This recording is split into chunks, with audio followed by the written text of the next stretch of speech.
What's up, fam? Smash the like button for the algorithm and let's get started with the story. The monster with red glowing eyes and sharp teeth was defeated in battle. Misty Flower's team pierced its head with powerful steel.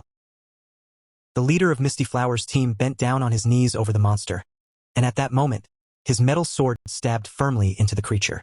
Yunho was the guy's name, and he was a man who lived his whole life for the sake of destroying monsters. He was also a berserk player. The guy was in one of the 8 black dungeons of the world, and no one but him had ever traveled this far because it was the deepest and darkest place.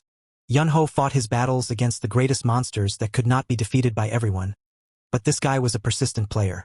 Berserk deftly and skillfully wielded his weapon, and his eyes reflected all the emotions and feelings he had towards the monsters. He tightly clutched the sword in his hand and attacked the monsters that were several times taller than him. These creatures were not harmless at all. Player Berserk was very focused because, at that moment, he was thinking only about how he could defeat all these creatures. Yunho had fought these monsters at a rather young age. He was only 32 years old. Unfortunately, each time the guy managed to dodge, it became more and more difficult. The tail of one of the monsters was so large that its appearance alone was terrifying, and it was completely covered with sharp spikes. The guy did not immediately notice this monster, but when he turned his attention to it, he froze for a moment from what he saw and tried to think of his next actions in the shortest possible time. The monster was nimbler and faster and launched its attack on Yunho faster than he expected. The monster had every chance to overpower the guy. Player Berserk, despite his not-so-great position, did not despair and tried to launch his attack on the enormous-sized monster.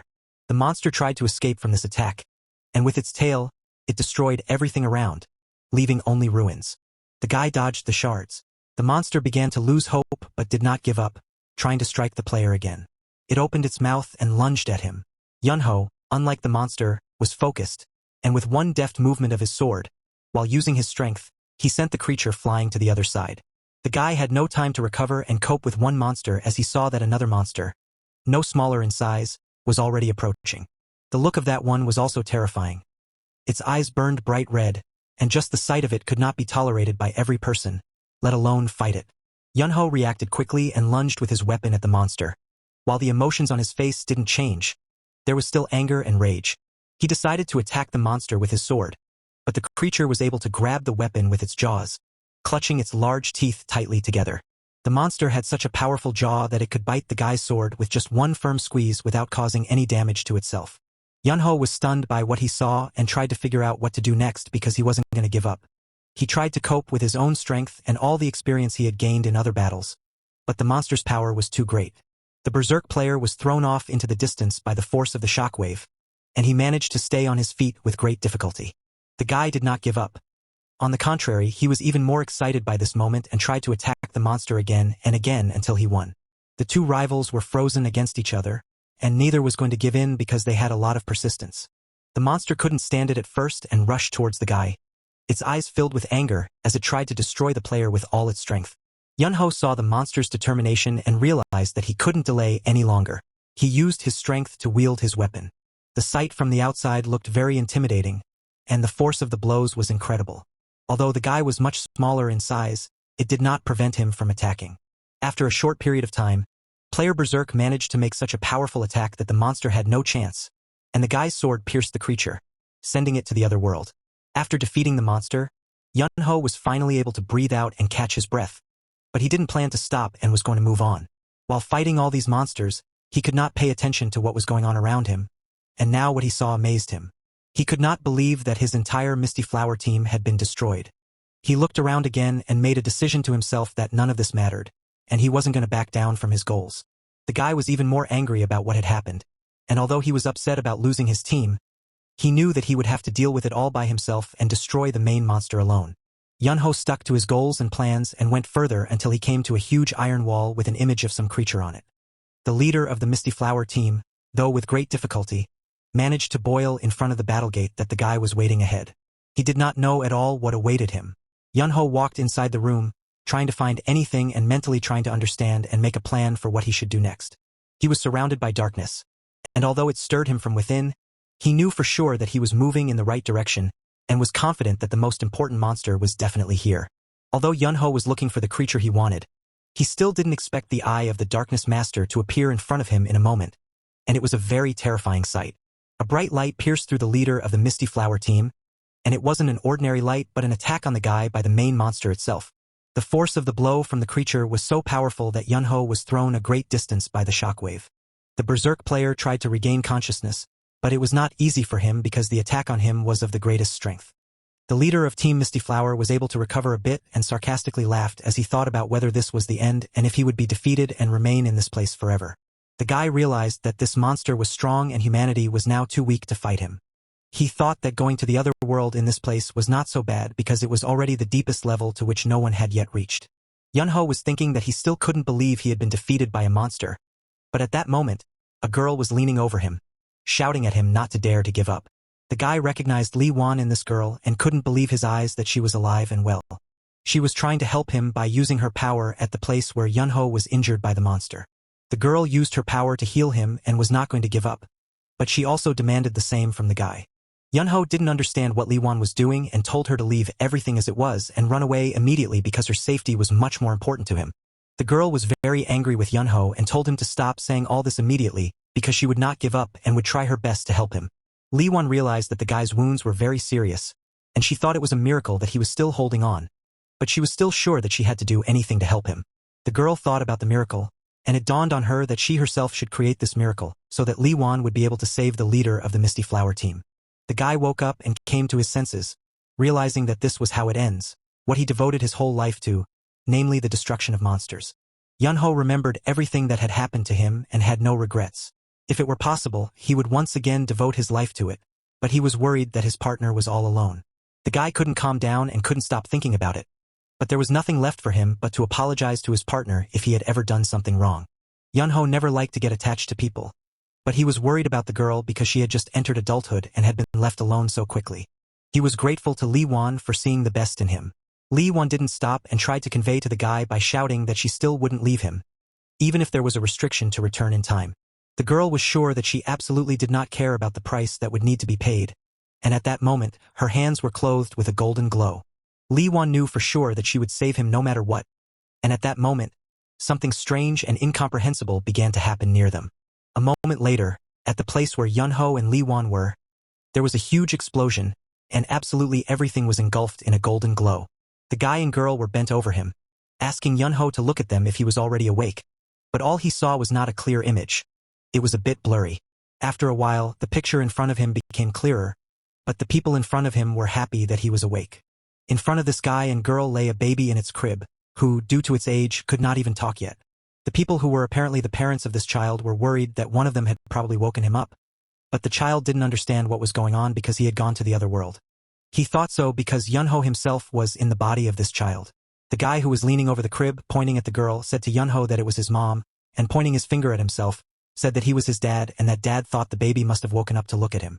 Yunho reached out his hand and grasped one of his mom's fingers, and even such an action was not the easiest task for him, but he managed. Mom understood what the baby wanted to do, and from such a scene, she smiled because the baby wanted to hold her hand. But the father, at this moment, was a little upset that the baby chose this action and not him. Yunho, who was in the baby's body, realized that this was not another world and that everything happening to him was actually shocking. He could not do anything and could not even move his body normally. He finally realized that he had not gone to the other world but returned to the time when he was only 1 year old. He thought it was all just unreal because it was impossible to rewind time. The guy remembered the last thing that had happened to him and how Li Wan had tried to perform a miracle, and it was this miracle that the girl had activated at the very end, allowing the impossible to happen. Yunho was no longer surprised that Li Wan could reverse time after the moment the girl stood on par with the 12 thrones. The parents at this moment continued to be enthralled with their child. The boy scrutinizing his parents was touched because he could never imagine that he would be able to see the two of them again. Yunho remembered well that his parents had gone to the other world when he was only 6 years old, and they had been destroyed by monsters. It was since then that the boy had despised monsters. After thinking over everything that had happened to him, Yunho realized that he had been given a second chance to make things right, and he vowed that he would do everything he could to ensure the future was changed. The boy, who was the leader of the Misty Flower team, mentally thought it over again and clearly decided for himself that this is how it would be and clenched his fist. But his parents thought this action was cute and wanted to take a picture of it. Yunho was lying on his back and thinking about the fact that even though he was able to retain all of his memories, he was just a child now. The boy knew that this meant only one thing. At that moment, he was completely helpless, and his whole life now consisted only of the fact that he could only eat and sleep. The leader of Team Misty Flower was very grateful for the possibility that he could breathe again, which meant he could at least roll over, which the kid was trying to do at the moment. When Yunho was trying to realize this, a joyful girl stood over him and encouraged him that he would definitely be able to do everything and that he should not stop. Yuna was the name of that crazy girl who was so supportive of the kid, and she was his sister, who was 4 years older. The boy realized that his memory was more vague about his sister than his parents, but he remembered one moment well and in detail. Yunho remembered a fragment from his life when they got into a bad situation with their car. The girl repeated to him only one phrase, that she would never leave him and would always be with him. The boy remembered well that it was the day when the monsters took his family, but Yuna held him very tightly and repeated all the same words. Now his sister was just happy that her little brother had finally managed to roll over, and Yunho had tried to do it not for the first time, but only now had he succeeded. Yuna was very proud that her brother had finally succeeded, and she was just crazy about him. When Yunho was 9 months old, even then mana was everywhere. But even though he didn't have much mana, it was in the air. The guy remembered well that he was always lacking mana, and that's why he had such a hard time dealing with monsters.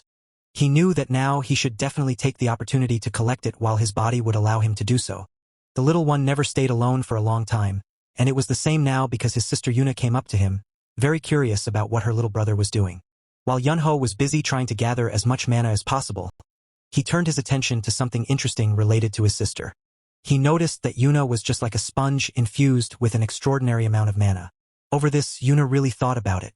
Yunho well remembered that when an individual accumulated so much energy within them, it would all end up in pain, which was extremely detrimental to their health. Yuna wanted to help her brother learn how to walk, but at this moment, he was thinking that he should definitely help Yuna learn how to control her mana before anything happened.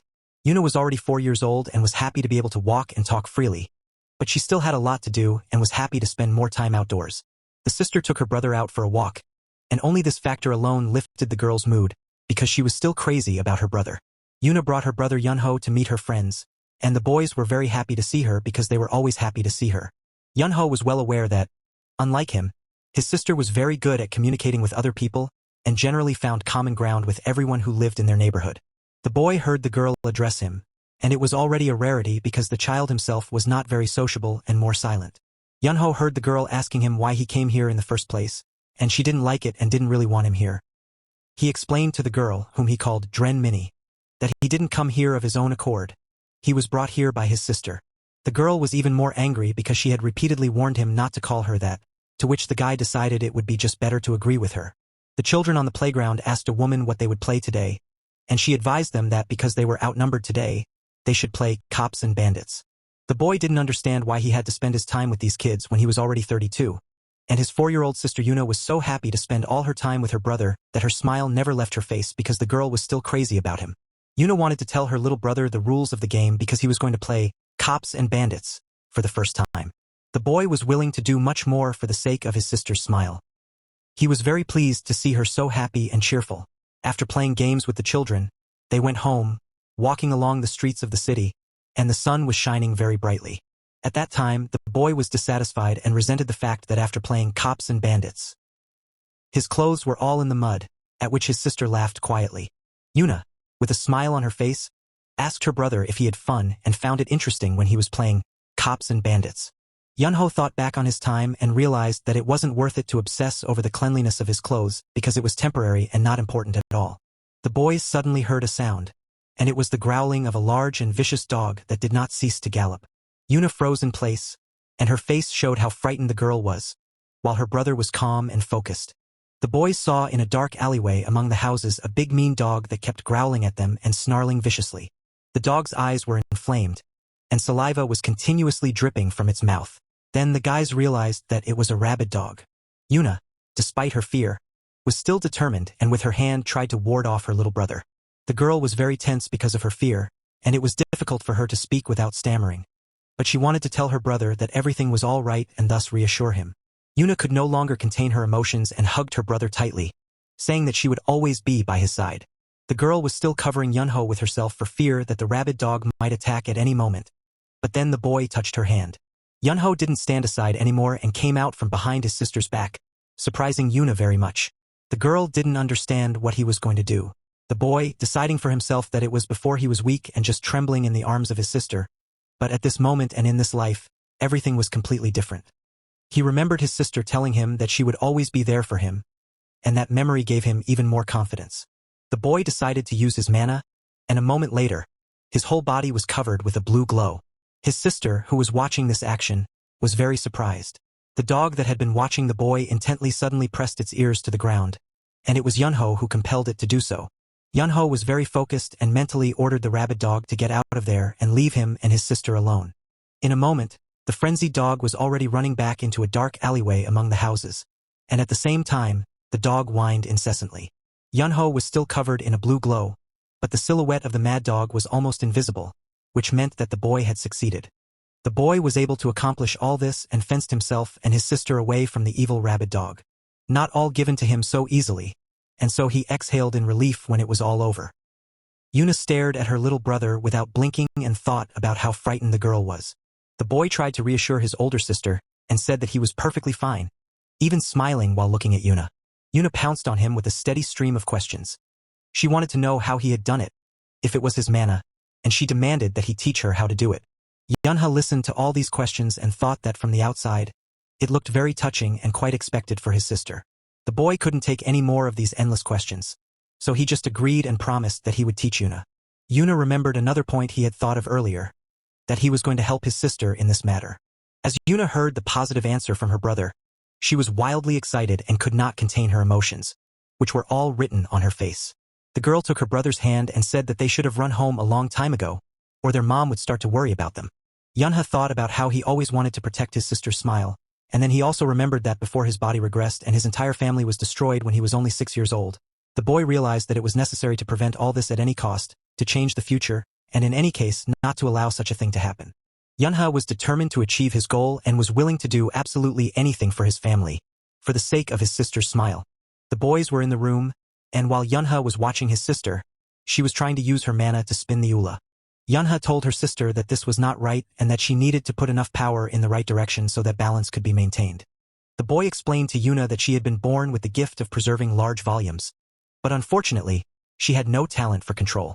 However, he believed that someday things would change. Yuna was very angry and very determined that this time she would succeed and would be able to spin this ula the way it should be spun. Yuna's hands were embraced by a blue glow as she applied mana, and her eyes were filled with determination. At this moment, the girl, with all her anger, directed her mana at the ula, and it flew back to the wall. At that moment, Yunha sighed heavily and said that his sister still needed to study and learn. The screen showed a girl with a bouquet in her hands and tears in her eyes, telling her viewers that it was an honor for someone as undeserving as her to receive such a meaningful award. The whole family gathered in the room and watched TV, sitting on the couch, and they were all fascinated by what they were broadcasting, except for the boy himself because he was skeptical about it all. The boy's mom remembered and said that next year Yuna would turn 6 and go to kindergarten. Yunha was completely sure that he didn't need any kindergarten, but his mom reminded him of the promise he had made earlier. The boy remembered that his constant whining had made his parents give up on the idea of sending him to kindergarten, but he promised his mother that he would go to kindergarten as soon as he was 6. Yunha couldn't believe that he would be stuck among the noisy children who started crying for any reason for a long time, and just thinking about it gave him a headache. The TV presenter was telling at that moment that there was only 1 minute left until the end of the current year and reminded his viewers that today would leave a trace in the history of mankind. The speaker asked everyone to be more attentive to all the viewers who were watching TV at that moment and waiting for the end of the year. The reporter girl broadcasted that she was with her team at Jongmyo Temple and said that their ancestors, who were members of the Joseon dynasty, were buried there and that this was the place where a new chapter in Korean history would begin. Yunha was very skeptical of all these words and disagreed with the presenter's words about the new head of the entire human race. He remembered well that after mankind had discovered mana, people had only been using it constantly. The boy knew very well that people did not take into account the fact that using mana generates monsters, and so in 1999, just before the beginning of the 21st century, there was an incident, namely the end of the world. He couldn't forget that back then about 30% of the entire population had been lost, and those were crazy numbers. The boy remembered what humanity was experiencing at that moment, and it was shaking with fear because people had to get along with the threat of monsters that came out of nowhere. He remembered the moment when all the government and laws lost all their power, and the only power that could win was mana, which created a new hierarchy in the world. The most powerful people and players with powerful mana had united into a new force, But the problem was that by the time the situation had stabilized, humanity had already suffered great damage because cities had lost contact with each other, and large areas remained in isolation, and their destruction was a matter of time. In Korea, which at that time was already full of despair, a small light was lit, and all people began to live with this hope. A beautiful girl dressed in a beautiful dress was completely enveloped by a blue glow and continued to walk majestically. The girl was very beautiful. This fact could be said by anyone in Korea. All people admired this girl because she was beautiful to them, and if someone had already looked at her, they could not take their gaze from such beauty. Lim Il was the girl's name, and she was originally a popular actress but became the first goddess protector of all of Korea. The girl could stop the effects of mana and dispel it, and she was also endowed with the gift of white grace. It was decided that all players who defended the altar would become sword defenders of Korea, called the 12 Thrones. The boy knew that the players were run by the Mana Control Bureau, but the strongest of them created their own clans. Lim Il, because she had the rare gift of being able to stop monsters, was a very influential person in Korea and was therefore chosen as one of the 12 Thrones. Yunha knew that players who became a throne and belonged to a clan could use the power of the Bureau while also controlling the power of their clan. They did all this so they could have a way to monitor player activity. Great hopes were placed on those defenders of Korea that they would use all their strength. Lim Il really hoped that in the future, the work of the 12 Thrones would bear great fruit for Korea. The girl approached a sphere that stood on a hill, and this sphere was completely enveloped in a blue glow. Lim Il appealed to the gods of earth and heaven and asked them to give her the strength to protect this country from adversity. The girl continued to apply mana to this sphere, and its glow became brighter and brighter. After breaking through the barrier, the sky above the city was completely illuminated with a bright blue glow. The anchorwoman continued her live report and told her viewers that right now a cocoon was unfolding in front of them. That was a semi-spherical barrier that would keep the mana from raging, and it was coloring the skies of all of Seoul. Yuna heard the latest news on TV and jumped up from the couch, running to the balcony to see for herself. The girl watched carefully and intently from her balcony at everything that was happening while her brother stood at her back. She finally got to see what the girl reporter was talking about, and she couldn't help but be delighted. Yuna was not the only one watching everything that was going on because practically every citizen of Seoul was doing the same thing as the girl. Her whole family was already out on the balcony, and Yuna could not keep silent about how beautiful the sky of their city was at night. The boy's father prayed and was very grateful to all the gods that now they could all finally live in peace. Mom bowed her head at this point too and was very grateful to the goddess for everything that had just happened. Not only did the boy's parents do this, but in almost every home, the pattern was very similar because they were all grateful for what they had been given. Yuna decided that she didn't want to be left out either and wanted to pray, which she did. The girl beckoned for her younger brother to bring words of gratitude as well, but Yunha himself wasn't going to do it. Yunha just did not understand why all people did it and, most importantly, to whom they prayed because the boy was sure that there were no gods in this world.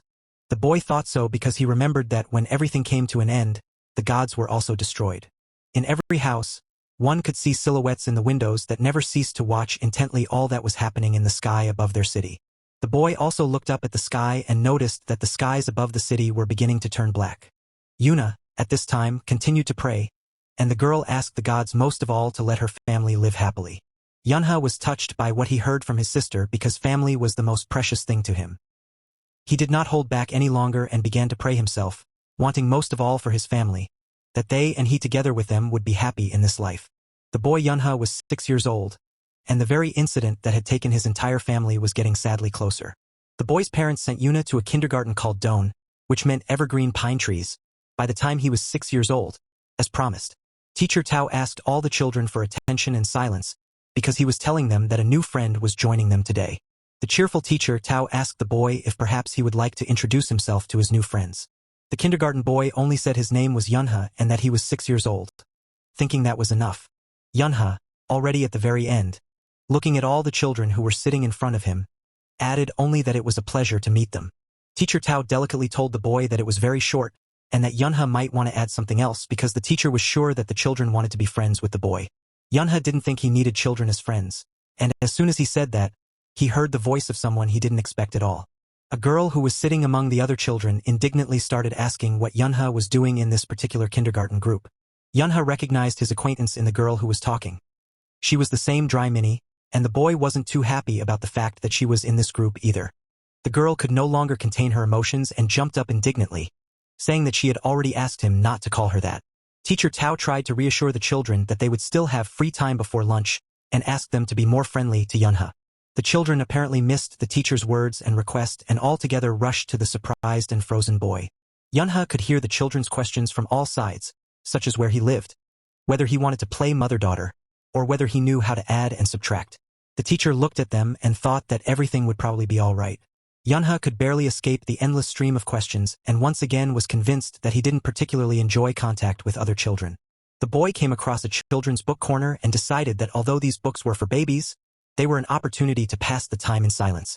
In the children's library, a girl with a red bow in her hair was already sitting at the table, watching the boy who had just arrived in surprise. Yunha, however, did not notice anything or anyone around him and continued to sit and flip through the children's books he had picked up earlier. The girl who saw him still froze and did not move, only watching her new neighbor with her big eyes. The girl did not even pay attention to the fact that guests came to her from behind until they addressed her personally. The boy, whose name was Cho Yoon-hook, was with two of his companions and sarcastically asked the girl if she was reading again, not understanding what everyone found in those books. Yoon-hook wanted to know from Yang Hyan, that's the girl's name, why she always sat here alone, probably because she had no friends at all. Hyan, recognizing this boy as not her best friend, wanted to ask him to leave her alone and not touch her. But before Hyan could even say a word, Yoon-hook brazenly ripped the red ribbon off her head and said that it was not proper to wear such ribbons. Hyan tried to convince the boy to give her back her ribbon because she got it from her dad. But Yoon-hook wasn't going to do it because he just didn't want to. The guy suggested to the girl that she try to take the ribbon from them and started throwing it to one or the other. Hyan asked the boys to give her back her red ribbon because it was very precious to her. Yoon-hook wasn't going to give anything back, and to the girl's request in response, he just showed his tongue and started teasing her. The boys continued to tease Hyan when suddenly they heard from a strange boy who was sitting at the table that they were being childish. They all began to watch the stranger intently, but only Yunha himself continued to sit still with a bored look on his face. Yoon-hook couldn't stand it at first and turned to Yunha to see what he had told them. Yunha could no longer be on the sidelines and could no longer remain silent, so he stood up from the table. He came close to Yoon-hook and repeated once more, looking him in the eye, that he said he was acting like a kid and that he didn't think it was all that much fun. Yoon-hook wasn't endowed with any patience at all, and so without a second thought, he first insulted Yunha and then threw himself at him. Yunha was able to evade this attack without much difficulty, but Yoon-hook himself was unable to stand on his own feet. The boy had managed to snatch the red ribbon from his attacker during all of this, and now Yunha was scrutinizing it. Yunha walked over to the girl and handed back the ribbon that started this whole conflict. He advised Hyan not to let anyone take that ribbon from her next time. Yoon-hook tried to shout at him and said that he wouldn't let it go, but Yunha wasn't afraid of those words because they were spoken by a child of 6 years old. The boy made a promise to Yoon-hook that he would definitely get to him next time. Hyan touched the sleeve of the boy who had helped her so much and wanted to say something to him, but she was too shy. Gaining courage, the girl sincerely thanked her savior for giving her back her red ribbon. Yunha noticed that Minnie and that boy Yoon-hook had much more mana than the average person, and none of the other kids stood out anymore. He watched all the children closely, but only this girl, Yang Hyan, was not like anyone else at all. Hyan continued to stand and watch her savior admiringly, while clutching her red ribbon tightly to her, while her entire body was engulfed in the blue glow of her mana. The girl had an impossibly large amount of mana, perhaps even more than his sister.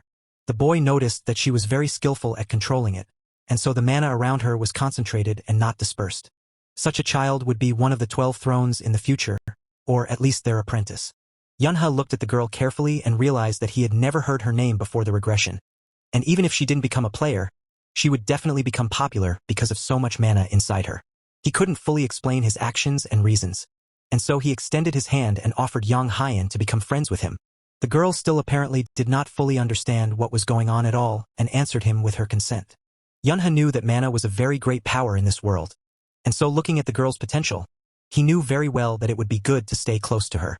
Hyan and Yunha solidified their emerging friendship with a firm handshake. The girl was happy about this turn of events, and the boy in return suggested that they become very good friends. After a busy day at kindergarten, Yunha returned to his home and was glad he did. The boy's mom was happy about such a gift and immediately pinned it on her sweater while remembering to thank Yunha.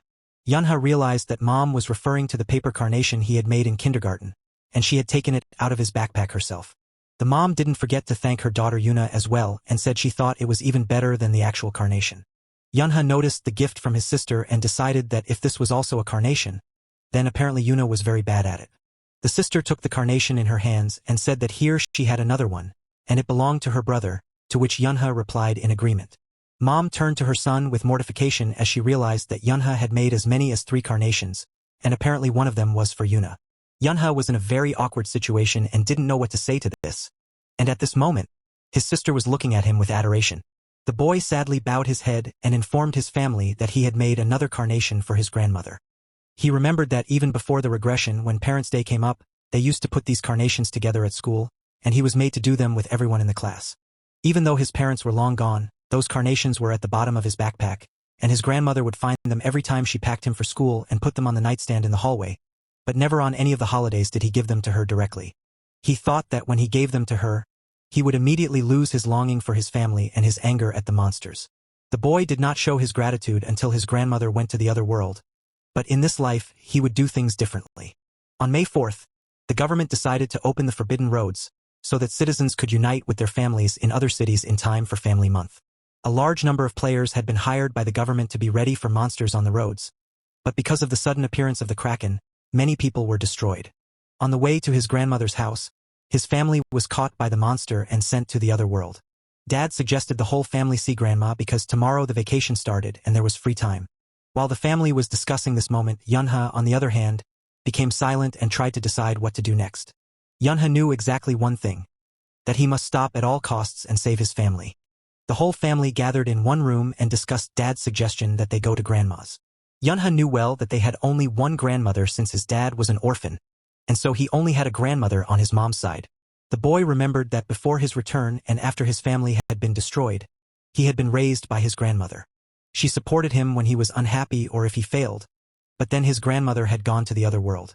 Dad explained to them all that it used to be very dangerous to go out of town, but this year it should be safer after the government took over the roads. Yunha turned to his parents and wanted to ask them to all go to his grandmother's house another time. The parents could not understand their son's request and why he was refusing now because the government had already taken care of everything. The mother appealed to the boy that if he made a carnation for his grandmother in kindergarten, it meant that he would really like to see her. Yunha agreed with his mother's words and he missed his grandmother very much, but he didn't want to go on that day and suggested that the trip be postponed. The boy understood perfectly well that he was only a child and his word meant nothing, and that's why he had to behave like a child in order not to be suspected by his parents. Yunha shouted that after all, it would be Children's Day soon and he would really like to go to the amusement park to ride the Viking, especially since it was not far from their house. When Yuna heard what her little brother wanted, she was happy to support him and said that she also wanted to ride a Viking. Dad reflected on the fact that none of his children had actually been to an amusement park yet because there was a period of great monster activity. Yun's father still decided that this factor should definitely be fixed, and tomorrow they would all go to that park together. Mom wanted to make her family something delicious for dinner and asked them what they would like. Yuna, without much thought, asked her mom to make her some nuggets and a sandwich. The boy thought that since he could not stand in the way of the Kraken, he could stand in the way of his parents to come to him, and it could change the future. Mom received an unexpected call on her phone, and her face became very concerned with disbelief. She once again questioned whoever was on the phone with her about whether this was about her grandmother. Mom thanked whoever called her and at the end really asked her to take care of Grandma. The whole family was excited and worried because it was about their beloved grandmother and they did not know what happened to her. Yun's mom told everyone that Grandma suddenly felt sick and fainted because of it. Yuna was getting angry because it couldn't be like this. Before the regression, everything had been fine with his grandmother until he entered the Players' Academy. Mom really hoped that Grandma was fine and nothing serious, but because she was very worried and could not go to her, Dad was worried too, and so he made the decision that he would definitely go with her to make sure everything was actually okay. Dad informed everyone that no one could go to the amusement park at this hour, and so tomorrow, as soon as roadside security was prepared, they would all go together to check on Grandma. Mom was now starting to worry about her son. She didn't want him to be upset because they had already promised him. She knew that the boy really wanted to go to the amusement park and so she offered to go to it for sure but some other time. Yunha thought that his grandmother was hurt because he tried to change the future, and he was worried that if he tried to do anything else, who knows what else might happen. There was no way he could prevent his family from meeting the Kraken, and if so, then nothing would be different. The boy thought about the fact that there was one difference and that was himself because now he was completely different. Yunha had begun to accumulate mana since he was a child, and he still had battle experience from his past life. The boy agreed with his mother's words that they would go to the amusement park another time. Yunha turned to his family and said that if nothing could be done, they would go to grandmother's house. The boy had set his mind to the fact that if he could not prevent his family from meeting the Kraken, then he would fight the monster. Yunha wasn't going to give up and was willing to do anything for his family. The Bureau of Mana Control categorized all monsters based on their threat level. Class N9 included those that polluted the environment or spread disease, and Class 8 included monsters that physically threatened everyday life. The 7th class included those who committed robberies, and the 6th class included monsters who terrorized city districts alone or in groups. The 5th class were those who committed terror alone or in groups and had equal strength. The 4th class were monsters leading hordes from the others, and they enslaved people and threatened their well-being. Class 3 are those that threaten the integrity of an entire government and had a disaster-level threat. The 2nd class included monsters that were the equivalent of a catastrophe, and the remaining 1st class were those that threatened the existence of all mankind. The Kraken belonged to the 3rd class. Yunha recalled that even before his regression, around the time he entered the Kraken Academy, the Krakens were relegated to the 4th grade because of the players' great efficiency. The dispersed players of a certain class or rank were too weak to fight the Kraken. The boy was well aware that he could not defeat this monster alone, and there was only one possibility.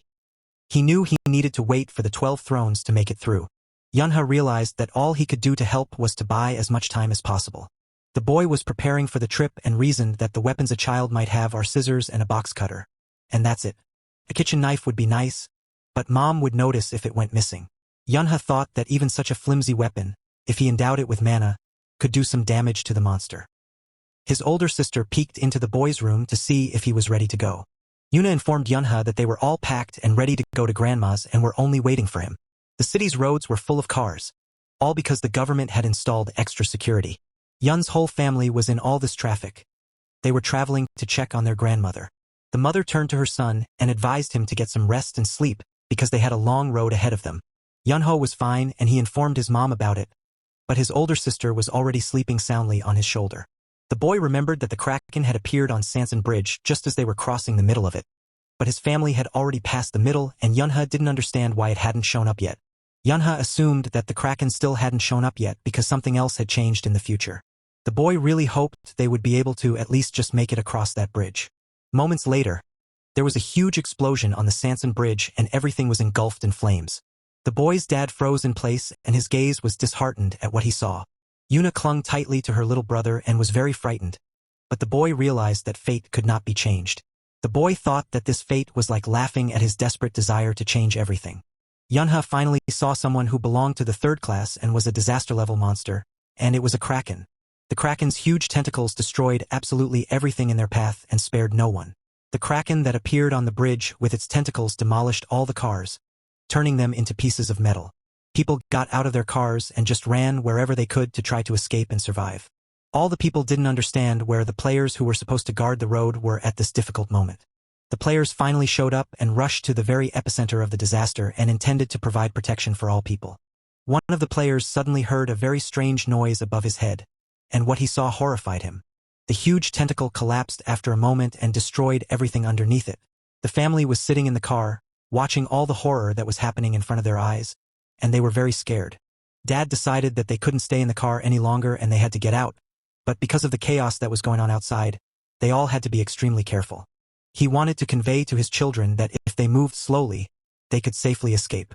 Yunha, who heard all this, did not agree with his father's opinion, but since he was still a child, his reasoning was not very interesting. Mom appealed to her children that they should do everything as Dad told them to, get out of the car, and not worry about anything because the players would protect them. The whole family, sticking to their head of household's plan, got out where the real disaster was happening. Yunha saw his older sister stumble to the ground and the boy was very scared for her. The girl suddenly realized that she couldn't get up because she hurt her leg. Yuna tried to pull herself together with all her strength because she had to get up and move on, and staying in one place would put her in great danger. Daddy saw what happened to his daughter and decided to help her and told her not to worry about anything. He would carry her in his arms. He turned to his son, asking whether he was all right and would be able to move on. 100. The boy replied that he was perfectly fine. The player noticed the family and told them to follow him, and he would show them a place to evacuate the people. Yunha did as he was told and saw that the players were not collected and were in a panic because a 3rd-class monster had appeared. But the veteran players were quicker to adapt to the situation and began to evacuate people. The boy knew that the Kraken was not their only problem and they should definitely try to cross the bridge. The player who accompanied him and the boy's entire family to the evacuation site was suddenly attacked and was unable to repel the attack. Dad, with Yuna in his arms, was shocked by what he saw in front of him and didn't understand what they should do now and how he could keep his family safe. They saw ahead the paws of one of the monsters that had very sharp claws. Yunha, recognizing these monsters, was very upset that they didn't make it out in time to be in a safe place. They were 7th grade monsters that the players within their circle called divers. These monsters had an intimidating appearance and their entire mouth was full of sharp and very dangerous fangs for humans. Players fought these 7th grade monsters as best they could and tried to save as many people as they could at any cost. One of the players found a girl who had suffered from the monster's clutches, and this guy was trying to find someone near them who had healing magic. The woman was already running to their aid because she could help the girl. The player saw that the woman who had healing magic was unable to get to them because she was attacked by monsters, and they were everywhere. A family that was still trying to find where the evacuation for people was taking place was watching all the horror that was going on. Dad tried to reassure his children and told them to trust him and be sure that no matter what happened, he would protect them. He could no longer contain his emotions and shouted loudly for them to run immediately and not look back in any way. No one dared to heed the words of the head of their family, and they ran as fast as they could, and none of them looked back. The Kraken, at this time, continued to rampage and used its tentacles to destroy everything around it. The monster, by its actions, created real chaos and disaster, and a very large number of people suffered from his clutches. Yunha saw what was happening and the boy was seized with a wild rage at what was happening. The boy tried to shout to his father and tell him that what they were doing now was very dangerous. A huge number of cars were already turned into a pile of metal and people were trying to escape who could. The shock wave sent one of the cars flying off to the side and collided with a truck. This collision caused a huge explosion and the whole area was engulfed in flames. Yunha and his family were on a small hill at that moment and watched in horror as the fire enveloped everything. Daddy, with Yuna in his arms, was trying to figure out what they should do next, and he was trying his best to stay calm, so his kids wouldn't worry. The boy had heard that the players did not know where their reinforcements were, even though they had been here for a short time, but they could not cope on their own and were worried that the roads were on fire. Yunha realized one thing. They needed to hold out until the backing of the throne's support. The boy hadn't forgotten that even before the regression, the 12 thrones had arrived 30 minutes behind the Kraken, and he realized that it was unlikely that the players would be able to protect anyone if the escape routes were blocked. The 12 thrones could deal with monster divers when they arrived, but if no one could handle the Kraken, they'd all go to the afterlife. Yunha dropped his backpack and finally decided that he would fight because he had been preparing for this from the beginning. The boy was willing to put a lot on the line, but he would not back down and would defend his family to the very end. He took his weapons out of his backpack, and they were scissors and a clerical knife. His older sister, who was watching him at that moment, didn't understand what he was going to do. Yunha turned to his parents and asked them not to go anywhere until help arrived. Dad looked at his son and was perplexed at what he was even doing and saying. Yunha, as if not hearing his father's question at all, continued to tell them that the players were currently repelling the monster attacks. The boy also said that if anything happened anyway, Yuna could protect them from trouble. Yunha explained that besides himself, only Yuna could control mana here, and he had faith in his older sister. Yuna rounded her already large eyes to listen to her brother carefully and couldn't believe it. The girl tried to stop Yunha, but it was too late. He ran into the very epicenter of the battle. The boy was determined and confident in his actions, and at the same time ran and tightly clutched his weapon, which was a clerical knife. Yunha ran hard to meet his opponent, and it was the third-class monster, Kraken himself. The boy applied mana and his feet began to light up with a bright blue glow, and he decided to use the Sky Step skill. Yunha was so concentrated that drops of sweat appeared on his face, but he wasn't going to give up on his scheme. The boy had often used the mobility skill before regression, but this was the first time he had used it in this body, and it was a bit hard for the kid. Yun realized that no matter how hard it was for him right now, he would be able to reach the Kraken instantly thanks to the Heaven Step skill. The boy made a great leap and in a moment was in the very epicenter of the battle. People fleetingly turned their attention to someone speeding past them. The players noticed the boy and could not understand what he was doing and where he was running to because it was very dangerous there now. The monsters called divers heard a strange sound and all their attention turned towards the boy. Yunha ran straight to meet these monsters while applying full mana envelopment. The boy was jumping from one car roof to another at high speed, and the divers were already rushing to meet him. Yunha, thanks to his mana, could quite easily and deftly deal with these monsters that were trying to attack him. The boy did not pity or spare any of them. He was very determined and thought only that he needed to protect his family. Yunha destroyed one diver with his clerical knife as another monster was already trying to pounce on him from above. The boy was able to handle both one monster and another without sparing anyone. Yunha realized that he needed to gather all his strength and be very careful. The boy actively used his clerical knife as a weapon against the divers. The beast was strong and it wasn't easy to defeat, and so in one of the attacks, Yunha was thrown onto the hood of one of the cars on the road. Yunha was able to get to his feet and using mana was ready to do battle with the monsters again. There were a lot of divers and they surrounded the boy from all sides, blocking all his paths. The boy gathered all his strength and planned to attack the monsters again and win at any cost. Yunha saw memories of his past life in which he fought monsters time after time and never retreated. The boy remembered all the monsters and different classes and levels that had ever been in his path. Yunha was currently still fighting the divers and he was already having more success with those attacks. The boy noticed that skills from his past life began to return to him and he was able to remember the feelings he had when he destroyed the monsters. Yunha felt that right now he was once again becoming someone who could defeat and overpower anyone who would get in his way. He had a second wind and without a second thought, he threw himself at the monsters because the safety of his family was at stake. The boy had gotten into the excitement and was already more confident in his abilities and capabilities than before. He was distracted by his thoughts and musings and didn't notice one of the monsters lurking under the car while the boy was on the roof. The diver wanted to attack the boy, but he failed and he was defeated and went to the other side of the world. Yunha didn't have time to deal with one monster, but a moment later he was attacked by another monster hoping for the effect of surprise. The monster failed to achieve its goal and recovered to the other world following the past monster. The boy fought vigorously and in one of his attacks lost his weapon because the clerical knife failed and broke into small pieces. Yunha was very sorry for this loss as this knife had not lasted him long at all. The boy remembered that when he had packed his things, he had brought a pair of scissors in addition to a pocket knife. He decided that enough was enough and it was time for him to end it all and rushed forward. Yunha ran at great speed just across the roofs of the cars that had been left behind by the people during this chaos. The boy suddenly began to brake sharply because there was a great danger ahead of him. Yunha saw a Class 3 monster in front of him, and it was a kraken whose eyes were burning a bright red color. The boy was forced to fight the monster using only scissors as his weapon. The kraken, for its attacks, used its tentacles that were large in size and could destroy everything around it. The monster swung around and struck with one of those tentacles at all the cars that were left on the road. Yunha barely managed to avoid this blow, and using his mana, the boy managed to jump onto one of the tentacles. The boy tried to find a way out of the situation because he could not give up. He had to protect his family. He broke his scissors into 2 pieces and used them to try his best to stay on the monster. Yunha's size against this monster was certainly inferior, but he had no other choice. The boy used his strength and tried time after time with his weapon to harm the kraken. The monster was not going to be patient and was able to throw the boy off his body quite easily. Yunha could barely survive and noticed that his weapon was already damaged and the single blade of the scissors was already useless. The boy was optimistic and was glad that he had the other half of the scissor blade still intact. Yunha did not despair but instead only moved forward and began to attack the monster again. The boy wanted to repeat his past maneuver and tried to latch onto the kraken with one blade. The monster was already prepared for this turn of events and took a big swing with one of its tentacles. Yunha was thrown a great distance away from the monster by the large shockwave, and it was already obvious that his plan had failed.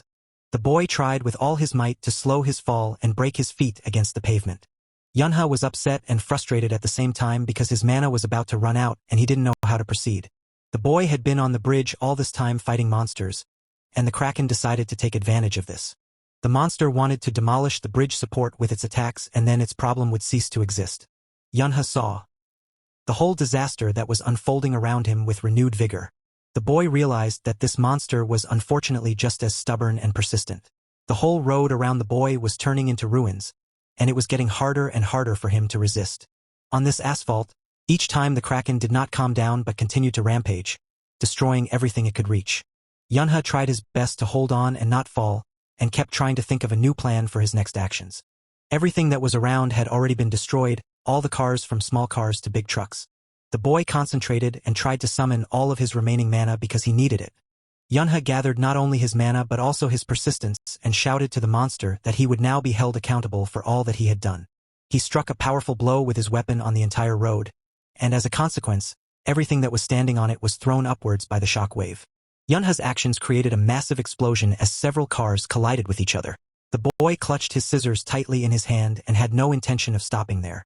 Yunha suddenly began to feel that something was wrong with him as his hands suddenly went numb. The boy almost couldn't move, and that was because he had used up all his mana during the battle with the kraken. He was lying on the pavement, almost exhausted, and didn't know what to do now. Yunha was well aware that if he lost consciousness now, everything he tried to do would be all for nothing. All his attempts to destroy the monster and thus save his family were becoming unrealistic. The boy was losing strength by the second, and his vision was already beginning to blur, and the outcome was obvious. Suddenly hitting the pavement sharply, he tried to pull himself together and not let it end like this. Even though Yunha was now a 6-year-old child, he was the leader of the Misty Flower team in his previous life, a title that was not given to just anyone. The boy knew only one thing: he just had to go all the way, and he had no right to give up. Yunha thought about his parents and his older sister and realized that he really wanted to live this life with his family. The kraken continued to rage, and its tentacles demolished everything in front of it. The boy saw one of those tentacles of incredible size threatening to descend upon him at any moment. Yunha repeated time after time that he would not let the monster destroy him, and he did not know yet how, but he would definitely stop it. A boy who couldn't find a solution to his problem suddenly felt something. Yunha, who appeared as if out of nowhere, shouted to the monster not to dare to touch her little brother. The boy himself took it all as a miracle. The girl was this miracle and hugged her brother tightly, and around them, the boys themselves were enveloped in a golden glow. She used her mana and protected herself and her younger brother Yunha with a barrier against the monster. The monster divers saw what was happening and froze in amazement, for even they had not expected such a turn of events. Yunha used such a strong barrier that a pillar was encompassed, and it looked fascinating. The boy thought that everything that was happening was simply impossible, and it was actually something else than a real miracle, namely a gift that allowed changing the world and its laws. Before the regression, Yunha had only known 4 people who possessed such a gift and ability. Li Wan was the name of the person who possessed such a gift, and the girl was also his trusted partner. Yunha had thought even earlier when he noticed Yuna had such a large amount of mana that his older sister might actually have that gift.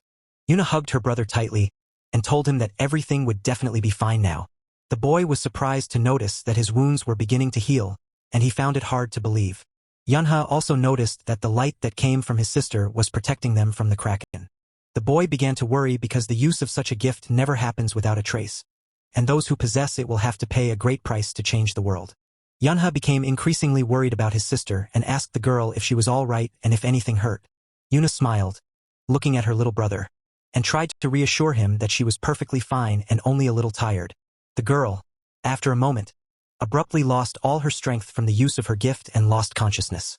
Yuna couldn't resist it, and a small glow continued to shine above her. The boy saw that his sister had very little mana left in her, but it was enough to keep her alive. Yunha gently placed the girl on the pavement and realized that for her, the price of using the gift was mana itself. The boy decided that what his sister had done was more than enough, but he would have to do the rest himself. Yunha stood in front of the monster and was ready to fight with all his might so that what his sister had done would not go unchallenged. Kren watched all of this closely, and even the monster was amazed at all that had happened. The boy saw that the monster opened its eyes wide and was glad that apparently even the monster was scared of Yuna. Yunha warned the kraken not to even expect to get close to his sister. The boy would never allow it and would do everything possible and impossible to do so. Yunha used his mana and set his mind determined to attack the monster, and nothing could stop him. The boy applied all his skills and abilities and was going to go all the way. Yunha noticed that his mana had recovered thanks to his older sister saving him. The boy was well aware that he would not be able to defeat the kraken completely, but the most important thing was that the future had already changed and his family was safe. Yunha no longer feared anything. He just had to hold out until the thrones arrived. Before the kraken appeared, a man was on the one bridge near the main action scene. The man who was sitting in the car at the time was very indignant that the rest of the traffic didn't even think to move. He was getting angry at the driver for not driving but just apparently steering, to which the driver replied that it was because there were a lot of cars on the road and all the roads around Seoul were like that now. The man in the backseat of the car was already thinking that maybe he should leave the 12 thrones because instead of relaxing on his golden vacation, he was doing something else. He joined up because he wanted to fight shoulder to shoulder with the tough guys, and instead he had to deal with civilians. Suddenly, they saw a great deal of mana ahead and were greatly surprised by it. The man who was sitting in the back seat dialed the phone and immediately asked if he thought it was all up ahead, and the response was that it was. The man on the phone reported that he agreed with the information. He knew it was a Class 3 kraken. The man who heard what class the monster belonged to was very surprised and wary.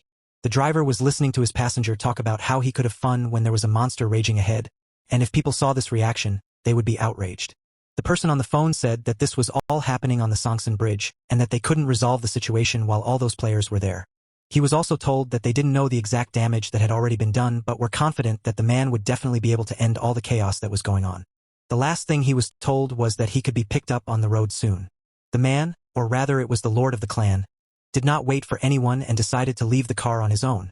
But he heard the driver ask him what he was going to do. The clan lord explained that it would be easier for him to get to the place he needed on his own because they would not be able to get there because of the traffic jams. The man from the back seat of the car took out his weapon, and it was a big sword because it would be very useful to him in the near future. The driver didn't understand how he was going to walk because it was at least 2 hours to the right place. The clan lord only laughed at this because he only needed 30 minutes because he was going to use his power. Using his strength, he rushed forward to the very epicenter of the events on the bridge. The driver did not expect anything else from him because that man was just obsessed with battles and always wanted to fight against the best. The man who was rushing over was the lord of the Blade clan, and he was also a fire demon, and his name was Kong Henel. Henel, after half an hour, was already there, and the first thing that came his way was a monster diver. The demon didn't bother with the monster for long, and immediately attacked it with a flaming sword in his hands.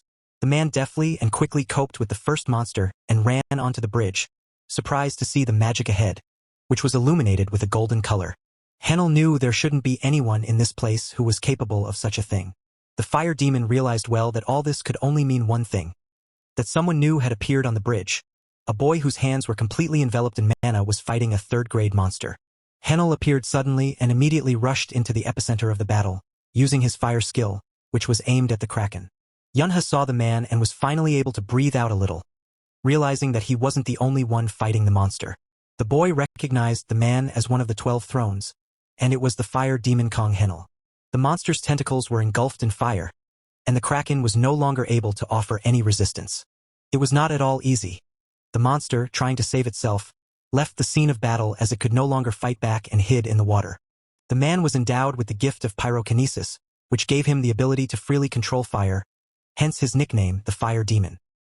He looked carefully at those he had come to help, and it was an unconscious girl and a 5- or 6-year-old boy staring at him intently. He was surprised to see only 2 children and even more surprised that there was a flow of mana around the girl, and he couldn't believe that she was the one doing all this magic.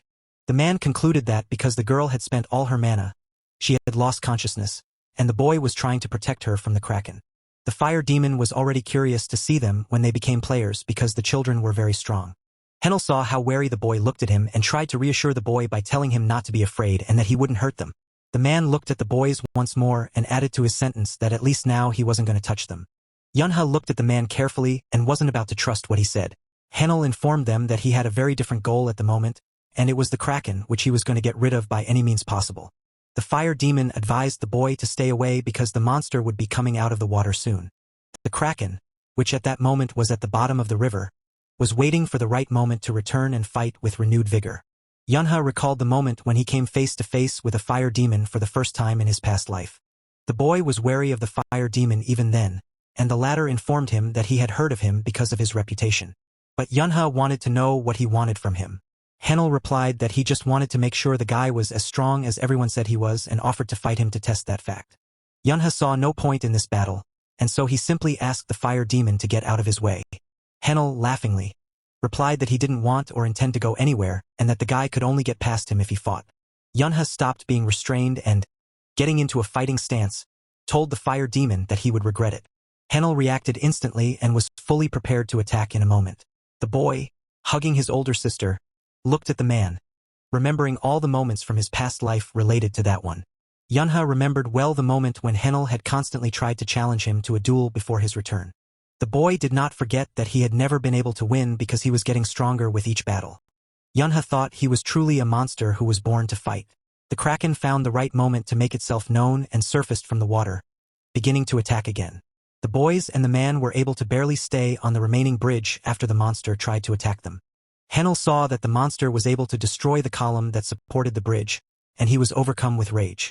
The man tried to think over his next plan of action, but seeing the guys, he realized that while they were here, it would be hard for him to fight.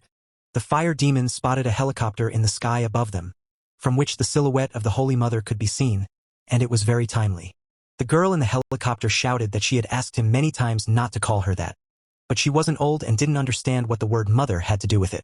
It was the Holy Mother of the 12 Thrones, whose name was Pak Harem. Henel didn't understand why the fire demon had run all the way to this place on foot if they could get him here by helicopter. The man replied that he just needed to get to Seoul very urgently, and wasn't that clear? Harem said that reinforcements would be arriving soon, and then they could begin rescuing civilians, but for now he just needed to focus on the Kraken. The fire demon saw that the girl had applied her buffs for them, but the guy wanted to proudly refuse it but failed because Harem was more convincing. Harem informed another man that these guys were on him, and he was responsible for their safety. Yunha gently hugged his sister and still didn't trust anyone, counting only on himself. The Kraken no longer lurked at the bottom of the river and surfaced, fully revealing itself. Henel noticed that the monster had finally fully emerged and, without hesitation, rushed straight towards it while using his mana. The man picked up a lot of speed and jumped off the bridge straight into the water, intending to deal with this monster once and for all.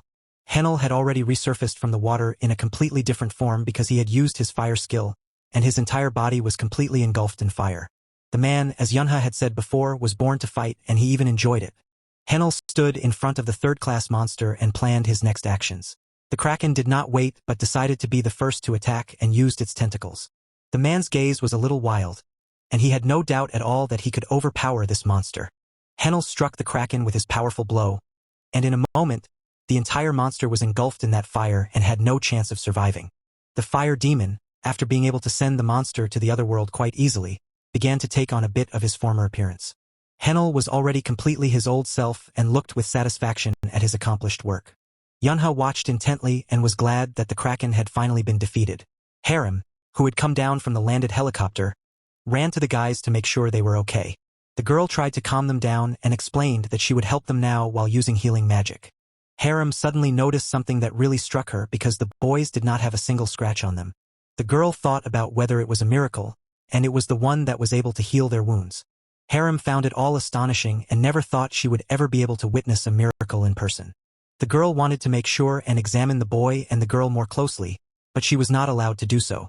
The boy menacingly informed her not to even dare touch his sister and was very convincing in his words. Harem froze in astonishment, feeling threatened but not understanding how the boy could threaten like that. The girl was even more curious now and wanted to find out who this boy was. The resulting noise made it impossible for her to hear anything in response as a multitude of helicopters appeared over their heads. Harem saw that it was the rescue squad and decided that it would be better to get the boys to the hospital first and then figure things out. It was reported by the authorities that at 5 o'clock in the evening, a Kraken suddenly attacked the Songsan Bridge and caused a lot of damage to the bridge. All TV channels reported that rescue operations were still underway and people were being given the necessary assistance. Yunha listened to all this news that was reported on TV, but all his attention was riveted and focused on his older sister. Yuna was currently in the hospital and was still unconscious but safe. The girl's physician informed her brother that Yuna was severely malnourished due to the lack of mana in her body, but after she took a mana potion, she would be fine. Yunha was insanely happy that it was finally over and their lives were no longer threatened. The boy was glad that despite everything, he was able to change the future, even though he had no hope for it. Yunha suddenly heard himself being addressed by those he was not yet ready to see. The boy saw his parents rushing towards him and were very excited. His parents' gaze was so intense that Yunha realized he was about to get it. The boy stood in front of his parents and dutifully lowered his head, keeping silent. His mom was the first one who couldn't stand the silence and asked her son if he was okay or possibly hurt. Yunha quietly replied that he was fine and uninjured, but his head was still lowered. Mom asked what about his sister, and the boy replied that she had little mana and that's why she was sleeping now, but she was recently given a potion. The head of their family, hearing his son's answer, breathed a sigh of relief that his children were okay after all. Dad had calmed down a bit and now wanted to know why Yunha disobeyed him and ran away from them. The boy lowered his head even further and apologized to his parents for his disobedience. Yunha only didn't understand why he was apologizing to them since his family had been saved, and it was the best possible outcome. The boy was well aware that he wasn't sorry at all and would do the exact same thing again. Yunha only noticed in them that they were not at all worried about the outcome, but they were worried that he had run away to the monster and put himself in great danger. The boy remembered the feeling well and knew what it was like to lose his family, so he did what he thought was right at the time without asking his parents for their opinion. Yunha now understood what his mom and dad were going through, so he apologized to them more sincerely and said that he understood how wrong he was and that it would not happen again. The boy's mom couldn't take it anymore and held out her arms to him to come to her. Yunha didn't hesitate, and after a moment, rushed to his mother, hugging her tightly because she was very dear to him. Daddy hugged the two of them and asked the boy not to do that again because they were very worried. Yunha couldn't stand it and cried, promising his parents that he would never do that again because he didn't have to fight monsters anymore and could just be a child. And that's what the boy's parents wanted. The next morning, their entire family was still in the hospital after the incident. The head of the family turned to his son and told him to sit still and wait for them while they went to discharge his older sister. The boy obediently agreed and said that he would sit next to Yuna and would not go anywhere. Yunha realized that after the events on the bridge, his parents didn't trust him at all, but he hoped it would be over soon. The boy wanted something to occupy himself while his sister was still fast asleep and found something to eat. Yunha devoured what he could find, and it tasted delicious, leaving a satisfied look on his face. The boy wanted to find something else because he really wanted something sweet, perhaps because he had spent a lot of energy yesterday. Suddenly, Yunha saw a cookie being handed to him, and this made the boy very happy. The fire demon, Henschel, was the one who sat next to him and handed the boy sweets. The boy had not expected this turn of events at all, and now he sat looking warily at his unexpected guest. Henschel, not noticing the boy's hesitation, decided that maybe he just didn't like chocolate chip cookies. The fire demon decided to personally check and make sure, and so without asking, he stuffed the boy's mouth with that very same chocolate cookie. Yunha didn't understand what was going on with the man and why he was acting so strangely. Perhaps he had gone insane, though it was unlikely. Henschel looked at the boy carefully and suddenly decided to ask him how old he was. The man heard that the boy was only 6 years old and his sister 10, and for a fire demon they were still children.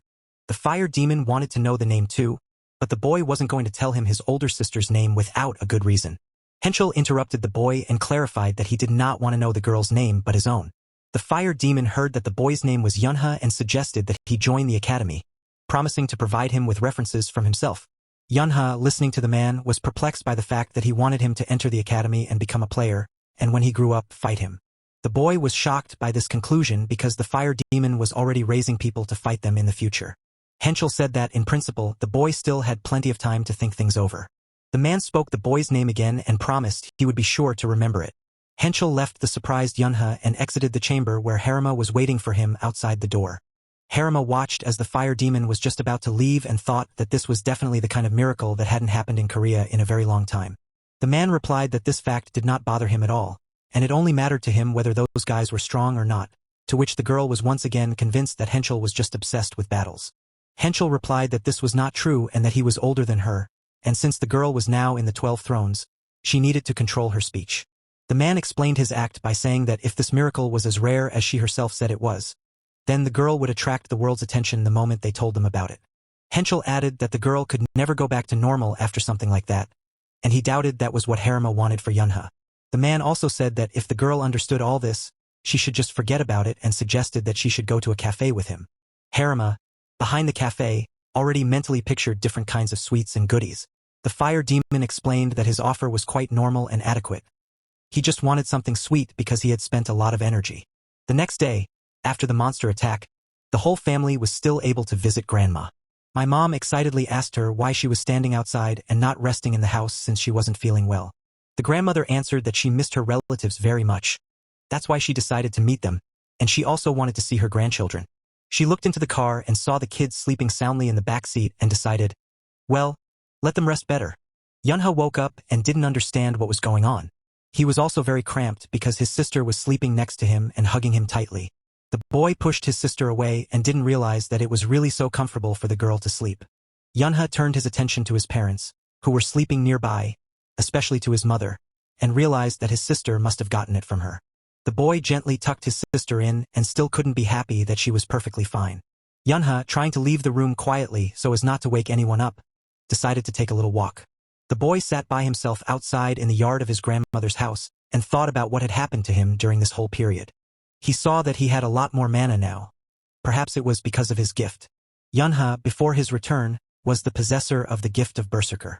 The more mana he consumed, the stronger he became, but based on the name, it was important that the more mana spent, the crazier he became. The boy remembered that when he fought the Kraken, his sanity was fine, and if the downside of such a gift was absent, then it was the best gift.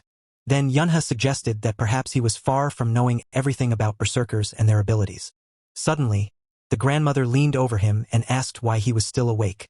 The boy thought about how long the grandmother had been there because he did not even feel her presence. Yunha explained to his grandmother that he had gotten enough sleep in the car, and so he didn't want any more for now.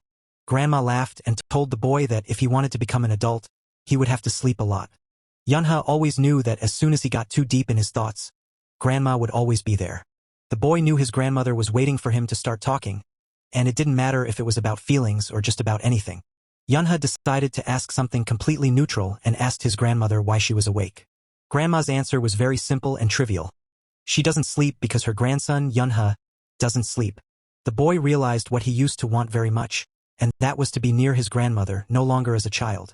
The boy's grandmother decided to offer a drink of warm milk, but Yunha refused. Suddenly, a question was asked from behind if he was sure he didn't want to drink warm milk, and the boy was even more surprised because he hadn't noticed her coming. Mom, smiling, pointed to the spread that she had brought with her and to the 3 cups of milk that stood on it, and asked her son if he had changed his mind and wanted to drink it already. Yunha wrapped his hands around the cup of warm milk, enjoying the taste of it and especially the people around him. At that moment, the boy's mother explained to the grandmother how scared she was from that call. And so the grandmother once again repeated that she was perfectly fine and generally thought her neighbor sometimes exaggerated too much. She was still very excited when she was informed that grandma had fainted. Yunha listened carefully to his family's conversation and heard his grandmother talk about how she had just stumbled a bit and still thought she got off very lightly. Grandma reported that she was just distracted, and that's why it happened. But now Mom would really like to know what distracted Grandma so much. The boy's grandmother said that when she was walking up the stairs, she saw someone. Grandma preemptively beat Mom to the punch and replied that she was completely sane and asked her to listen to the rest of the story first. She said that at the top, there was someone waving his arms and trying to convince her grandmother not to climb the stairs. The grandmother looked at her grandson carefully and said that when she started to think about it all, she realized that the person who had said all this was not her but Yunha. Yunha listened to his grandmother very carefully and thought hard about it all. The boy was sure that it would be wrong to take it all as his grandmother's usual fantasy. Yunha knew that if something went wrong, his whole family would go to the other world just like his grandfather. The boy suggested that maybe it was his grandfather after all, but then he was sure that his grandmother should have told him earlier. Grandma thought it was all amazing and like it was all a while ago and went on to tell him that Grandpa told her there was a cute lonely fawn outside, and he, of course, went out to see. The boy's mom heard the story and remembered a similar situation that happened to her. She began to tell him that she too had had a similar dream, and in it, her father had left a deer. The mom abruptly decided to change the subject and asked the boy what he wanted to be when he grew up. Yunha really thought about his mom's question and went deep into himself in these thoughts. The boy began to imagine and see images of different beings who were relentlessly asking him to help and save them. The mom saw the changing emotions on her son's face and asked what was wrong with him. To reassure his mom, Yunha replied that he was fine and just didn't know what he wanted to be when he grew up. The boy was told not to worry about it because it was quite normal if he didn't already know. Grandma went on to explain that Yunha was still quite young, and in general there was no need to rush into this matter. She advised the boy to live the happy and hard moments of his life so that he would make friends and even fight with them. Grandma also added that the boy should study diligently, and then one day she was sure that he would definitely find his vocation. She advised, due to her older age, that Yunha should just live until he finds out what he would prefer. Yunha smiled and thought about what his grandmother was advising him, to just live his happy life. The boy's mom was in complete agreement with her grandmother's words because time was on Yunha's side, and he would definitely be able to handle everything. She told her son that his name is Yunha and it means the universe with infinite power. The mom added that she would always be proud of whatever the boy does because he is her son. The grandmother added that she too will always support her favorite grandson no matter what happens. Yuna appeared very quietly and suddenly said that she would really like some warm milk too. The relatives called Yuna to their house since she was already awake, and the girl's grandmother offered to give her a glass of warm milk. Yunha suddenly remembered something. Just because of all the recent events, he had completely forgotten about it. The boy gave his grandmother a paper carnation that he had specially made for her himself in kindergarten. Grandma was very pleased and said she would be sure to put it on the nightstand in the hallway for everyone to see. The boy knew that if she was putting it close to the entrance, it meant she wanted to show it off, but he was sure Grandma didn't know about it. Yunha thought that it didn't really matter because he had given her a gift because he wanted to. The boy wanted to do for his grandmother to give as many good memories as possible in this life. He was insanely grateful to have her in his life and was glad she had raised him, no matter how hard it was sometimes. The parents called their children to tell them some very important news, and that news was that their family would soon be bigger. The boys were eating at their table at that moment, and when they heard their parents' words, they did not immediately realize what they were talking about. Yuna was the first to realize what her parents were talking about and rushed to hug them, happy that she might have another sibling, and her mom confirmed her guess. Yunha sat unmoving at the table and bowed his head low, and his mother at this moment began to worry about her son's reaction. The boy suddenly raised his head, and in his eyes were tears of joy because he was very happy about the news and did not forget to thank his mother for it. Yunha tried to calm down and, sobbing, told his family that this was the best thing that happened to him after birth, and it was actually the best thing in his life. Dad, seeing his son's reaction to the news, chuckled and said that people might think he was the father. The whole family, upon hearing such a joke from their head of household, laughed, and they all rejoiced in their family idol. The time came, and one day the boy went to his kindergarten again. The girl who ran happily down the hall laughed and shouted that she was already there and asked if Yunha missed her. The boy was no longer Yunha, and according to the goddess's calendar, he was 2 years old in the dream and 7 years old in the ordinary one, and he imagined himself to be a dog. The girls encircled the boy and, stroking his head, thought they were soothing him and asked him why he was crying. They couldn't stop talking about what a good boy Yunha was, except that Yunha was trying to convince them that he wasn't crying at all. One of the girls on the sidelines suddenly didn't keep quiet anymore and said that she personally didn't understand why they thought Yunha was cute. The girl thought it was better to throw this mongrel away, but the boy was angry because Me always provoked him at the first opportunity. She threatened him that she would tell everything to the teacher for insulting her, and then the teacher would punish him. The teacher saw Yunha sleeping soundly and realized that he must have been dreaming. At this moment, Yunha was already getting a little angry because his teacher had thrown him into a cage of dangerous animals while he slept. One of the adults came back and entered the room, thus diverting the girls' attention to themselves, for they were very excited. Yunha, on the other hand, wanted to take advantage of this moment and tried to sneak out of the room without the girls noticing him. The boy walked into another classroom, and it was not empty. At the desk, Yunha saw Hyen, who was holding a book in her hands. Yunha asked what the girl was reading, and she said a book about Sherlock Holmes and added that she had been obsessed with him lately. The boy remembered and told the girl that in the memoirs about Sherlock Holmes, Sherlock and Professor Moriarty at the end fell from the waterfall and went to the other world. Hyen, hearing all this, stunned, froze, and looked with great surprise at the boy. Yunha realized his mistake, which made the girl look at him so surprised because he had accidentally made a spoiler for this memoir. Hyen was upset because she hadn't even finished reading it, and Yunha tried to apologize by telling her that he would be back in one piece in the next installment of Sherlock Holmes. The girl was even more upset and didn't want to hear it, so she shouted at him to stop talking about it or she wouldn't be interested in reading anymore. Yunha was sorry, but it was too late.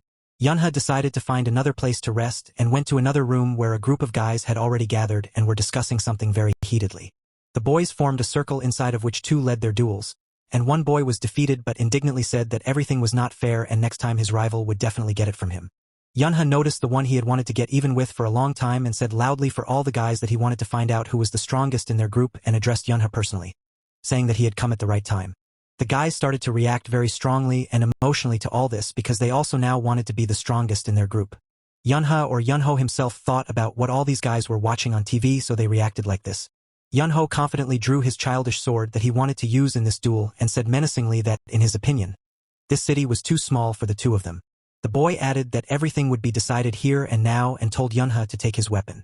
While Yunha sighed heavily and thought about how he was fed up with all this, Yunho's friends were very supportive of their comrade and shouted that he was much stronger and wanted him to win with a single blow. But Yunha kept thinking only that they were still children. The comrades did not calm down and continued to shout at Yunho to win because they did not like the fact that Yunha was very popular with the girls. Yunha heard his neighbor calling him and thought that she might want to support him, but he was wrong because the girl was only rooting for him to lose. If you think about it, the boy should not expect anything else from her. He didn't think he needed anyone to support him, but he was still a little upset about it. Yunha noticed in the crowd that Hyen was also there and was already happy that she would probably support him and cheer for him in this duel. But Hyen did not hold back her emotions and, with tears in her eyes, shouted very loudly that because of what Yunha had done recently, she no longer liked him and was not going to support him at all. Yunha realized that he, as always, was alone in life and took his weapon in his hands, ready for this battle. Yunho did not hesitate and, confident in his victory, attacked to prove to everyone that there was no one stronger than him in their group. The boys held their baby swords as if they were in a real arena, and all far from games. Yunha was able to repel his opponent's attack without much difficulty with his sword, and Yunho himself lost his balance. Yunho tried his best to concentrate, but he didn't manage to stay on his feet for long, and catching his sword was much more problematic. The boy was unable to fight back Yunha and still fell to his knees, losing his battle weapon. Yunho clutched his stomach and couldn't and didn't want to believe it because he thought that he could still continue this battle. Only if he was able to use his closed powers, things would be different. The boy couldn't even stand on his knees and collapsed on the floor while the boys at this moment were shouting and cheering for Yunho's quick victory. Yunha, hearing all these shouts of joy and support for him, couldn't help but smile and said that it was basically a good fight for him. The guys did not calm down and continued to shout that the boy was very good and strong, and in principle they did not expect anything else from him. The girls also praised him because they liked how Yunha skillfully played when they all played together in the family. The boys were pushing the boy in the back and saying that they thought that if anyone could pull Excalibur, it would only be Yunha. But the boy didn't understand what they were talking about. The boys emotionally said that they never thought they could see someone raise Excalibur and believed only in Yunho. While the boy shyly looked at the sword in front of him, he thought that maybe he should do it after all. Yunha took hold of Excalibur's hilt and decided that since the boys were asking for it, he couldn't refuse them and disappoint them. He did so and drew his sword high above him, and the crowd at that moment applauded him wildly, and the guys couldn't help but cheer. The boys were shouting how strong Yunha was, how good he was for pulling out Excalibur, and the boy was even starting to feel a little proud of what he had done and shyly asked them to calm down. On the city street at this time, someone's phone was left under a streetlight, and there was not a single person around, and such emptiness was alarming. On the phone he had left, the online television news was broadcasting that there was an emergency in the city because of the 7th grade goblins who were trying to blend in with the crowd in crowded places. While all the news channels were reporting that if anyone could spot them, the authorities should be notified as soon as possible, the boys were running around on the playground, playing their games and not suspecting anything. The girls were having fun and happy to catch up with each other, touching and shouting whether they froze or the player melted and could continue the game. Yunha sat in the shade under a tree and watched them all as the boys ran one after another without stopping. The boy wondered if they were getting tired at all because he didn't have the energy for it. He decided to take advantage of the silence to accumulate mana because after changing the future, he needed to use every free second to do so. Yunha knew that it would be a little while before people would start to see more power in mana, and so it would be better for him if he could accumulate as much of it as possible. After that incident, he was already able to accumulate much more mana than he had before. The boys noticed Yunha and turned to him, asking if he had rested enough and urging him to join their game, shouting that he was now it. The boy himself never ceased to be amazed at their endurance. The teacher was able to distract all the kids and turn all the attention to himself, or rather to the ice cream he had brought and was going to give them all. Yunha watched the whole situation as one tried to outrun the other to get to the ice cream and thought about how they were all still kids. The teacher kept handing out ice cream to all the kids and said that if someone didn't have it yet, they should come to him and get it. While being handed out ice cream by the teacher, Yunha and Minnie took up the same thing at the same time and now looked at each other frozen. The kids started arguing about who they thought had taken the ice cream first, and no one was going to give in. The teacher came over to them and tried to understand what the problem was, but Minnie tried to argue that Yunha was a boy and had to give in to her, but the boy didn't agree. The teacher took the ice cream away from the boys and said what he had told them earlier so they wouldn't fight with their friends. Making a decision, the teacher did what he thought was best in this situation and broke their ice cream in half. He gave each of them half a piece and added that this was the end of their conflict because they could always share with each other. The kids decided unanimously that this outcome did not suit the two of them and began to play a game of rock, paper, scissors, and the one who wins in the end will get both halves. The teacher tried to calm them down and told them again that they should share and that it was the right thing to do. Hyan suddenly came up behind the teacher and wanted to ask him if he knew where Yunho was now, but he suggested that perhaps the boy was walking in the garden. Minnie was eating her half of an ice cream cone and talking in her ear about how she didn't doubt that Yunho was out there waving his sword. The only thing she didn't understand was why the boy always played by himself and almost never did it in the company of the boys. Yunha was sure that special training should always be done in secret, but Minnie, after hearing Hyan want to find and bring Yunho some ice cream, didn't understand why she was of the opinion that if the boy wanted it, he would come to her. Hyan still insisted on her own because she was sad that he was out there alone while they were all eating. Minnie laughed at Hyan's reasoning and said that her big flaw is that she's too cute. The teacher heard what the girls were talking about and asked if Hyan really wanted to bring Yunho his ice cream, to which the girl said yes. Minnie saw that Hyan was determined and offered to go with her, but the girl replied that there was no need and she would do it herself. The teacher also made an announcement to the kids that as soon as they were done with the ice cream, they should be sure to throw their trash in the designated area. Yunho, while he was sitting and finishing his half of ice cream, heard the kids calling for anyone who wanted to play the freezing game to come over. Minnie walked over to the boy and told him to come over too, but Yunha refused and added that he had enough games for today. The girl wasn't used to backing down and started to insist on her own, saying that if Yunha refused, then no one would play with him anymore. But the boy wasn't bothered at all, and Minnie replied that she shouldn't worry about it either. Minnie wasn't going anywhere without him and explained to Yunha that she had been personally asked by his older sister Yuna to play with him, and she wanted to fulfill that request. Yunha began to think about how nice and caring his older sister was, but his thoughts were interrupted by Minnie, who told him to get up immediately. The kids played among themselves to see who starts driving in this game, and that person turned out to be Yunha. Yunha didn't really like this outcome, but there was nowhere to go, and he ran to catch up with Minnie. The boy tried his best and wanted to catch up with the girl who was trying to run away. Yun's next target was a boy who was also running for all his might so that he couldn't be caught. Yun still managed to catch up with one, and he was able to touch the boy, and according to the rules of this game, he was now frozen and immobile until he was unfrozen. Afterwards, Yunha ran towards Minnie, and in a short time was able to run to her, touch her, and shout that she had already melted and could continue the game. Minnie didn't even have time to move from her seat before another boy ran up to her and was able to pass the baton. She was now it, which the boy reported to all the other players. But the girl herself was starting to get angry. Minnie naturally blamed Yunha for all of this and was going to direct her anger at him, but she had to catch up with him first. Yunha was already enjoying this game a lot, and with a grin on his face, he asked Minnie if she really thought she could catch up with him. The boy suddenly stopped, and that gave Minnie the opportunity to reach him and tell him that now he was it. But that was not what Yunha had in mind at that moment. After a moment, Yunha was completely enveloped in mana and was glowing with a bright blue glow, all because of the feeling of annihilation. But he did not understand how this was possible because he was in a kindergarten. What he saw next amazed him and surprised him very much, and it was a green monster paw with big sharp claws. Yunha took a closer look and became very angry, not yet fully believing that all this was really happening in a kindergarten. The kids who at that moment were playing on the playground also froze and with rounded eyes looked at the one who hovered over them, and most importantly, they did not know what it was above them. So far, on the other side of the fence stood a huge monster with its weapons, and it was a 7th grade goblin. The girl was so scared that she couldn't even move, and all she wanted was for her mom to come to her and take her to safety. The 7th grade goblin was already very close to her and, because of its size, blocked everything behind it. The monster did not hesitate any longer and decided to attack the girl with his weapon without any remorse. At the same moment, mana was released from the hand of one of the kids, and the most important thing in this situation was to make it in time and not be too late. With the help of mana released during the moment, Yunha managed to disarm the goblin and even a little disoriented because he did not expect such a thing. It was Yunha who used his power and released mana to help the girl escape this attack. The goblin quickly got out of the situation and shifted his focus to Yunha, trying to attack him while the boy dodged and shouted to the monster that he was fed up with them all. Yunha was determined as always when it came to monsters and thought that he would try to deal with it quickly and run to help the other kids. The boy and the monster were fighting one-on-one, and each wanted to get even with the other as soon as possible. The teacher at this moment did not stand aside and tried his best to cope with another monster because he had to provide safety for all the kids.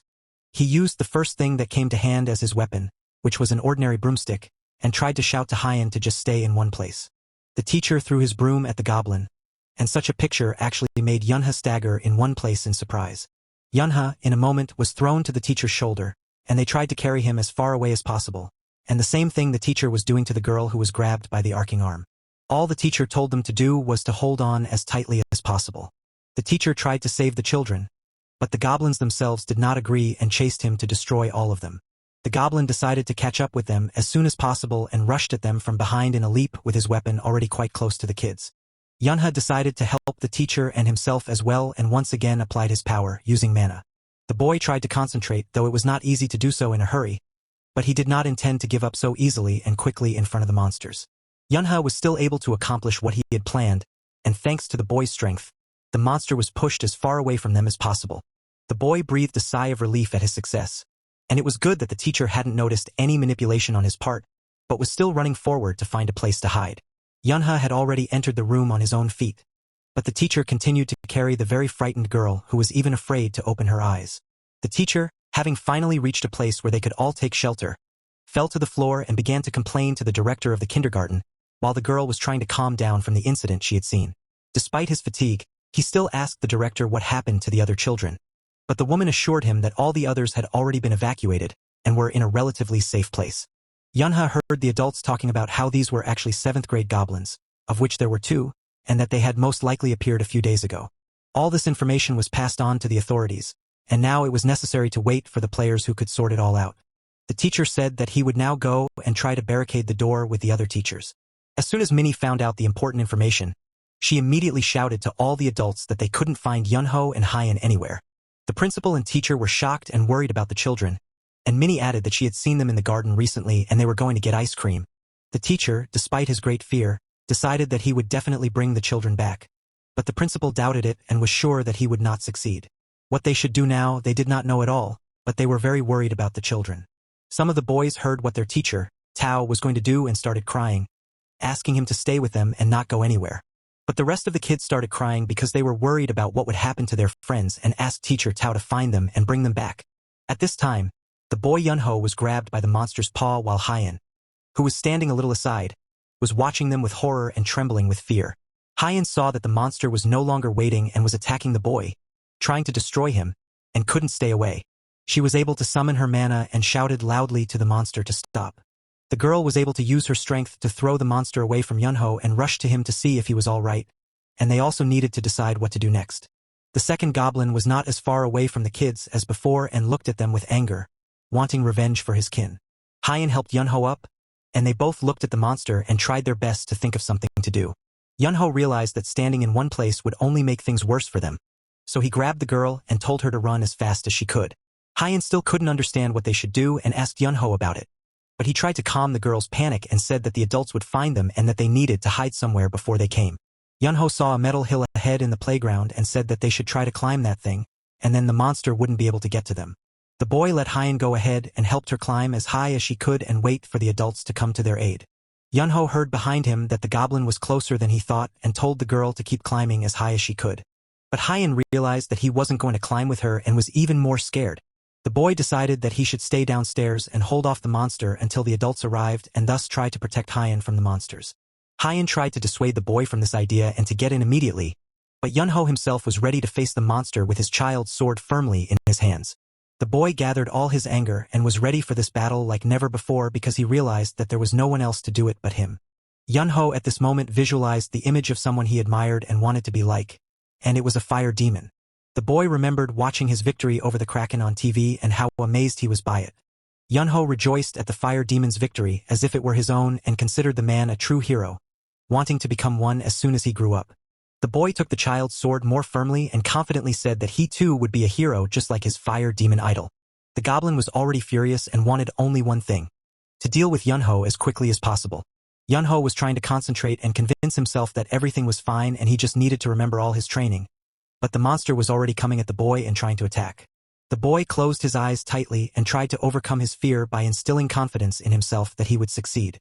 He was able to repel one blow of the monster, but the goblin was many times stronger than Yunho and was able to trap him in a corner with no way for him to get out. The monster was ready to finish the job. Suddenly, there was another person who could not pass by this battle and, on the contrary, was going to take an active part in it.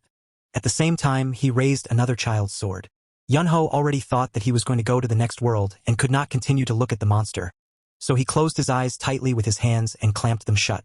Hyan, who was watching everything that was going on around her from her hiding place, was very scared but didn't know how to help her comrade. Yunha, who appeared suddenly but very timely, covered Yunho with himself and resolutely rushed towards the monster. Yunho heard the boy say that he had done well and froze in surprise, for he had not expected to hear such words from someone he had recently fought with, wanting to know who was the strongest in their group. Yunha didn't stop at what he had said and looked directly into Yunho's eyes, saying that he thought he was a real man. Yunho was even more surprised at what was said and couldn't understand why Yunha was telling him all this now. The monster decided not to stand idly by and rushed at Yunha, but Yunho noticed it all in time and shouted at him to turn around immediately. The goblin's weapon was powerful and very sharp, and if it could reach its target, the outcome would not be good at all.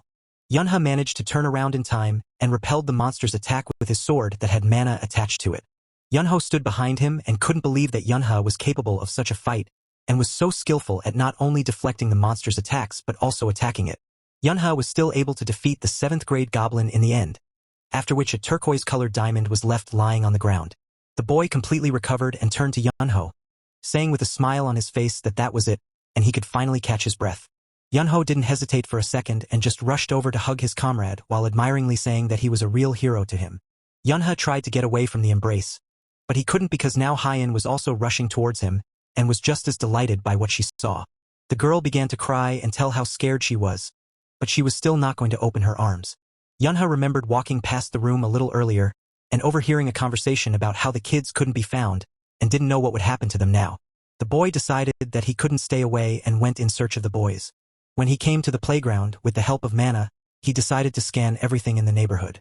Yunho saw a figure with a large Manhwa and recognized it as Hyan, and then noticed Yunho too and was glad that the kids were okay, and both were able to escape. Yunho relaxed and rejoiced too soon, for in the distance he had scanned another figure, and it did not bode well because that monster was approaching the place where all the others were hiding. After noticing the monster, the boy decided that he should first kill the goblin that was approaching the gymnasium and then return to Yunho and Hyan. The beast froze and tried to smell those it needed, and the goblin himself looked very intimidating in doing so. Yunho went out to meet him and was going to take this fight because he felt he had a duty to take care of the safety of all the boys and his teacher. The monster, as soon as he saw the boy in front of him, instantly rushed at him, wanting to destroy him once and for all. Yunho used his strength, and with the clerical knife in his hand that served as his weapon, jumped high up and was able to leap over the monster. The boy, of course, engaged his mana and intended to attack the monster with as much force as he could. Yunho was at the monster's back, and the goblin couldn't dodge and was destroyed. The boy, after this battle, looked at his weapon and saw that the clerical knife was no longer useful and it would be unrealistic to use it, but it was still a great help to him. He threw away his weapon next to the crystal and rushed back to help the kids, thinking about who should break into the kindergarten like that. As soon as he got to the second monster, he would definitely deal with him. The boy rushed to run as fast as he could and thought only of making sure the kids could hold out until he came. He tried to send a mental message to Yunho and Hyan that he was on his way to them. Yunho came back to reality, where he was still being hugged by the kids who couldn't get over the shock, and he decided that it was better to let it be like this and he would be patient for a while. The boy suddenly saw teacher Tao rushing to their location, aid with a broom in his hand that he was going to use for the battle, and he was already shouting to them all, wanting to know immediately if they were all right. Yunho finally calmed down because he realized that everything was over and all the monsters that attacked the kindergarten had been destroyed. So he happily replied to their teacher that everything was fine with them all. After a while, a lot of people gathered on the territory of the kindergarten because there were policemen and worried parents who came to pick up their children as soon as they found out what had happened to them. One of the uniformed men was talking to Yoon, wanting to know from him personally if he was actually able to destroy the monster. The boy, shy and avoiding a direct answer, began to humor him a little and said that the goblin was just a little hurt and told him that he had just disappeared when Yunho struck him a few blows. The man was puzzled because even if the goblins were 7th or 8th grade, they were not weak enough to be overcome by a 7-year-old child. He knew very well that monsters could only be sent to the other world by destroying their core with a weapon that was infused with mana or a very strong physical attack. The man also started asking the boy about the goblin that was in the hallway. Yunho continued to look for a way out of the situation and so answered the man that most likely he was able to destroy the goblin that sent the other one to the other world, and after their battle one of them was very weak and so the boy managed to deal with him. The boy very much hoped that such an answer would satisfy the orderly and there would be no doubts, and in principle he was right. The man behind the podium said that on behalf of Sun Buk-gu's office, they deeply apologized to the kindergarten for the recent incident. Looking at all those gathered in the hall, the man went on to say that they would try their best to do everything possible for the well-being of this kindergarten. The man moved smoothly to the pleasant and joyous moments and pointed to their hero of the day. It was none other than Yunho, who received the commendation and was given a certificate that was awarded to the brave child for his bravery in saving the people from the monster's attack. All the people in the room applauded wildly for the boy's bravery, and especially his comrades and teacher admired him. Suddenly, the boy's parents appeared and heard what exactly their son was being rewarded for. They asked threateningly if he had once again done something without thinking, as he had done with the Kraken, and added that they wanted him to write a note of apology. Yunho heard his parents' reaction and was all but certain that he wouldn't get off that easily. Now the reporters asked the boy to smile a little wider so they could get a good picture. After a while, the school directorate decided to organize a festival at Doan Kindergarten. In this festival there was a character and a legend which said that a long time ago there lived a princess, Snow White, and her face was whiter than white and she was very beautiful. It was Snow White, and the legend was told that Snow White had a warm heart and in the forest lived 7 dwarves who loved her very much. The girl was actually very sweet and beautiful, and the dwarves protected her and shielded her from all troubles. These actions on the stage were watched by parents who sat in the audience and admired their children and their play. Yoon-hook grabbed his head and ran up to Yunho, whom he had recently considered his captain, and started shouting that he didn't know what to do because he had forgotten his text. Yunho didn't understand why the boy was so panicked since he had only been given one line to learn and sounded out his words for him once more. Yoon-hook was happy to have such help and thought that Yunho was a true captain who remembered everything, but Yunho thought about how the boy had changed a lot after the situation with the goblins. Yunho remembered how the boy had nicknamed him Warrior, but he didn't like it at all and urged him not to call him that anymore. So they agreed that Yoon-hook would call him captain instead of warrior. Yoon-hook said that he understood and promised his captain that he would show him how good an actor he could be. On the stage stood the prince, Prin, in a beautiful dress, and to her rushed someone.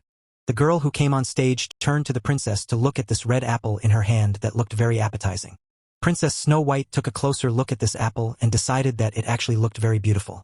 The dwarves tried to warn the princess not to take anything from the stranger and were almost certain that the apple was poisoned. One of the dwarves yelled for the princess not to eat that apple. The boy, Yoon-hook, who was also on stage, shouted very loudly for her not to dare take it. The guys shouted to the princess all in one voice that she did not touch the apple and in any case did not eat it, and this game they came out perfectly. Their emotions were incredible. The teacher took a microphone in his hands and voiced everything that was happening on stage for the guests. At this time on the stage, the emotions only heated up more and more because the dwarves were trying to prove to the princess that she should not eat the apple, and the queen wanted to insist on her own. Parents and relatives of the kids who were watching the scene and everything that happened on it were delighted with such a game of actors. Yunha, who was still backstage at this time, watched Yoon-hook carefully and thought that the boy was playing like a robot and moving the same way. The queen, who was tired of waiting and persuading Snow White, threw an apple at her to finally eat it. The girl launched the apple, but it fell into the mouth of the wrong person for whom it was intended and got even angrier. One of the guys who played the dwarf did not hold back his emotions and cried because he thought that Yoon-hook went to the other world because the apple fell into his mouth. All the other guys froze in shock because the dwarf had eaten the poisoned apple that was meant for the princess. The teacher continued to comment on all the events happening on the stage and spoke into the microphone for the audience that despite all this, the queen did not give up. He went on to voice the further scenario, saying that the queen still made the princess eat the rest of the apple. The girl who played the queen couldn't stand it any longer and shoved it into the princess's mouth and told her to finally bite it off. Snow White, with a bitten apple in her hand, with horror said, "Mom." And the queen, who was running backstage, shouted back that she was not her mom but her stepmother, and reminded her that she had already asked her many times not to call her that. Hyen froze in place in surprise and still continued to hold the bitten apple in her hands. Snow White could no longer stand still because her legs suddenly weakened, and she fell. At this time, the dwarfs were carrying their comrade, who had accidentally gotten a poisoned apple, off the stage. The teacher carefully continued to watch everything that was currently happening on the stage and walked over to Yoon, putting his arm around his shoulders. He wiped away the tears in his eyes that came from laughing and told Yunha that apparently he could only rely on him now. The teacher told the boy in confidence that they had placed bets on which band would perform best. At this time, Snow White was already lying on the stage, and there were many beautiful white flowers around her. The moment had come that Yunha now needed to go on stage and play his part in this play. Hyen, on the other hand, lay motionless in the flowers with her eyes squeezed tightly shut, and the girl still looked very cute in her pretty dress. As soon as Yunha walked onto the stage, he immediately heard the audience whispering in the hall, wondering if he was really the one. Yunha stood beside Snow White, and the whispers from the hall were getting louder and louder. He heard people speculating whether this boy was really able to destroy the monster and didn't believe the rumors. But someone said that it was all true and he was even rewarded by the mayor's office. Some viewers still could not believe it because in front of them was just a child, and how he could do such a thing people did not understand. Yunha didn't regret anything because those were real monsters who were not afraid to sacrifice people's lives. But he was a player and it was his duty. The boy's thoughts were interrupted by loudly spoken words from the hall shouting that he was very good. And Yunha didn't understand who was saying that. Yunha was a bit confused and now froze motionless, trying to come to his senses a bit. The girl who was shouting words to the boy about how good he was while actively waving her hands from her seat was his sister, Yuna. Following his sister, his parents began to support the boy, and the first one shouted out his father what a very handsome son he had, and his mother said that she was also here with his younger brother. Yunha heard all the words of his relatives who tried to support him with all their might and decided that he would be able to play his role properly. The boy blushed and laughed and told his family that they were embarrassing him with their flattering words. Yunha was finally able to overcome his stiffness and confusion and approach the princess. The boy gathered all his courage and exhaled deeply, intending to do what he had to do. Yunha leaned over the princess and spoke his line for the play that said, "Could someone so beautiful exist in this world?" Next, the boy in the script was supposed to kiss Snow White on the forehead, which in principle he did. After that kiss, the princess was able to open her beautiful eyes a little. Yunha gave the girl a hand and helped her to lift herself up while the boy looked at her very touchingly and tenderly. The whole hall burst into applause after the skit, and his family was especially happy for their talented Yunha. Yunha and Hyen bowed low in front of the entire hall, taking their hands. The guys who were watching this scene backstage could not stand still any longer and rushed at the guys with shouts of joy. Yoon-hook, who could not have expected anything like this, was lifted up in their arms and began to toss him around while shouting at him how good he was. The boy began to worry about his safety because the boys were throwing him very high and he could fall. The boys still couldn't hold Yoon-hook, but they were able to catch him with strong, steady hands without letting him fall and hurt himself. It was his father's hands who immediately raved about how good he was on stage, and he was very proud of him. The boy, hearing these words, smiled happily and said that of course he was good because he was his son.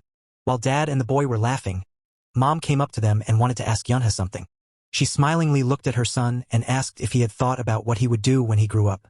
Yunha suddenly thought about it and remembered his mom asking him the same thing just last year.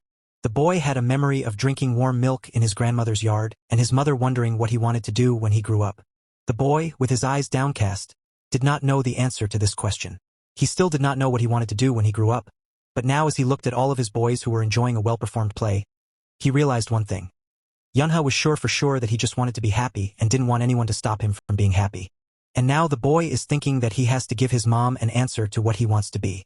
The boy, sitting on his father's shoulders, smilingly said that perhaps he would like to become a warrior. Yunha asked his daddy to let him down, which he of course agreed to because that's what his rising warrior wanted. The mom looked at her son with pride and great love and couldn't help but be overjoyed. The boy was already running to his boys to celebrate his successful performance, and his mother added that he should do as he saw fit and she would always support him. Yoon-hook, seeing Yunha, immediately with a smile on his face rushed to hug and congratulate his friend, his captain. After a while, there was no longer a kindergarten building but an elementary school where all the kids went. The principal, from the podium, standing behind the podium next to all the teachers, congratulated all the children who entered elementary school on this beautiful spring day. Along with the buds blooming among all these children was Yunha himself, who was already 8 years old at that time, and according to the goddess's calendar, it was year 3. When Mindy saw Yunha standing in the row with everyone else, she was disrespectful because the boy was yawning and told him about it because at that moment the principal was speaking. The boy could not keep silent and replied that he thought she was just as strange. Hyen had already turned to the two of them and informed them that the teacher had asked them to be quiet. Yoon-hook couldn't keep quiet anymore and told Yunha that he thought there would be many strong children here and wanted to know when his captain would be in charge. But Yunha asked him to calm down because he wasn't going to do anything. The boy still didn't want to calm down and continued to speculate aloud that Yunha, as his boss, must be worried about Yoon-hook while Yunha was tiredly trying to convince his comrade that he wasn't worried about him at all. The headmaster was finishing his speech for the junior high school students. After the principal's speech, all students were assigned to their classrooms for further introductions and instruction. A girl spoke in front of the class and introduced herself. She said her name was Kim Mindy, and she was from Hano District.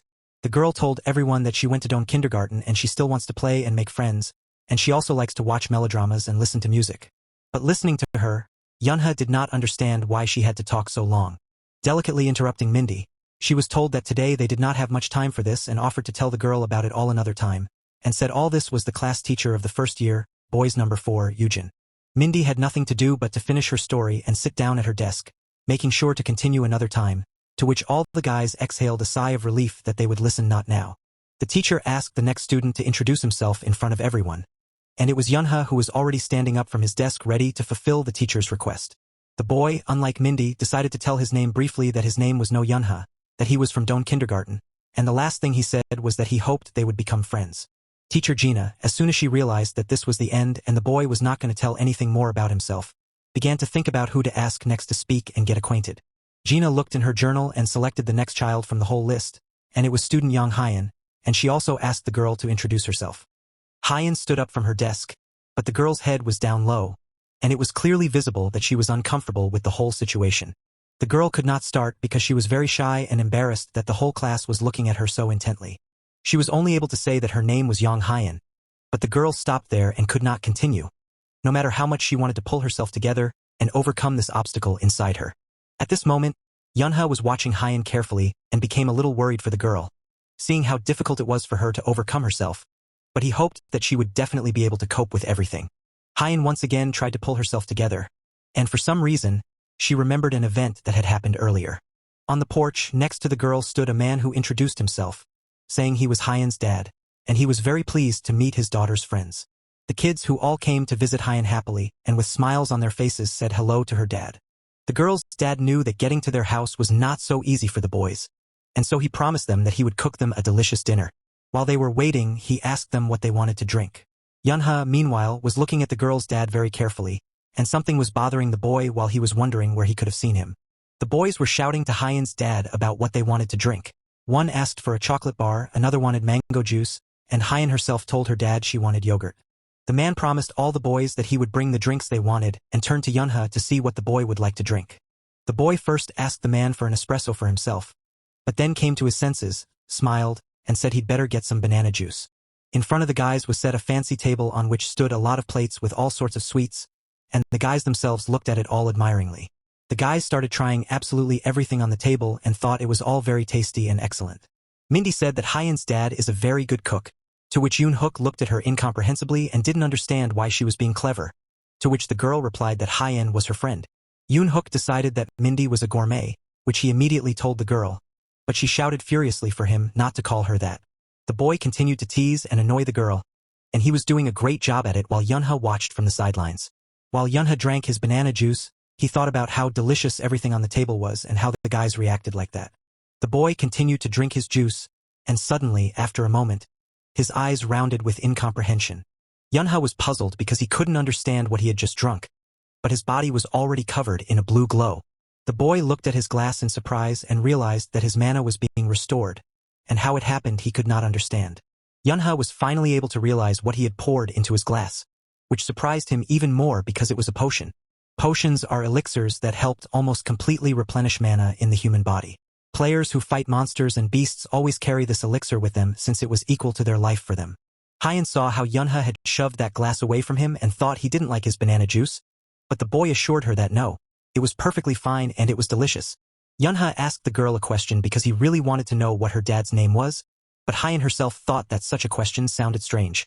The girl still decided to answer because it was not difficult for her that her father's surname was Yang and her name was Sukin. Yunha heard the girl's answer about her daddy's name, and the boy's eyes glistened with anticipation.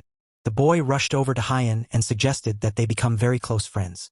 Yunha clenched his eyes and once again said the name of Hyan's father, but the boy admired him because this man had revolutionized the potions market. Young Sukin had always selected the ingredients very carefully, and he had the gift of filtration, which also allowed him to extract the mana itself. This man would definitely become the king of the potion market in the future, and Alice Groups, which was one of the 3 biggest companies in South Korea.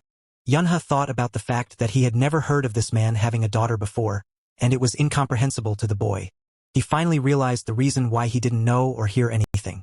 About the man's daughter, the girl had survived because Yunha had been able to save her. Yunha touched the girl's shoulder, wanting to tell her something very important. The boy told her in all seriousness that if anyone at school was harassing her, she had to report it to him, and he wouldn't just let it go. The girl heard everything Yunha told her and lowered her eyes in embarrassment, but she agreed and thanked him for taking such care of her.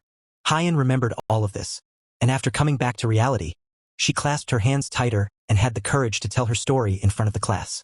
The girl began to say that she was also from Do and kindergarten like Yunha and Minnie, and added that she liked to read and drink tea. Hyan admitted that she was still very shy when talking to people who were new to her, but asked all the guys to talk to her. Yunha was pleased that Hyan had the courage to talk about herself, but he didn't expect anything less from his best friend. Teacher Gina was pleased with the girl's story about herself and was sure to tell her what a good girl she was. Next, Gina informed all the guys that it was their turn to hear about another student whose name was Jin Sona. Yunha looked at the person their teacher had indicated and was surprised to find himself staring intently at another elementary school student. The boy noticed an unusual feature on the girl: furry ears on her head and more. Jin Sona stood up and lowered her eyes to the floor as the guys were paying attention, and the girl could hear them talking about her ears and tail, wondering if they were real and if she was a monster at all. The girl wasn't a monster, but she was a half-breed, and that was the name given to those people who were born with poor mana distribution. All people, when they met such half-breeds, were very wary of them and not at all friendly, and they had their reasons. People who lost their loved ones to monsters didn't like half-breeds because they were so similar to monsters. The girl, without raising her eyes, began to tell about herself, that her name was Jin Sona and she didn't go to kindergarten, but she would like to make friends with everyone. Yunha heard the boys discussing that some of them had been told by their parents not to go near this girl without much explanation, and the boy thought that apparently people just had too many stereotypes. Gina had no sooner announced the name of the next student than he jumped up from his seat and introduced himself to the class. It was Cho Yoon-hook, who liked to swing a sword and, thanks to his boss, was learning to control his mana. One of the boys asked in surprise which boss he was talking about, to which Yoon-hook himself only laughed, saying he didn't know who he was talking about. Yoon-hook didn't hesitate any longer and pointed his finger at the person he thought was his boss. And it was Yunha's disciple.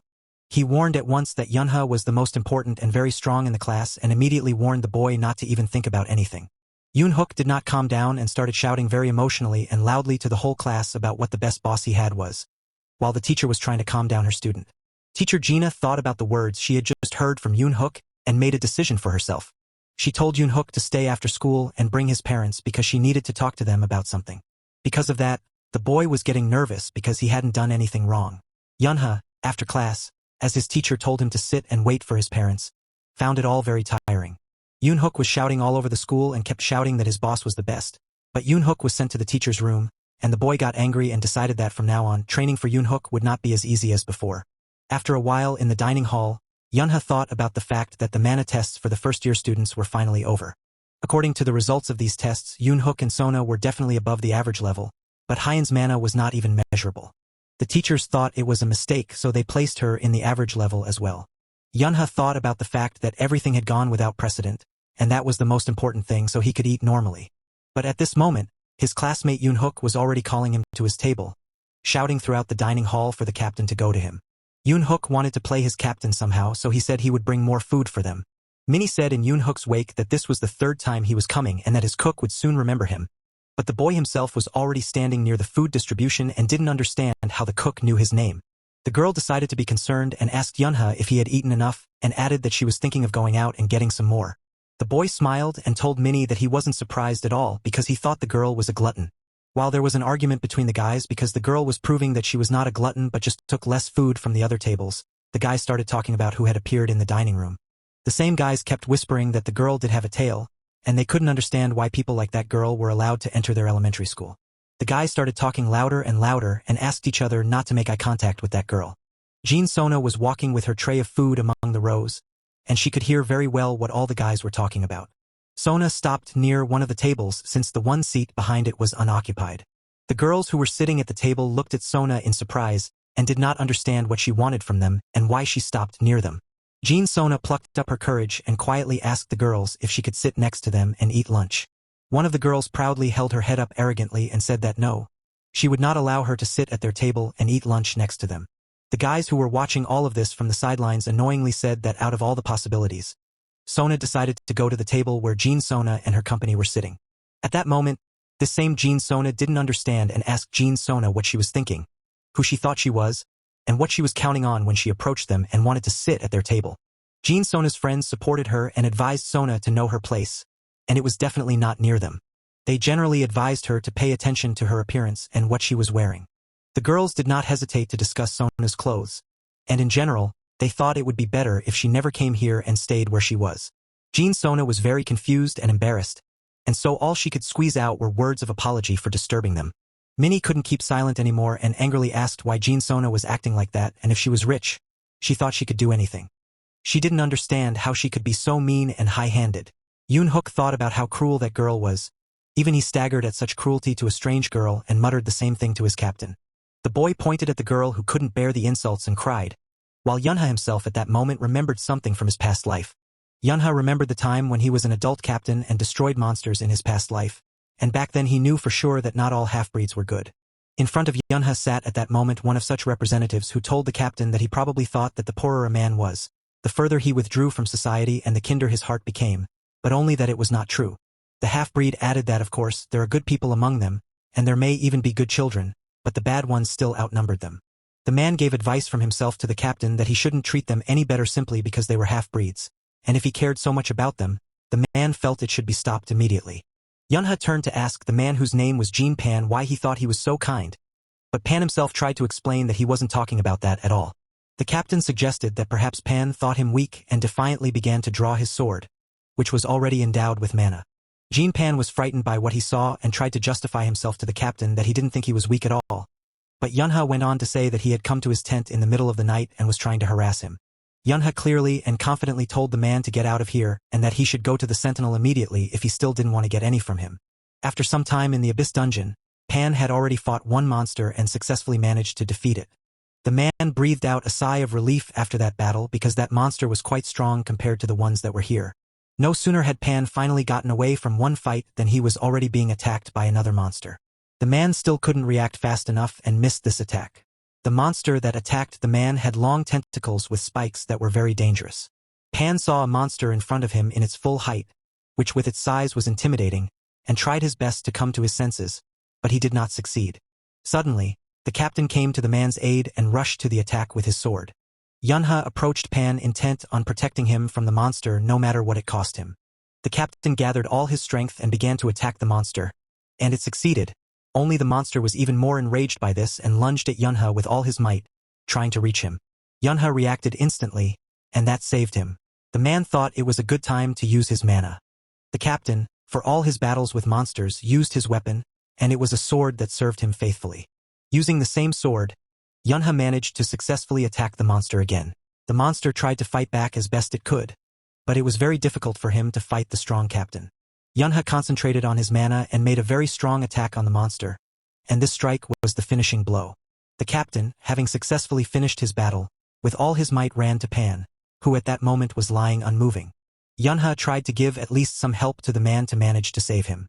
Pan advised the captain not to stop and to go as fast as possible because he had already managed to get this far and it was no time to hesitate. Yunha was already running towards the man with all his might, and the captain asked him to at least try to help Pan. But the girl was unfortunately unable to do it because she was very familiar with these wounds that no one can help, and as a result, Pan would soon go to the other world. Pan was calm because he knew from the beginning what he was doing and what the price of fighting monsters might be. The man was ready for it and didn't understand why the guys were still standing here instead of going on to fight the monsters.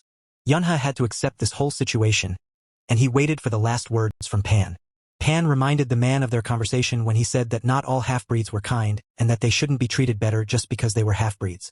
The captain replied that he remembered it well. He went on to say that there might be more bad guys in the world and the captain shouldn't turn a blind eye because Pan himself was no different from them. Jean Pan, before he went to the other world, had one last thing to say, that he himself was not a good man. Yunha thought back to that whole situation with his comrade back in the old days and made a decision for himself. The boy got up from the table intending to leave, but at the last moment he asked Minnie to do something. Yunha wanted Minnie to make some room at their table and went to get the person who was supposed to have that seat. He approached Sona, but the girl didn't even notice him. She was very upset and immersed in her own thoughts. Yunha took the girl under his arm and led her to his friends, telling her that there was an empty seat at their table. Jean Sona and her friends saw what the boy was doing and froze in amazement watching them. Sona wanted to tell Yunha that this was too much, and in doing so, she accidentally touched his hand. The girl quickly yanked her hand back, apologizing, but Yunha said it was okay and called her to his table. Yunha pointed his hand at his friends and said that they had already found a place for her. But at this moment Yoon Hook was already actively gesturing and calling the guys over to them. The girl tried to stop Yunha because she thought it would be worse for him and his friends if they helped her. But the boy was categorical and answered that he absolutely did not care about other people's opinions and he would not change his decision. The girls who were sitting at Sona's table watching the kids wanted to know what kindergarten those kids were from and thought they should probably ask for information on all of them. But Sona talked them out of it and said there was no need and it shouldn't be done. The girl was convinced that it was obvious from these guys that they were nothing and she was not interested in them. Minnie greeted her new acquaintance and told Sona that Yunha could be a bit stubborn sometimes, and she would have to get used to it. Yoon Hook also said hello to the girl and told her that lunch today was very tasty. Hyen offered barley tea to Sona almost immediately, but the girl was embarrassed by such attention and care from the strangers. Hyen didn't hesitate to offer her friendship to Sona right away, and the girl was even more embarrassed by it. Sona looked at them all attentively and didn't understand why they were so kind to her, and the guys themselves carefully advised her to drink the tea slower because it was hot but very tasty. The girl, with her hands around the cup of tea, looked at her reflection and tried to understand for what kind of merits she deserved their kindness and care. Sona took one gulp of the tea, which was actually very tasty. The girl started to eat, but she was still too shy to raise her eyes. Sona choked on her food because she was eating in a hurry, and Yunha carefully asked her not to hurry because no one was going to take her food away. From these words, the girl could not stand it and cried. The guys tried to understand why there were tears and tried to calm the girl, but she kept crying because she was not used to such attention and care, especially from strangers. After lunch, the guys decided to go out to the site together, and Yunha told them all that he would be driving and added that when he started, the guys would have to suppress mana in order to hide their presence. The boy also said that if someone wanted to beat him and run away, then he should use mana to improve his physical abilities. Sona was worried because she didn't know how to hide her mana and told the boy that she knew how to hide and was in very good shape. Minnie began to encourage the girl that she had to win with her strength, while Sona doubted that it was possible to win against him at all. Yunha realized that she couldn't use telepathy, which was her ability, and decided that he would teach her later. The boys started their game, and Yunha warned them that they couldn't hide inside the buildings and had to stay on the school grounds. Yunha turned away and started his countdown, warning all the guys that he would start after 100 seconds. The boy complied honestly and stood with his eyes closed, counting to 100. Yunha finished his countdown and shouted loudly to the entire site that he was going to search. The boy very quickly managed to find almost all the guys at once, which upset them and made them a little angry. Yunha realized that only Hyen and Sona were left, but he couldn't feel Hyen's presence at all, which meant that the girl had excellent control over her mana. So he decided to find Sona first.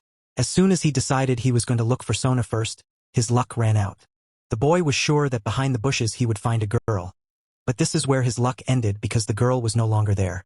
Yunha was able to spot the girl's tail when she was about to disappear around the corner. He tried to run as fast as he could, but he couldn't catch up with the girl. When Yunha's hand was about to reach the target, Sona jumped so high up that it was impossible for him to reach her. The girl said loudly and seriously that she wouldn't lose until Yunha caught up with her, and so far there was no way the boy could do that. The guys stood back and watched as Yunha tried to persuade the girl to immediately descend from the roof, but she stubbornly refused to do so. Suddenly, Yoon Hook, who was standing on the sidelines, decided that he had been found and caught, and so he was going to resume his participation in the game. Minnie didn't stand idly by, and in fact, she decided that she had been tricked and now she was eager to run. Yunha, who was Yunha's older sister, thought that it was fine because she really wanted to play again, and with the help of mana, she would be able to run much faster. Yunha, who saw that the guys had decided to take part in the game once again and not admit defeat, simply became furious. The boy grabbed his head and couldn't understand what was going on and when he was the one who lost control in this game. Yunha pulled himself together and decided that if that was the case, he should definitely catch up with everyone and prove to the guys once again that they were still on the losing end just like the first time. Sona watched the whole situation below with a smile but still remained standing on the roof. A little earlier, Hyen, who was also playing this game, had escaped into a building and was now trying to figure out where she could best hide. The girl heard Yunha shouting that he had already counted to 100 and was now going to look for them all, so she thought that she had to suppress her mana or the boy would be able to find her quickly. Hyen tried her best to suppress her mana so that she wouldn't lose this game or at least not so quickly. After a little while, she sort of succeeded, and then the girl remembered the rules of the game that she was not allowed to go inside and so needed to go outside. But before the girl could get out, she suddenly saw whole stacks of books unknown to her on the stairs ahead. Hyen, of course, couldn't pass by because her curiosity was much stronger, and she wanted to find out what this place was and why there were so many books here. The girl walked inside the room and froze in amazement because there were many books around her, and it was intriguing and mesmerizing at the same time. She walked farther into the room and couldn't get enough of what she saw around her. The girl, after picking up a few books, decided that this must be her personal paradise because of so many. Hyen suddenly snapped out of her reverie and began to think about where she was and what this place was all about. But she didn't forget that she needed to get out of here. The girl stopped abruptly because she saw a book that she was very interested in, and she could not pass by it until she recognized its title. Suddenly, a man behind her said that the title of this book was Alice in Wonderland. The girl was a little frightened because she didn't expect that there was someone else here besides her, and now she looked at the unknown grandfather. With glasses, the guys who went in search of Hyen because they could not find her anywhere suddenly heard incomprehensible phrases from behind the door that were about Alice, who went back and chased the rabbit. Yunha immediately went into the room because he thought that the girl was in danger, but from what he saw, he could only menacingly say the girl's name, Yang Hyen. Hyen at this time sat on her grandfather's lap, and he read to her the book about Alice in Wonderland. But as soon as the girl heard the voice of her friend, she immediately became nervous. Yunha said hello to the grandfather and explained that Hyen had disappeared when they were all playing a game together, and that's why he was looking for her. But the grandfather told the girl that she should have warned him that she was with her friends. The rest of the guys watched the action in the doorway and tried to be quiet, but Hyen told her friend that she'd just forgotten. Yunha was furious at this response and didn't understand how she could just forget. The girl herself tried to apologize because she was actually ashamed of her act. He told Hyen to warn them if she wanted to leave, and the girl said she would and apologized again for her actions. Yunha thought that if he continued to scold her, she would cry, and so he should stop.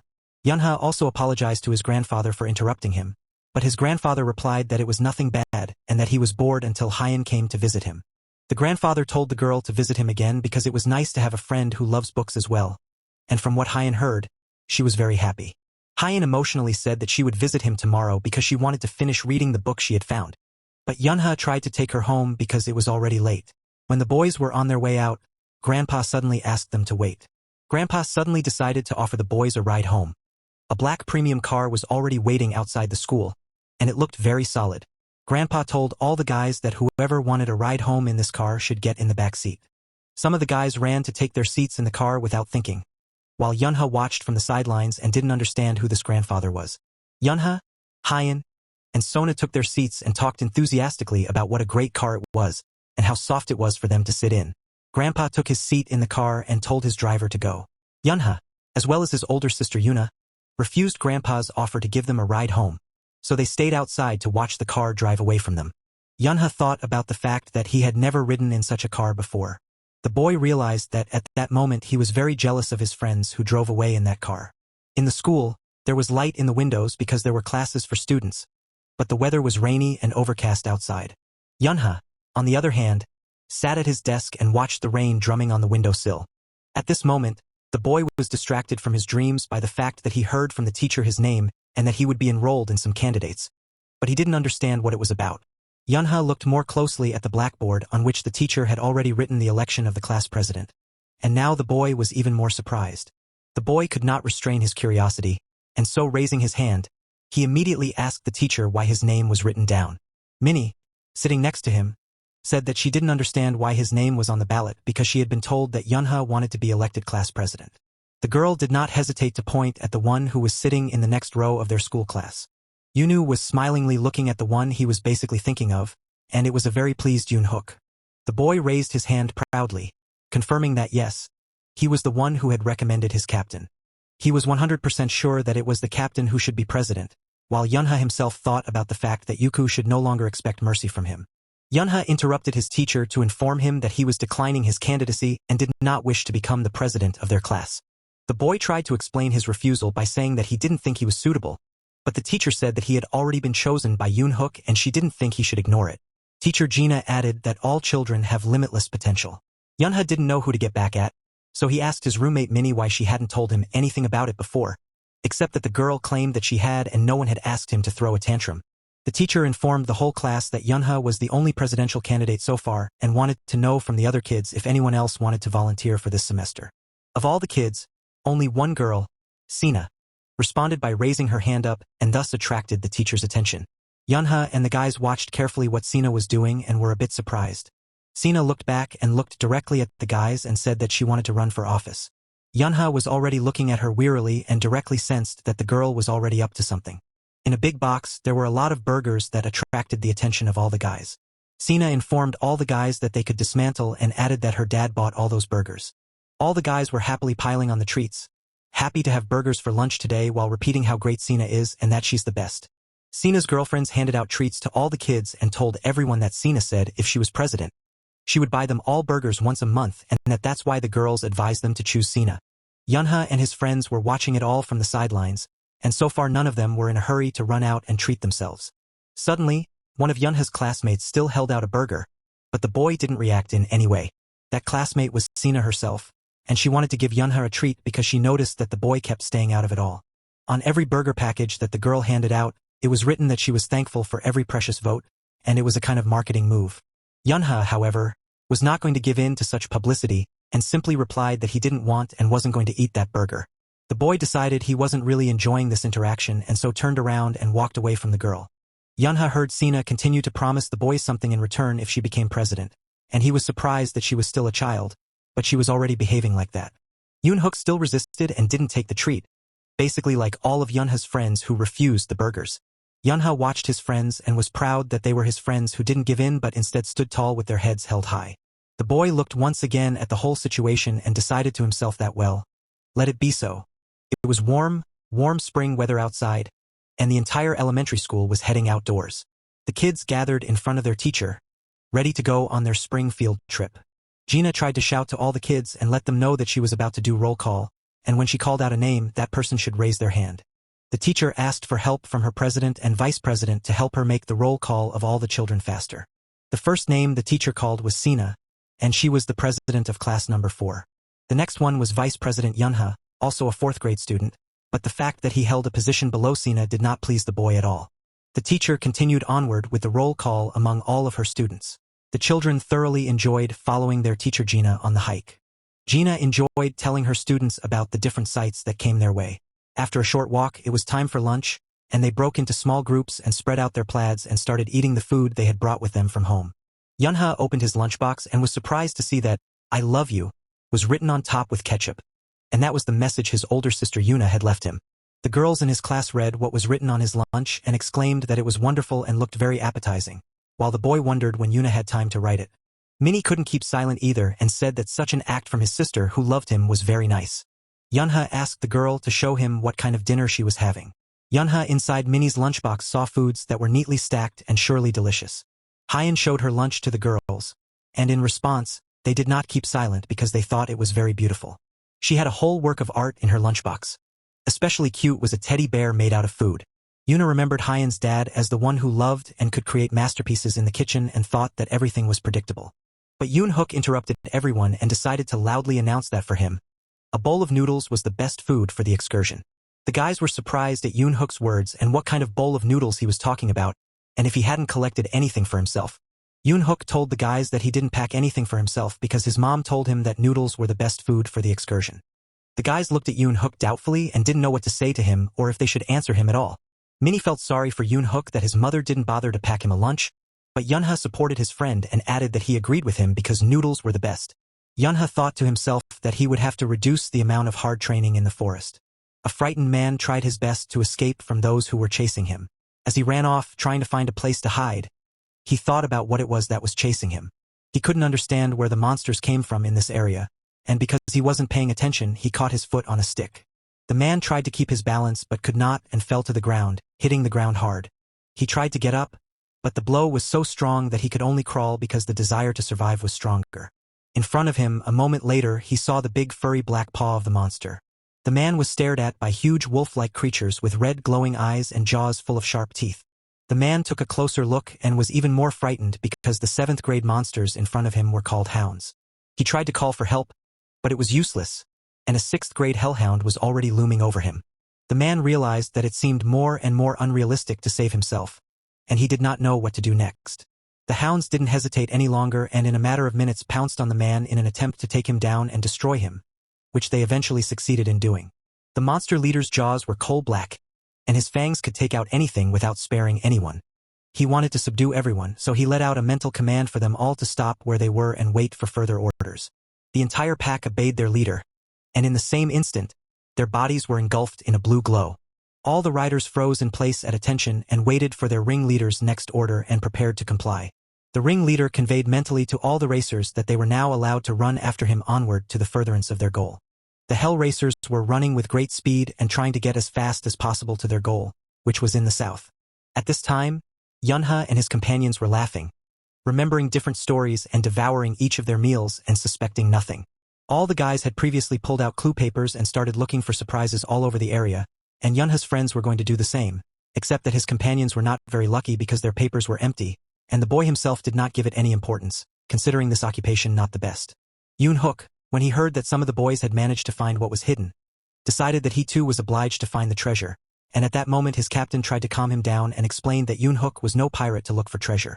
Minnie was also already involved as the girl's sporting interest had kicked in, and she didn't like to lose at all.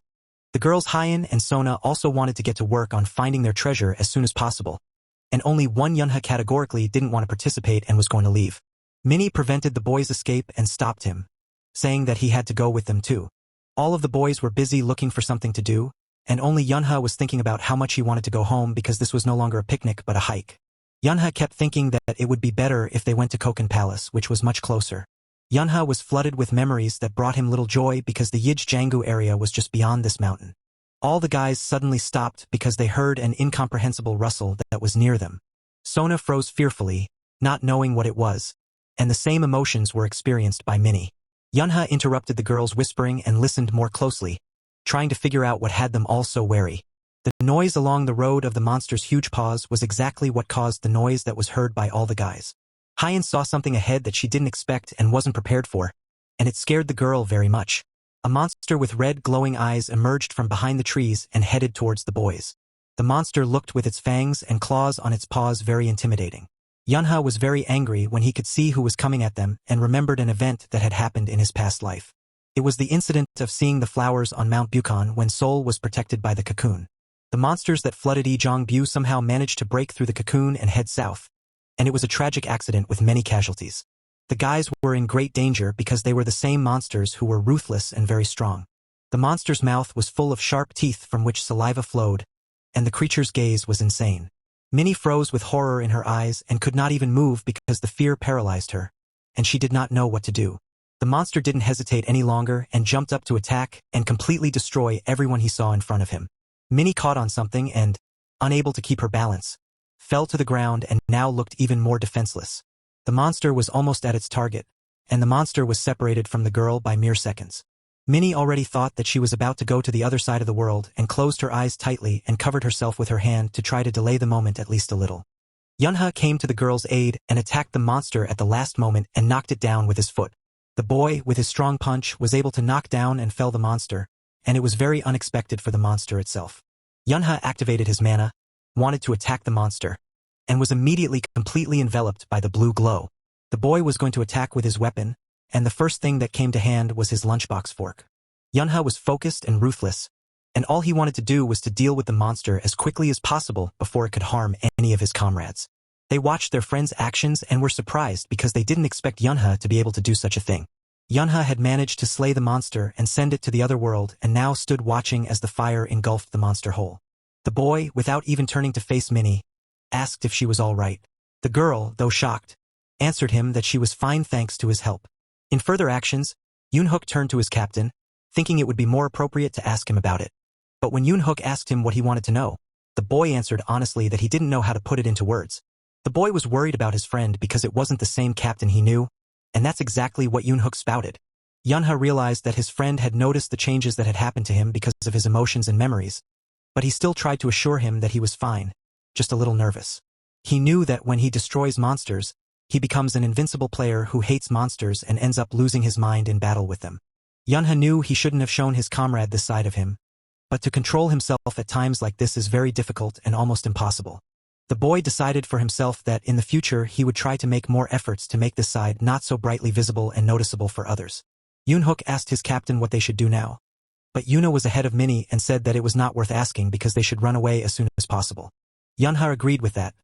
The boy knew very well that hounds always travel in packs and there were too many of them coming down from the mountains, and most likely he would not be able to save all of them. So there was only one way left.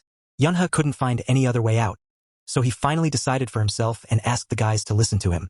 The boy made a great deal of emphasis that they should listen to him very carefully, for it depended on it whether they could be saved.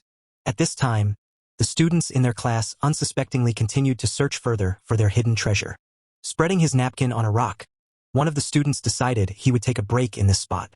Sina made herself comfortable on her napkin and told the boys to go and look for the treasure. The boys were not very happy with this instruction. The guys thought it was a bit too much and wanted to rest next to Sina. The girl's look was very contemptuous and promising them nothing good if they didn't start doing what she told them to do right now. The guys only had to take one look at their class president, which was clear without words, and so they immediately changed their minds and, leaving her alone, ran to find the treasure. Sina was relaxing, sitting in the sun and flipping through her cell phone, thus amusing herself. The girl was suddenly distracted from her study because she heard a foreign noise from outside. The boys ran away with frozen horror in their eyes and ran as fast as they could without sparing their strength. Sina was very surprised by all this, and she felt uncomfortable because she didn't understand what was going on. A whole pack of hounds raced after the boys, and the scraping of their claws against the ground was drowned out by the shouts that all the students raised. The girl ran past Sina and only managed to yell out that there were monsters chasing them, and from what she heard, she dropped her phone.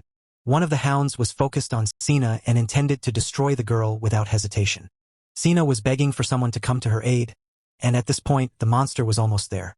The girl kept calling for help and was more frightened than ever, but the monster only opened its mouth wider.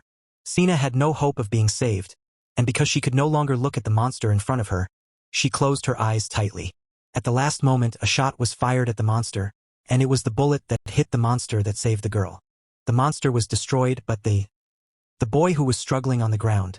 Yoon-hook was pinned down by the hellhound, and the girls could see the fear in his eyes. They knew they had to act quickly. Sona, feeling a surge of determination, focused her energy and called upon her powers. The flames around her intensified, and she felt a connection to the very essence of the forest. With a fierce cry, she unleashed a wave of fire towards the hellhound, hoping to distract it long enough for Yoon-hook to escape. The hellhound, startled by the sudden burst of flames, turned its attention away from Yoon-hook, giving him the opportunity he needed. With a burst of strength, he pushed the monster off him and scrambled to his feet. Meanwhile, Hyen and Mi joined forces, channeling their energy into a protective barrier around Yoon-hook. The winds swirled around them, creating a vortex that shielded them from the oncoming hounds. The girls could feel their powers combining, amplifying their abilities as they fought to protect their friend.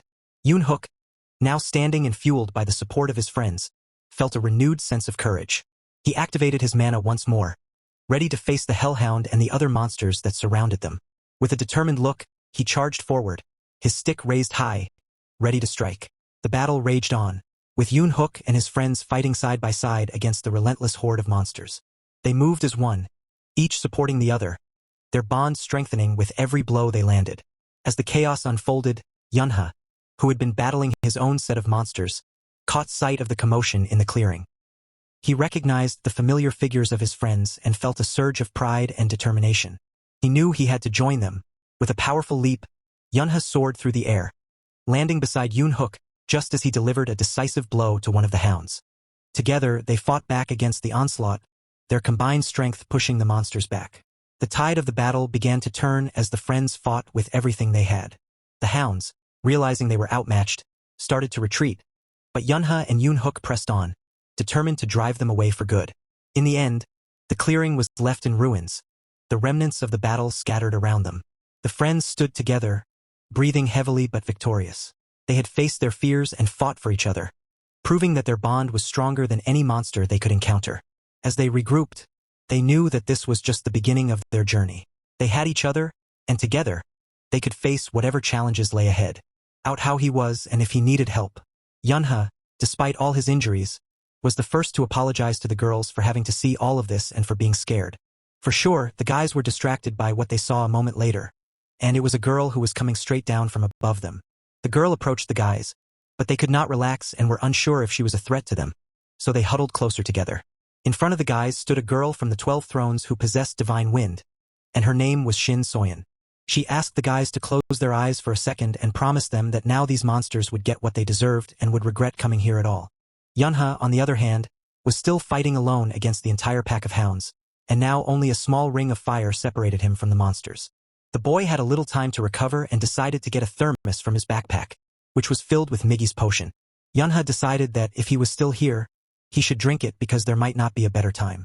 In a matter of seconds, the boy finished his potion and decided to pick up where he left off. Having gained strength from that potion, Yunha was ready to fight more than ever and was confident that he would soon deal with all the monsters. The boy concentrated on exerting his power and activated the heavenly walk. Yunha's blows were very strong, and all the monsters flew away from him as soon as they approached. The monsters were still eager to fight and all rushed at the boy, having only one goal: to get rid of him as soon as possible. Yunha was collected and delivered his blows one by one until there was no one left who could threaten his safety and that of the other people. In this battle, the boy actively used his weapon, which helped him a lot, but the battle did not end there. Yunha involved not only the dagger but also the gun, and the hounds were unable to deal with him. No sooner had he destroyed one monster than dozens of others swooped down on him from behind. He applied his mana, and at times like this, the boy could think of nothing but getting to the last one. Yunha was ruthless in principle, like all hounds, for in this they were very similar. It was not easy for the boy because this battle was tough and took a lot of energy and strength from him. Yunha was able to deal with all the monsters that came his way, and now there was only one left on the battlefield, and that was their leader. He gathered all of his remaining strength and used the heavenly action, hoping that it would help him win the victory. The boy's entire body was engulfed in a blue glow, and Yunha was well aware that he might not be able to get a second attempt. The boy felt his strength leaving him because it was already spent more than he could count on. It wasn't easy for the monster either, but like Yunha, it wasn't ready to give up and retreat, so it went all the way to the end. Yunha attacked the monster with his dagger, hitting it right in the mouth. The boy followed without wasting a second and pulled the trigger on the gun. Yunha saw that this was unfortunately not the end and that defeating the ringleader was much harder than he had anticipated. Everything around them was already engulfed in fire, but no one was retreating, and this moment of their battle was very tense for both of them. In this vortex of fire and constant attacks from the side, it was very difficult to see anything, but the battle did not stop. Yunha was still focused and attentive to every detail. Even though it was already very difficult for him, he did not stop for a moment to use his weapon on the monster. The monster was getting numerically wounded, but because the pack leader was very strong, it still continued to stay on all its paws. Yunha, in another fall, was able to barely get his dagger on the ground to keep from falling and continue to hold his opponent's gaze. The boy realized that he had no more ammunition and was left to use only close combat. Yunha also realized that his mana was already almost at zero, but he was glad that the monster had it as well, and so the odds were even. The monster, despite being attacked a large number of times, still had a very intimidating appearance. The monster thought the boy was an overconfident human and began launching large black clots of its energy at Yunha. Yunha turned to the monster with a sneer, wanting to know if it had any strength left for another attack. The boy noticed what the monster was releasing and at first thought it was a mark, but looking closer, he realized that the monster had begun to thicken the fog before attacking. The monster wanted only one thing: to get this boy to the other side of the world once and for all. Yunha was no longer standing still and pondering. He was already rushing to meet his opponent. The boy began to apply the rest of his mana and used his dagger to throw an attack, hoping it would be the final one. Yunha couldn't see anything around him. There was only a large black blob.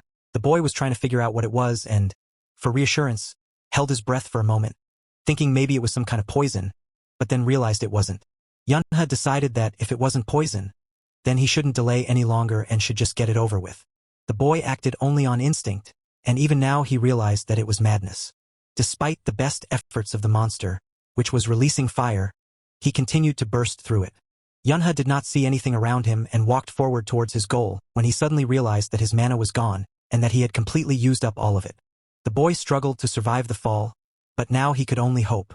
Yunha fell to the ground, breathing heavily, and all his clothes were smoldering from the fire released by the monster. After recovering a bit, Yunha realized that despite the large amount of mana he had spent on his defense, he was still badly injured. Yunha leaned, sitting on his knees on his weapon, and suddenly remembered a moment from his past life. The boy recalled how he was the captain of his team, and in one of the battles with monsters he was also without strength and could only hold on to his enthusiasm. That captain had then bent down on his knees when many different monsters stood before him, and someone was rushing to his aid, but one of his comrades stopped him and told him not to touch him. That comrade then said that the captain's name was Berserk for a reason, and that he didn't need anyone's help. He added that the meaning of the name Berserk was that the gift was activated only in a critical situation. The same happened now with Yunha. His gift and ability only activated when the situation reached a critical point. The monster could not have expected this, and so it froze, trying to understand what it was doing to its opponent. Yunha came to his senses and was no longer so defenseless, deciding that now was the final point of their battle and that the monster would no longer be able to escape. He attacked without sparing, and with one of his punches, Yunha managed to reach the hound. The boy didn't stop using his gift and rushed with his blade in a leap to attack the monster. Yunha tried to pierce the black clot of fog behind the monster with his punch. The boy failed to land his blow, and this blob turned into a huge ball with the monster inside it.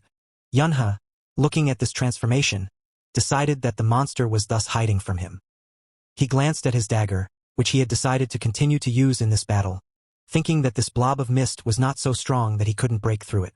The boy used his gift and decided to remind the monster of his words said earlier, that it would not be able to survive under any circumstance. Yunha was literally blasting his way through with his weapons and his strength. The boy repeated again his promise that the monster was about to go to the other world, no matter how hard it tried to hide from it. Yunha was able to get to the hound and was finally going to do what he had wanted to do all along. He put all his strength into attacking the monster one last time, and there was no more chance for it to survive. Yunha was finally able to win the victory, even though it was not easy for him, and the monster was already engulfed in fire. The boy sat exhaustedly on the ground and watched as everything blazed, and he managed to get his way no matter what. Yunha watched the sun set in the distance outside the city and was glad it was finally over. He didn't need to be strong anymore and he was able to exhale, and from so much expended energy he just passed out. At the same time, the events with Yunha's comrades took place on another battlefield, where one of the 12 thrones, Shin Soyeon, came to their aid. The girl was not going to spare them and was determined to deal with all the monsters that surrounded the guys. The guys themselves were shocked by her appearance and the abilities that Soyeon possessed. The girl was very strong, and that fan that she always held in her hands was endowed with special powers. She remembered for a moment how, in the distant past, when running away from the hounds, she had thought about why those people couldn't just do their job to avoid such consequences. Soyeon didn't wait any longer and used her mana to reveal her fan, which was already covered in a blue glow. Using her gift, the girl was able to summon large vortices that absorbed everything in the area, managing and fully controlling all the vortices that had formed. The girl thought about why no one had reported what was happening here. She pointed her finger at all the monsters and said with a creepy smile on her face that all of them had now come to pay, and no one would be able to survive. Large funnels absorbed one monster after another, and only the guys sitting on the sidelines were untouched.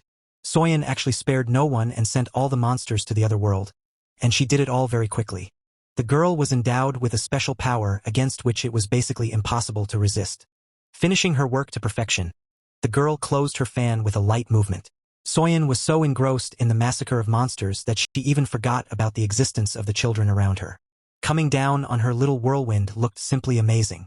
Soyeon apologized to the guys for being so engrossed in her actions that she forgot about them and also apparently frightened them very much. The girl kept reassuring the boys not to cry and explained that they were no longer in danger. Yoonhook interrupted Soyeon, who was so enraptured by her that he couldn't hold back any longer and decided to say it out loud. The guys were so amazed that after a moment, no one could hold back anymore, and interrupting each other, they shouted how cool the girl was. Yoonhook wanted to know if Soyeon was part of the 12 thrones, and Minnie was trying to tell him that he should have been thankful for saving them in the first place.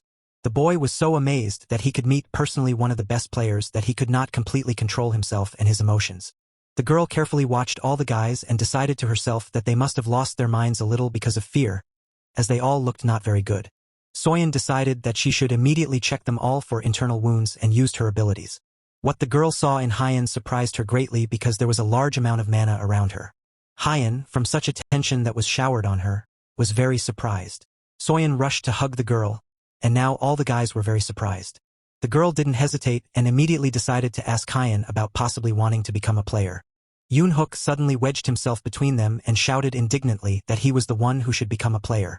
Soyeon thought about the boy's words because, if you think about it, he had been doing fine on his own before she came. The girl decided all the same that it was fine, and now hugging the two of them and thinking these guys were very cute, Soyeon didn't forget to praise Sona too because she was the one who sent the telepathic message to the girl, and only thanks to her could they be found. Sona froze with tears in her eyes at such praise, thinking that she had done nothing but help herself and all the guys. The girl now threw herself at Soyeon with a hug for Sona, grateful just for coming to their aid. Soyeon told the boys to go down the mountain and added that the rescuers would be arriving soon. The girl herself didn't plan to go with them because she needed to help other people as well. After a moment, the guys heard a strange sound from outside, and it scared them a lot, but Soyeon was completely calm. Behind the trees, there was someone of enormous size with glowing red eyes. His hands were very large, and his body itself was unfathomable in size. The man who came out of the forest first asked how Soyeon could leave him alone because it was very difficult for him to get here. In front of the guys stood a representative of the Azure Ocean clan nicknamed Bulldozer, and his name was Kong Cole. Soyeon ignored the man's question and motioned for the boys to follow him. Yoonhook was against this plan because his captain had not yet returned. The girl was surprised at the boy's words and didn't understand what captain he was even talking about.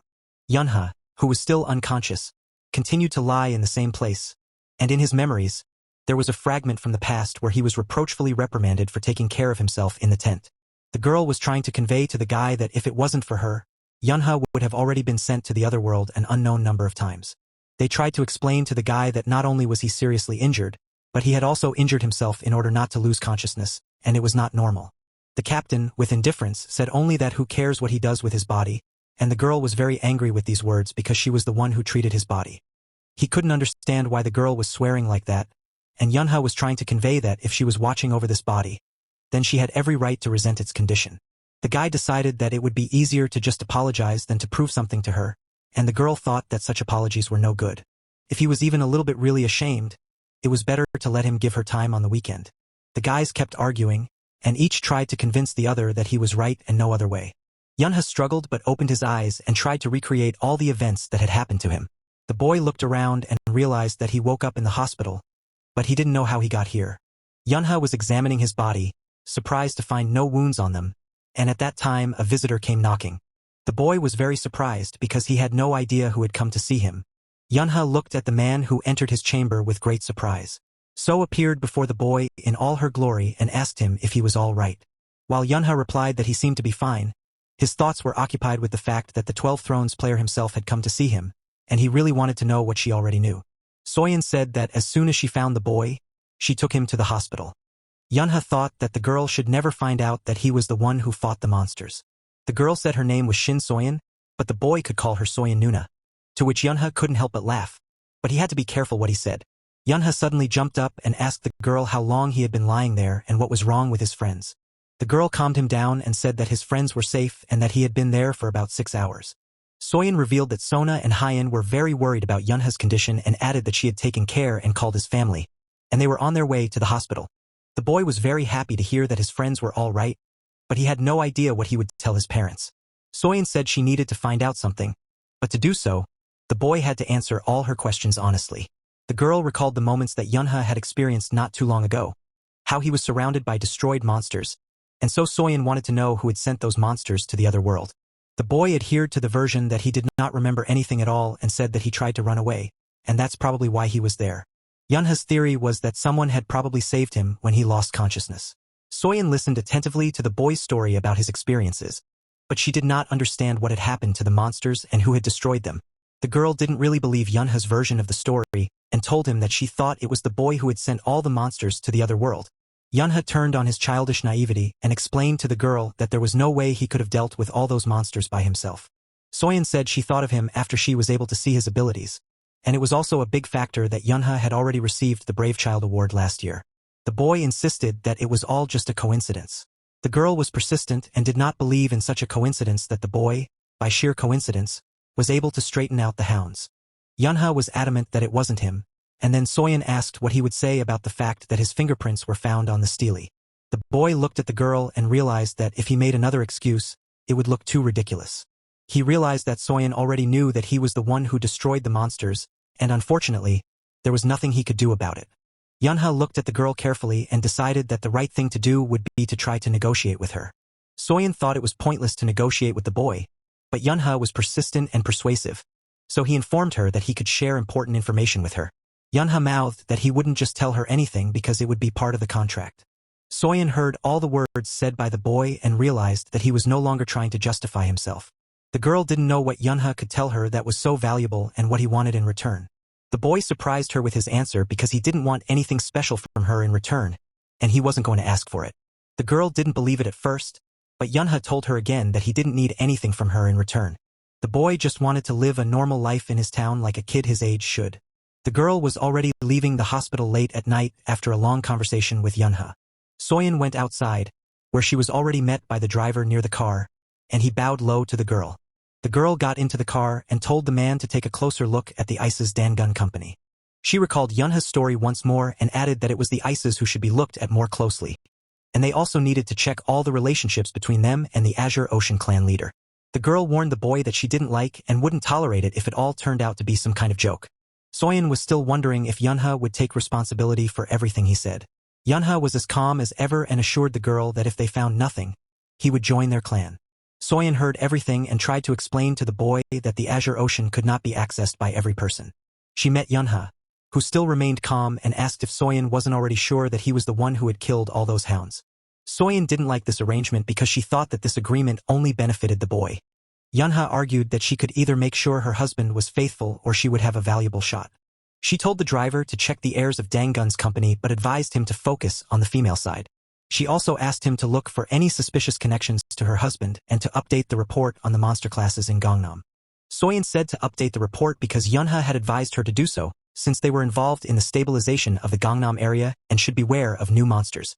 The boy insisted that if they underestimated them, they would regret it. The girl wanted to know how Yunha knew all this, but the boy interrupted her and added that she should say that she was the one who handled the incident on the mountain herself. Soyeon informed her driver that she would close the case of the incident on Buchan herself. Yunha then explained to Soyeon in their conversation that it would all be very profitable for her if only she agreed to fulfill his terms of agreement. The boy added that he just wanted to continue being a regular student in elementary school. The girl heard everything and realized that she was very amused by Yunha's self-confidence. His very worried parents came into the room, and Yunha realized that he must be in trouble again. There was news all over the city that at 2 p.m. this afternoon, a 7th-grade monster and 100 hellhounds had attacked Buin Mountain. All the news channels reported that player Shin Soyeon, a member of the 12 Thrones, had handled all the 6th-grade hellhounds by herself. It was also reported that the girl was now investigating the incident on Mount Buchan, and it had already become known that among the 34 victims was an elementary school student who was just on a hike on Mount Buin at that time. The television broadcasted that player Sil Sanken, lord of the Azure Ocean clan, was expressing his sincere condolences over the tragedy. In all the newspapers, the biggest news was that the families involved in the incident on Mount Buchan had started a protest against the Azure Ocean clan, claiming that they had turned a blind eye to what had happened. The next equally important news was that there was an unexpected event where Kim Kunin resigned, and further on, the headlines showed the Vice Lord bowing to the entire nation.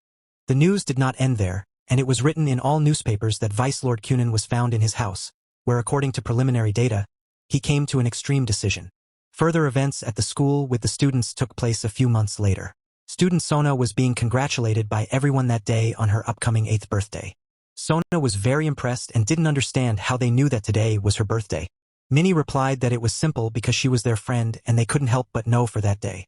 Yunha taunted the girl, saying that she was trying to be the best even though she complained to her teacher all the time. Minnie got angry and told the boy to shut up. Hyeon congratulated her friend on her birthday and gave her some homemade chocolates, which touched Sona even more. Meanwhile, while everyone's attention was focused on Sona, Yunha tried to sneak out of their classroom. The boy couldn't stop thinking that the surprise house party they were throwing for the girl was going to be awesome. The guys were trying to discreetly discuss all the details about the surprise party itself.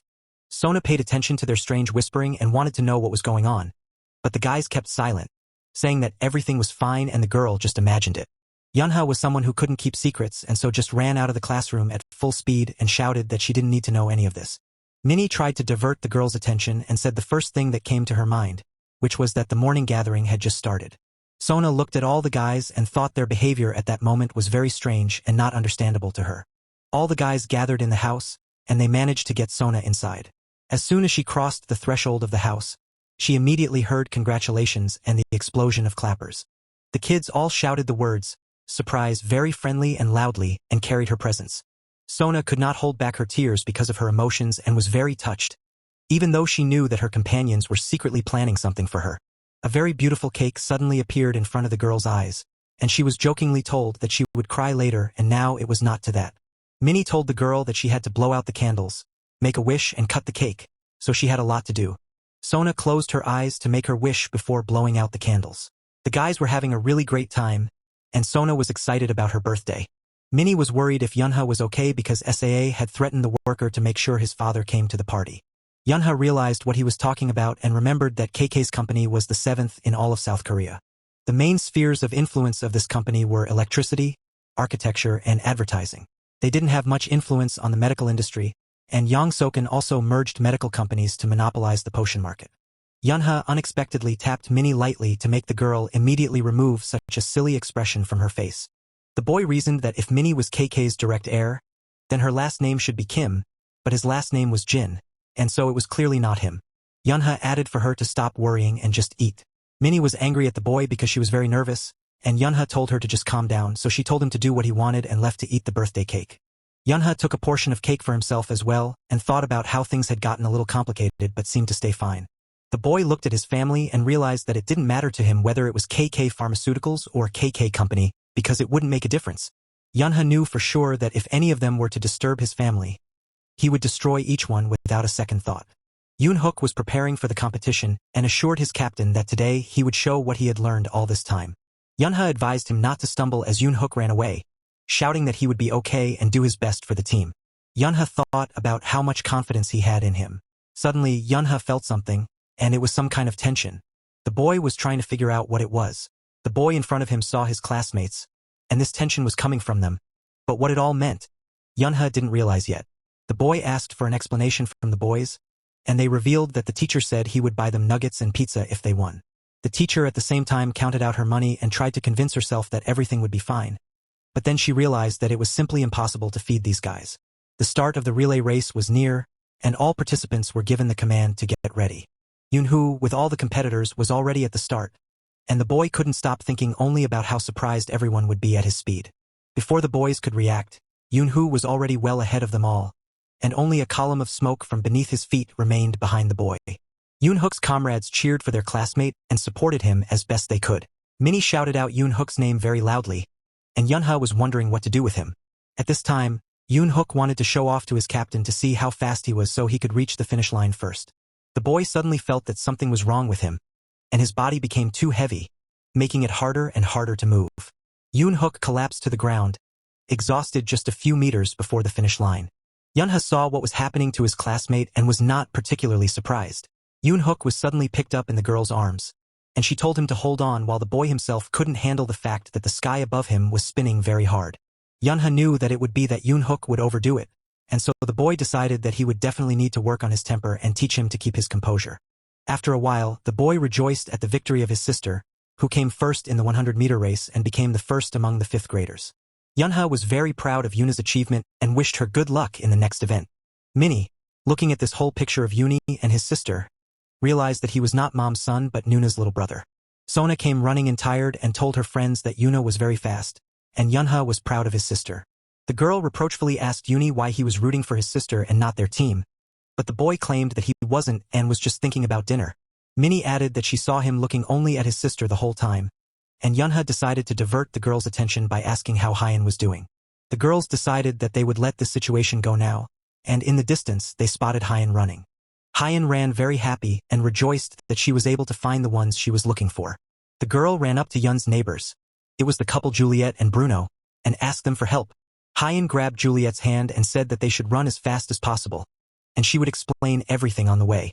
The girl brought Juliet to the judge and tried to explain something to him and change his mind. Obviously, it worked out for the girls, as a moment later, they both looked very happy and satisfied. Hyeon was finally able to sit down and get some well-deserved rest, and Yun-ha, meanwhile, wanted to know how the girl had managed to get Juliet to come. The girl embarrassedly lowered her eyes and said that it was all about the American, and Yun-ha didn't understand what that had to do with it because Juliet was from Italy. Hyeon said that she spoke to her in English, and only Juliet was interested. Yun-ha was surprised that the girl had succeeded in deceiving them. For Yun-ha, it was all unexpected, and he found it hard to believe that it was the same girl. He remembered well how at their first meeting, Hyeon had been a common crybaby, and now she had even learned to be sly. Yun-ha noticed how the girl had already matured a lot since then and had become much more confident.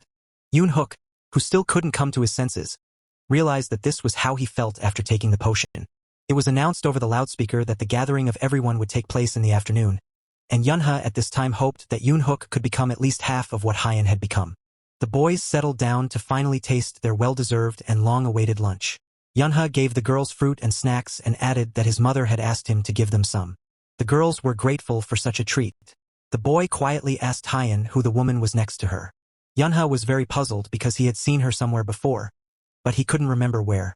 The boy decided to go for a little walk after lunch as he heard someone saying hello to him in one of the tents. At a sumptuous table inside the tent, next to the man and their guards, sat his classmate Saa, who asked the boy if he might be hungry and offered to buy him a cup of tea.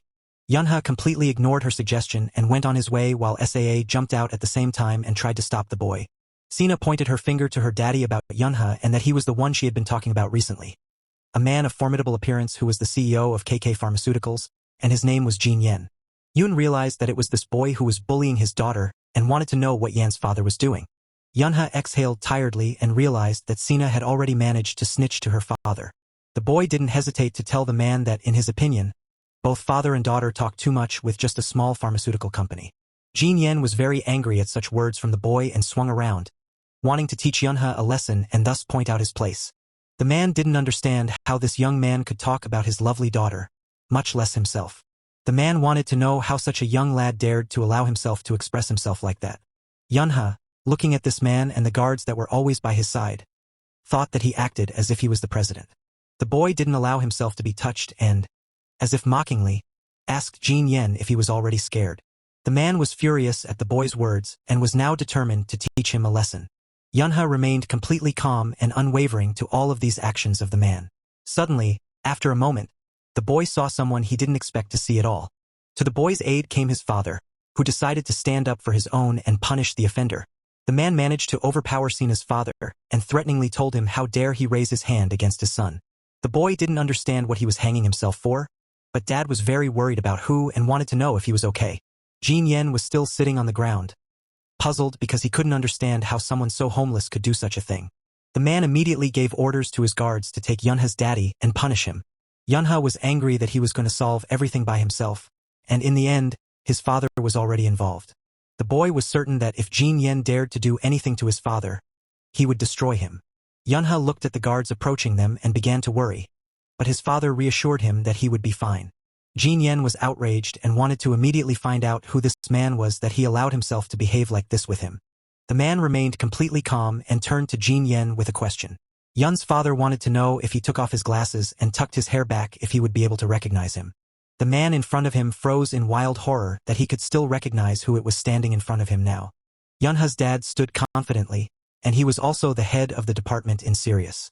Jin Yen couldn't understand what he had forgotten in this place and how he had gotten involved in all this. Yunha, standing behind his protector's back, realized that SAA's father was a member of the hired Daku. Only the boy was himself surprised that his father was a superior in Sirius. Sirius was a top 2 company in South Korea, and not everyone could get in. This company was in the business of supplying cars and devices to players, and the boss of this particular company was Yunha's father. Jin Yen saw on Yunha's face that he finally recognized him, but he still didn't understand what the boss was doing here. The man abruptly changed the manner of his conversation and, in a more affectionate tone, said that he was just very interested in what the head of the strategic department was doing here. Yunha's father replied in a calm tone that he had come to see his children perform, but he saw that Yun Yen and his son must be having some problems. The man finally realized who the boy was to him. Jin Yen was angry that people like KK couldn't even get close to big companies like Sirius. The man was also angry that he was one of the main workers in the development of Sirius's devices. Sina's father hoped very much that they would accept his most sincere apology. The man knew very well that he shouldn't have provoked his boss, but after all, he was one of the company's heirs. Jin Yen pointed to his daughter Sina and said that she too wished to apologize. The man could barely contain his emotions and spoke through his teeth for Sina to apologize as soon as possible. Sina looked at the man in front of her in surprise and was even more surprised by her father's behavior. The girl still couldn't recover, and what she heard shocked her even more. She heard the guys whispering that there was an argument between Sina and Yunha. They were fighting, but in the end, Sina lost. The guys laughed when they heard the news and were sure that this is how girls should be because she always bullies everyone. The girl froze in horror as the guys started laughing at her and continued to make unflattering comments about her. Sina tried her best to squeeze out an apology, but her pride was higher. The girl could no longer fight her emotions and ended up running away in tears. The boy's dad decided that apparently that was the end of their conversation and they would bow out. The man added about what had just happened. He thought they were even. Yunha assured him that nothing had happened at all. Jin Yen bowed low to Yunha's dad and wished him good luck and that he take care of himself. Yunha thought that he might be in trouble because of this whole situation, but Dad managed to surprise him. The man insisted that if something like this happens in the future, the boy should not try to solve everything himself but should inform his parent. The boy's dad was very convincing in his words and hoped that Yunha heard him. The man said that asking his parents for help a little more often is absolutely normal because the boy is still too young and he needs his mom and dad. Yunha experienced a pleasant emotion and felt warmth from such words of his father. The boy thanked his dad for everything and felt confident that he wouldn't let Yunha lose him again. In a deserted place and in a partially destroyed house at sunset was a man waiting for an important meeting. The man turned to ask the man who was hiding his face from everyone if it was really necessary to go to this particular abandoned place to hire him. He wanted to offer the hooded man a big deal and added that he had some people bothering him. The man wanted the hooded man to help him with it all. The stranger was interested in money and asked about it without taking his eyes off his phone. After this question, a small gray suitcase was brought into the room at the order of the customer. In that suitcase was a payment up front. It was $1.5 million, and if the stranger returned with success, the surcharge would be the same. The hooded man smiled a little too sinisterly and replied to the customer that he understood everything and used his abilities, which were directed at the suitcase with money. The man who continued to hold the suitcase was very surprised that a vortex suddenly began to form around the money. In a moment, that suitcase with $1.5 million disappeared, and so did the man hiding his face. The guards were shocked and even frightened because they could not understand what consequences awaited them. The male customer continued to stand quietly and finish his cigarette, only chuckling at the whole thing. The dawn was very large, and it took a while to get around. Big Sister Yuna, when she walked inside the mall, was very impressed. The girl saw many people moving non-stop up and down escalators. It had been a while since he had been to the mall, but it was still tiring. She said, looking at the boy, that they had all just gotten here and really hoped that Yunha wasn't tired yet. Yunha stayed with Bruno, who made sure he was safe while Juliet and his sister went shopping. Contentedly, the boy looked at the man and felt an ominous aura around him, unable to understand what was wrong. Yunha couldn't comprehend how an ordinary office worker could hide his mana so perfectly. The boy applied his powers and decided to take a closer look at the man. Bruno noticed the boy's overly intense gaze and immediately asked what Yunha was worried about. Yunha decided to create a bit of a distraction, mumbling that he wanted to know where his Nuna was and what was going on with Juliet. He was sure there was something wrong with the man. Bruno said that the girl and Yunha had gone to the 5th floor, and the boy realized that it would be hard to find them because his sister could now also mask her mana. The man took out a smartphone and showed it to Yunha, indicating that he didn't need to worry. When Yunha looked a little closer, he realized what it meant and was very surprised. With this device, it was possible to track their location. Yunha realized that Juliet herself probably didn't even know about it, and Bruno confirmed his guesses, saying that it was a secret and the girl shouldn't divulge it. Bruno suggested that the boy go up to look for the girls, but Yunha thought the man was suspicious. The man, who was hiding his face from everyone, was talking on the phone at the time and told his interlocutor that it was time to start. Yunha suddenly stopped and felt something very strange, trying to figure out what was going on. The boy turned his attention to that stranger and was even more surprised. Yunha remembered that he had already met this man in his past life and could recognize him by the tattoo depicted on the stranger's arm. It was the same man and his name was Nameless. Just by that name alone, you could tell that the man wasn't easy to deal with. Yunha was trying to figure out what this Nameless one was doing here, and he didn't believe in random coincidences. The boy decided to share his thoughts with Bruno, informing the man that something very strange was going on. Bruno took Yunha's words seriously and decided to look around. He managed to spot 3 people and pointed them out to the boy, noting that they gave him a strange feeling of foreboding. One of these men was dressed all in black and was moving in their direction, while another man sat a little apart from everyone else, still hiding his face. Yunha was watching them all carefully, so he decided to use his mana and formed several small clots that glowed brightly with a blue color. The boy launched that energy at the 3 men who were in different directions. All the men reflected that energy without much difficulty. At that moment, Bruno decided it was time for them to leave and informed Yunha. The boy looked at the men as he left and confirmed his conjecture, having guessed that the 3 men were gamblers. Bruno looked at them and concluded that those men were very well trained. Yunha, for his own reasons, was interested in exactly the last person who was hiding his face. Nameless watched everyone but never revealed his position. The boy thought all such actions were extremely strange and suspicious because something was obviously wrong. Yunha saw one of the men slow down a bit and wanted to pull something out of his pants pocket. The man threw a small stone on the floor that had a bright blue glow. Yunha took a closer look and almost immediately recognized it as a magic stone, which confused the boy. He could finally understand what these people were up to and couldn't believe it. Yunha saw how, after a moment, everything around him spiraled into a blue vortex, and a black hole formed in the middle of it. The boy, watching all this, realized that somehow the mana was being redistributed through this vortex. A large number of monsters of different classes and categories began to appear, causing panic among the people. The monsters did not hesitate and immediately began to attack anyone who got in their way. Monsters kept appearing one by one and were already everywhere, causing great harm to humans. The mall declared an emergency because the monsters were inside the building, but all guests and employees were urged to stick to the plan and go to shelter. Yunha heard the man who was hiding his face talking on the phone, saying that if someone got in their way, they should be sent to the next world. Without a second thought, the boy understood that it was a terrorist attack on the mall. Before his return, no one would have thought of such a thing. He realized that after the incident with the Kraken, the future had completely changed its course, and it was hard to predict further developments. Yunha didn't immediately pay attention to how a monster behind him was about to attack. In a leap, Bruno came to the rescue and, with a punch, knocked down the monster, thus saving Yunha. The man urged the boy to be more focused and attentive because his safety depended on it. Bruno told the boy that they now needed to find Yuna and Julie as soon as possible. Despite the chaos around them, the man and Yunha went to the top floor because finding the girls was their first priority. Bruno used his phone to track the girls' location and saw that they were still on the 5th floor. He became worried, thinking that something had probably happened since they were still there. A man and a boy were going up the escalator when suddenly they heard a question. In front of them stood a man in a Panama hat who wanted to know if Yunha was the one who had used mana first and also wanted to know where they were rushing to so quickly. Yunha didn't hesitate because there wasn't much time and used mana at once. The boy thought that the man's rank was about A, B, or C. He had not yet had time to fully use his abilities, as the picture that appeared in front of him surprised him very much. Without wasting a second, Bruno immediately attacked the man and managed to knock him to the ground. Yunha watched this battle and thought to himself that if Bruno was this strong even without the device, then he was far from average level. The boy suddenly asked Uncle Bruno to stop and calm down a bit.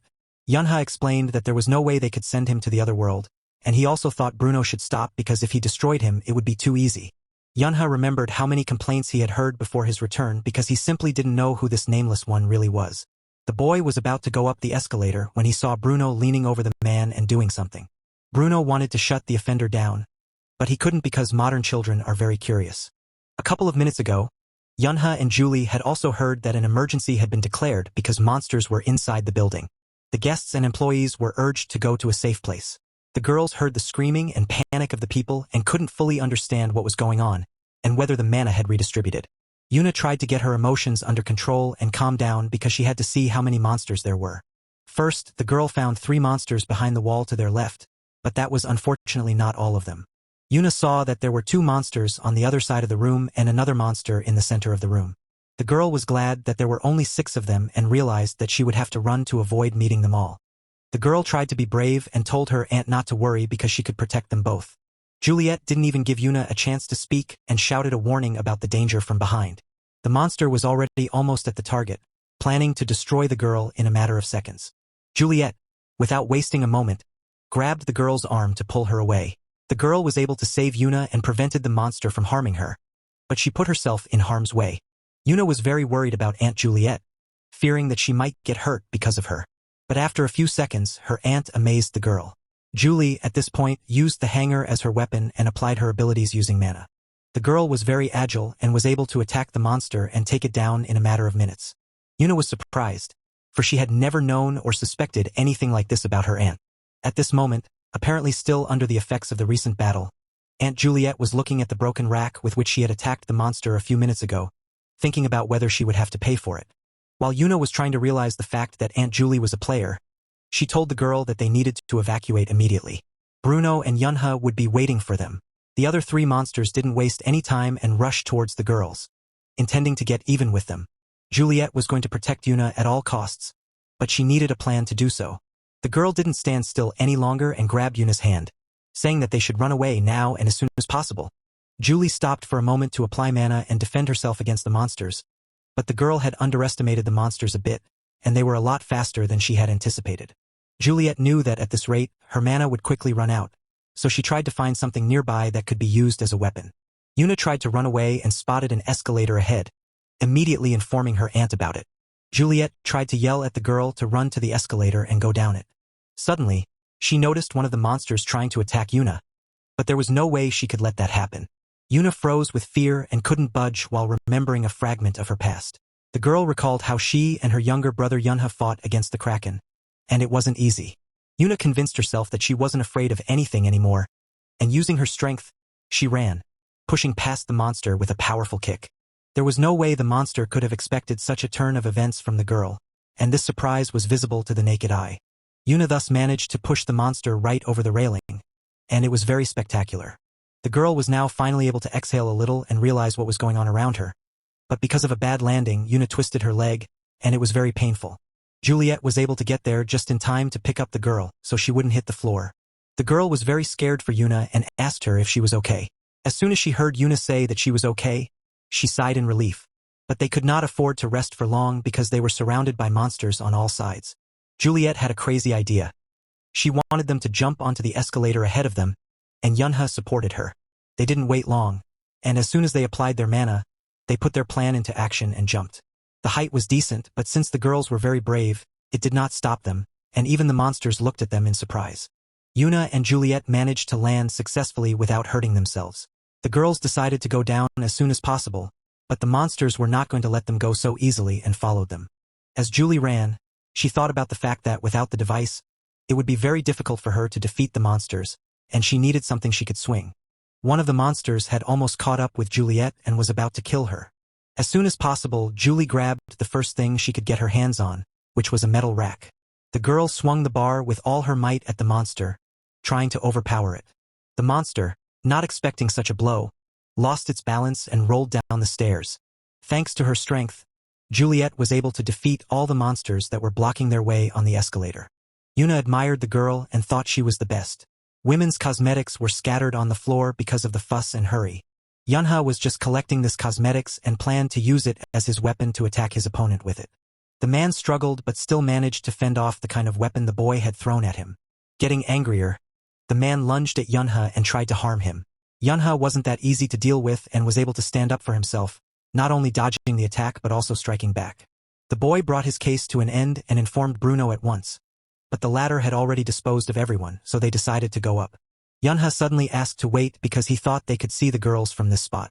The boy actually managed to find them. Bruno and Yunha just stood astonished, watching one monster after another fall from the top floor.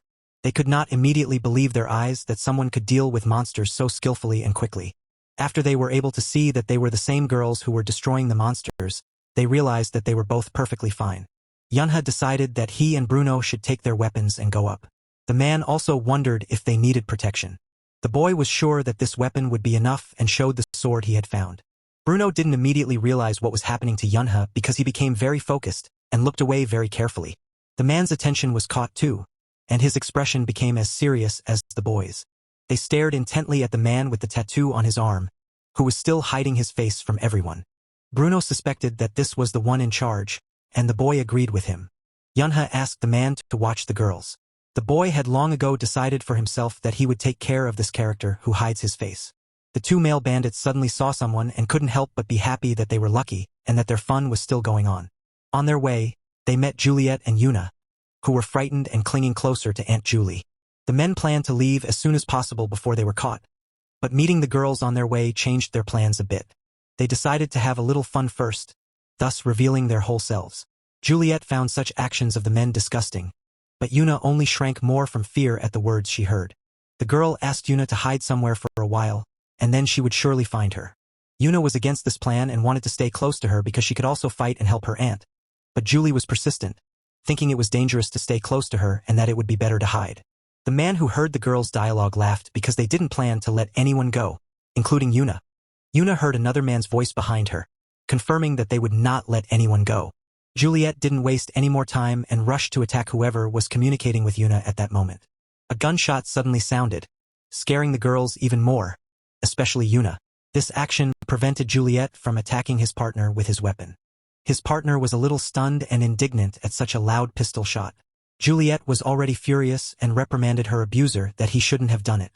The man wanted to involve the girl in his games, which were of interest only to him and not to Julie. To Yuna, the man offered to leave one by one until the cops arrived, and then he would like to leave this place as soon as possible. The girl was inclined, though she was strongly against it and tried to understand what she should do next. The man had cornered Yuna, cutting off all possible escape routes. He tried to convince the girl that he wasn't that bad of a person, even though his appearance said otherwise. Yuna didn't hesitate any longer and ducked to the side, trying to escape from the man. The girl started to use her abilities and mana while he tried to reach her. The man still managed to reach through the mana and grab the girl's hand tightly. Yuna was able to break free and, through her abilities, pushed him back behind the dome, separating them.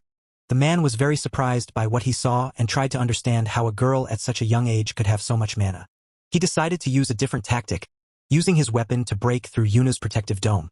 The man looked at how strong the girl was and decided to sell her afterward because for him, it would be a jackpot. He didn't understand why it was so hard for him to break through that barrier, but he kept trying over and over again. The girl was still able to block his attacks with difficulty, realizing that it was only because of Yun's training.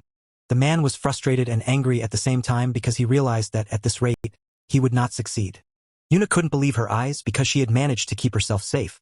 When the girl had already relaxed a little, the man was still able to break through her dome. He grabbed Yuna's hand tightly and didn't plan to let go again, finally bringing his case to an end. The man was overjoyed and, looking at the girl, never stopped smiling wickedly. On the lower floors of the mall, the battle was already in full swing, and the evacuation of the injured was being handled by the members of the Shinra clan, who were hurrying as fast as they could to help and save as many people as possible. Suddenly, the men who were involved in the rescue saw something terrible in front of them. An 8th-grade swamp slug had been discovered. Now their captain was commanding the others to bring in the ranged players immediately. One of the captain's subordinates felt overconfident and decided that they didn't need help and that he could handle this monster on his own. The captain tried to stop him, but the cocky man thought that all monsters were the same and that they just needed to be chopped up, and he would be finished. The swamp slug gripped the man's weapon tightly with its jaw and had no intention of letting go. The monster did not stop there and used its tentacles to wrap around the man's body. In a matter of seconds, the monster was able to send him to the other world. The captain ordered everyone to retreat back because the monster could not be taken down by physical damage, and then told them to report the situation so that they could bring mages to their aid as soon as possible. While they were still holding on, one of the villains who was watching from the upper floors was glad that their arrival had just given them some time. The man then immediately turned to Juliet, who was hiding behind a column, and said that he should hurry up with her and finally get it over with. The girl saw how, at this point, he still managed to get close to Yuna and was now holding her tightly. Yuna tried to figure out how he had managed to get through her dome since she was sure she was fully protected. The man thought about how he wouldn't be able to call himself a player anymore if this girl could stop him. He was able to put up a protective barrier around himself at the last moment, hiding from the flames that were trying to attack him. Juliet released those flames with all her might and tried to yell to Yuna to run away as fast as possible. The man struggled to hold his dome and was very angry that his prey was running away from him again. The second villain, who had approached the girl from behind, gave her a standing ovation, for he had not expected her to be capable of such a thing. The man immediately built a barrier around himself using his mana so he could protect himself. Juliet tried her best to apply the same technique to the second villain. But unfortunately, it was useless, and the man advised her to just give up. Yuna ran away as fast as she could, as Aunt Julie had asked her to. Juliet tried to calm down and figure out as quickly as possible what she should do next. The girl concentrated, gathered all her strength, and attacked the man with a new attempt. The man thought it was cute that Julie was trying to use her powers, but he informed the girl that it wouldn't work on him. Juliet released a powerful jet, trying to send the man to the other side of the world, no matter what it cost her. The man's self-confidence was a little shaken by the fact that Julie could reach him. He was also surprised that the girl's strength had increased dramatically. The girl didn't stop and kept attacking him again and again, very hopefully believing she would succeed. Meanwhile, another villain was trying to chase Yuna, who was hiding in a children's store. The man shouted at the girl that she shouldn't run away because it was useless and a waste of time. He tried to talk Yuna into stopping and being a good, obedient girl. Yuna used her mana and jumped to the top shelf of the racks.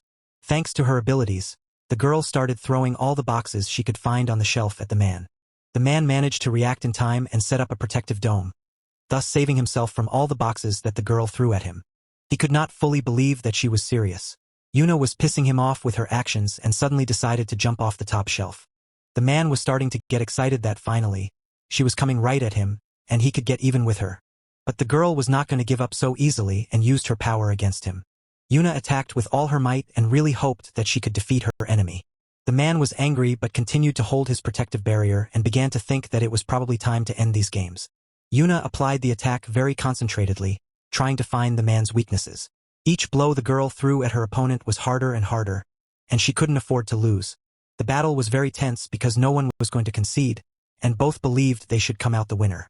After this fight, the man was very surprised that the girl was so strong and assertive because he had expected to deal with her in a moment. Yuna suddenly remembered Aunt Juliet's use of her powers, and how she was able to release the flames, thus allowing the girl to escape. The girl tried to remember in the smallest detail all the actions of Aunt Julie and repeat them herself. Yuna was sure of one thing. She needed to gather as much mana as possible before attacking. The man was not prepared for such a thing, and now he realized that in front of him was not just a girl but a real threat. After a moment, Yuna was still able to gather mana, and as a result, there was a powerful explosion that blinded everyone around her. The man who had been injured by Juliet turned his attention to that explosion and tried to figure out what had happened there through the column of smoke. Yuna flew out with a bat in her hand and ran towards him with the sole purpose of helping Aunt Juliet. The man couldn't believe his eyes because it turned out that the girl was able to take out his partner. Not only had he run out of ammunition, but they were also delayed, and it would not be safe for him to go out against the two of them. But he could not run away because it would be a real disgrace for him. Juliet shouted with all her might for Yuna not to dare approach her and to stay there. Julie was only distracted for a second, but it was enough for her opponent to chain her legs in strong chains, preventing her from moving. The man was no longer going to underestimate the girls, and so he took them on in full force. While Juliet was trying to get rid of those chains, A man stealthily approached her from behind and grabbed her in a tight grip. Juliet had not expected this, and the man was well aware of it, so he could not contain his gloating grin. Yuna saw it all and was horrified, not knowing what to do. But she didn't plan to leave her Aunt Julie. The man advised the girl to stay away, or if she didn't obey, her Aunt Julie would have a hard time. Yuna continued to run to Julie's aid when suddenly the man threw her to the floor and held her tightly, angrily saying that people like her could not defeat a real player. The girl was lying on the floor and could not even move, and from this helplessness, she was even more frightened. Juliet was very worried that if things continued like this, she just wouldn't be able to hold on. Yuna surrounded herself with a protective barrier at the last moment, thus giving herself a small amount of time to have a chance to recover. The man was again surprised to notice how the girl's mana was able to increase even more. He realized that if she was left like this, she would simply explode. But the girl herself could not think about anything because all her thoughts were occupied with worries about Aunt Julie. Juliet tried her best to free herself to keep Yuna safe, and so she bit her enemy's hand with all her anger. The man decided that he had had enough and used his weapon to attack Juliet, rendering her unconscious. He shouted to his partner that they had no more time for games and should finish as soon as possible. The man decided it was a matter of principle and tried to reach Yuna to get even with her. He succeeded and was able to strike his blow, which was quite strong and went straight into the target. Yuna was completely disoriented from such an attack and struggled to stay on her feet.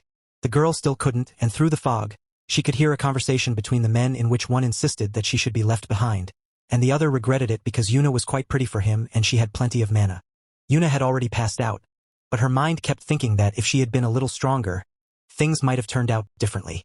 The girl suddenly heard a voice, but she didn't know where it was coming from, asking if she wanted more power.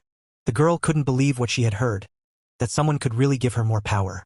These musings were interrupted by a memory in which her younger brother, Yunha, urged her not to listen to anyone or ask for anything under any circumstances. Yunha had told the girl last time that it was very dangerous, and even though it had ended well then, it didn't mean it would be the same next time. The boy then told Yuna that he could teach her anything she wanted, but in return, his sister should just live a normal life. Yunha then held out his pinky finger to seal their pact and promised that Yuna would never listen to that voice again.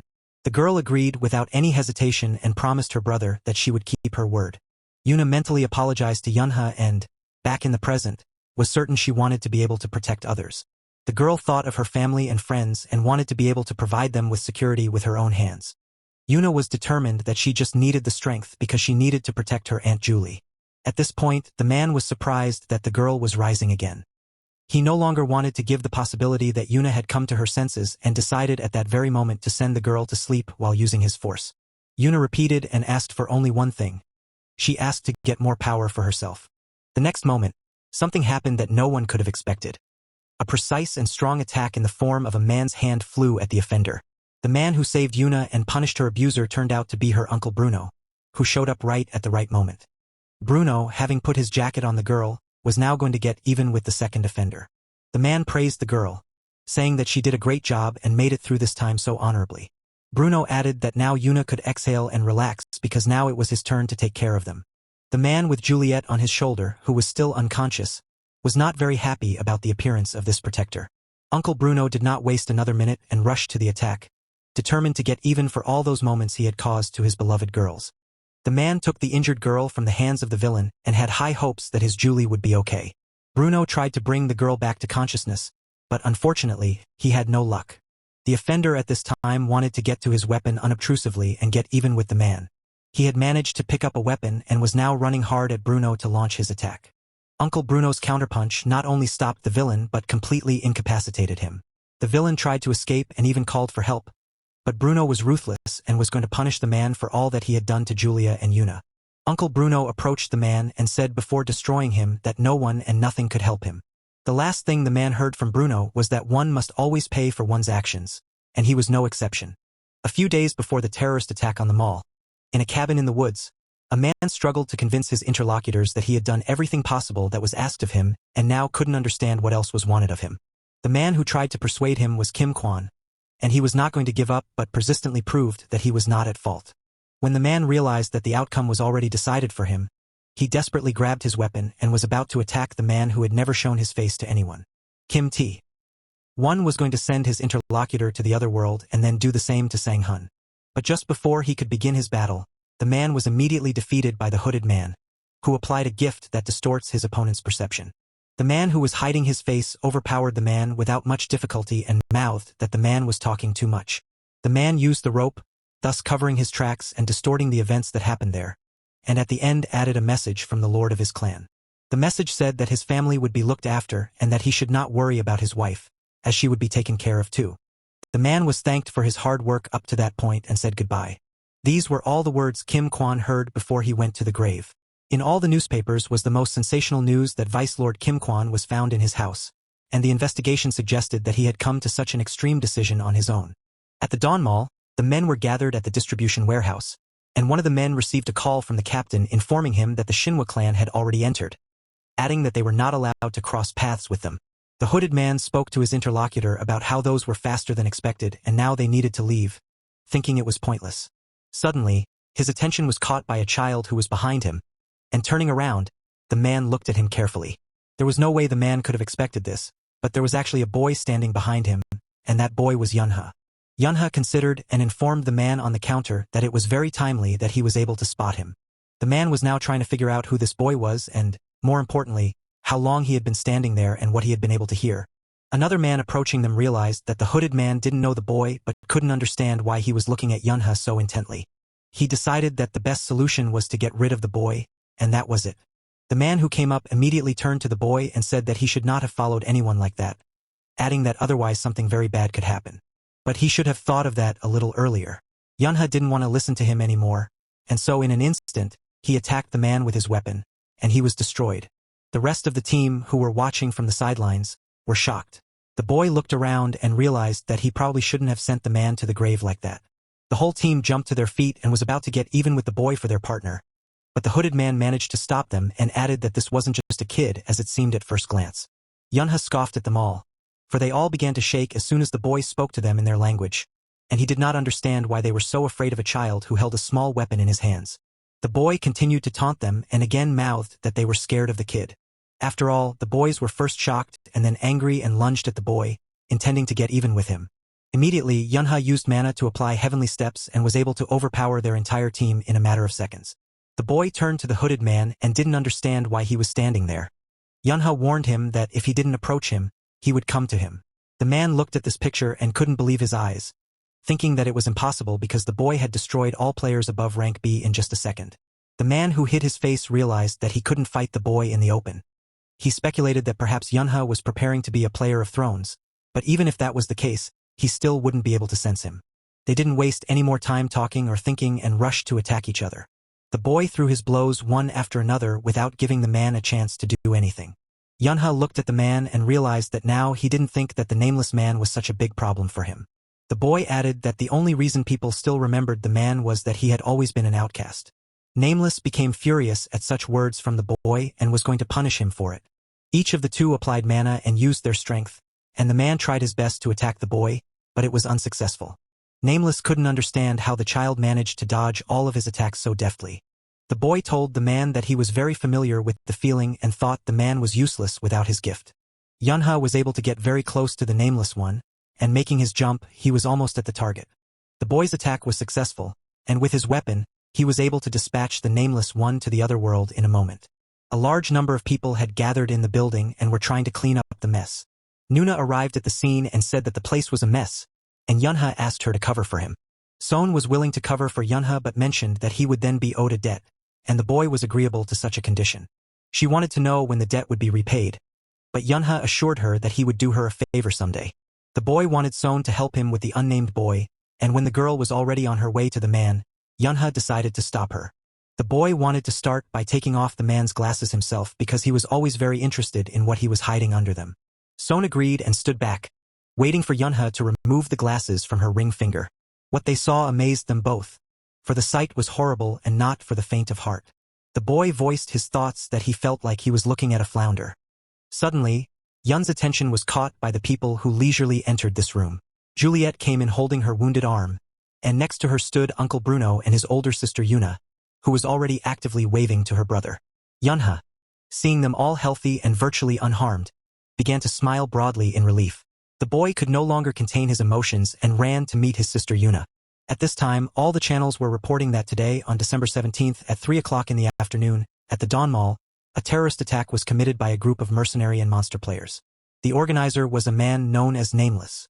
The man who had been closely following this news heard that Divine Wind Shin So-yoon, player of the 12 Thrones, and the Shinra clan had arrested the players who were behind this attack. It is very unfortunate that 23 people could not be saved and went to the other side of the world. The goddess government expresses its deepest condolences to the families of the victims. On this occasion, the man who was watching all this news held his attention on one of the video frames that was shot by the cameraman from the scene. He saw Yunha with his sister and Aunt Juliet with Uncle Bruno in this shot. The man looked at them more closely, especially the girl, and was suddenly happy because he could finally find her.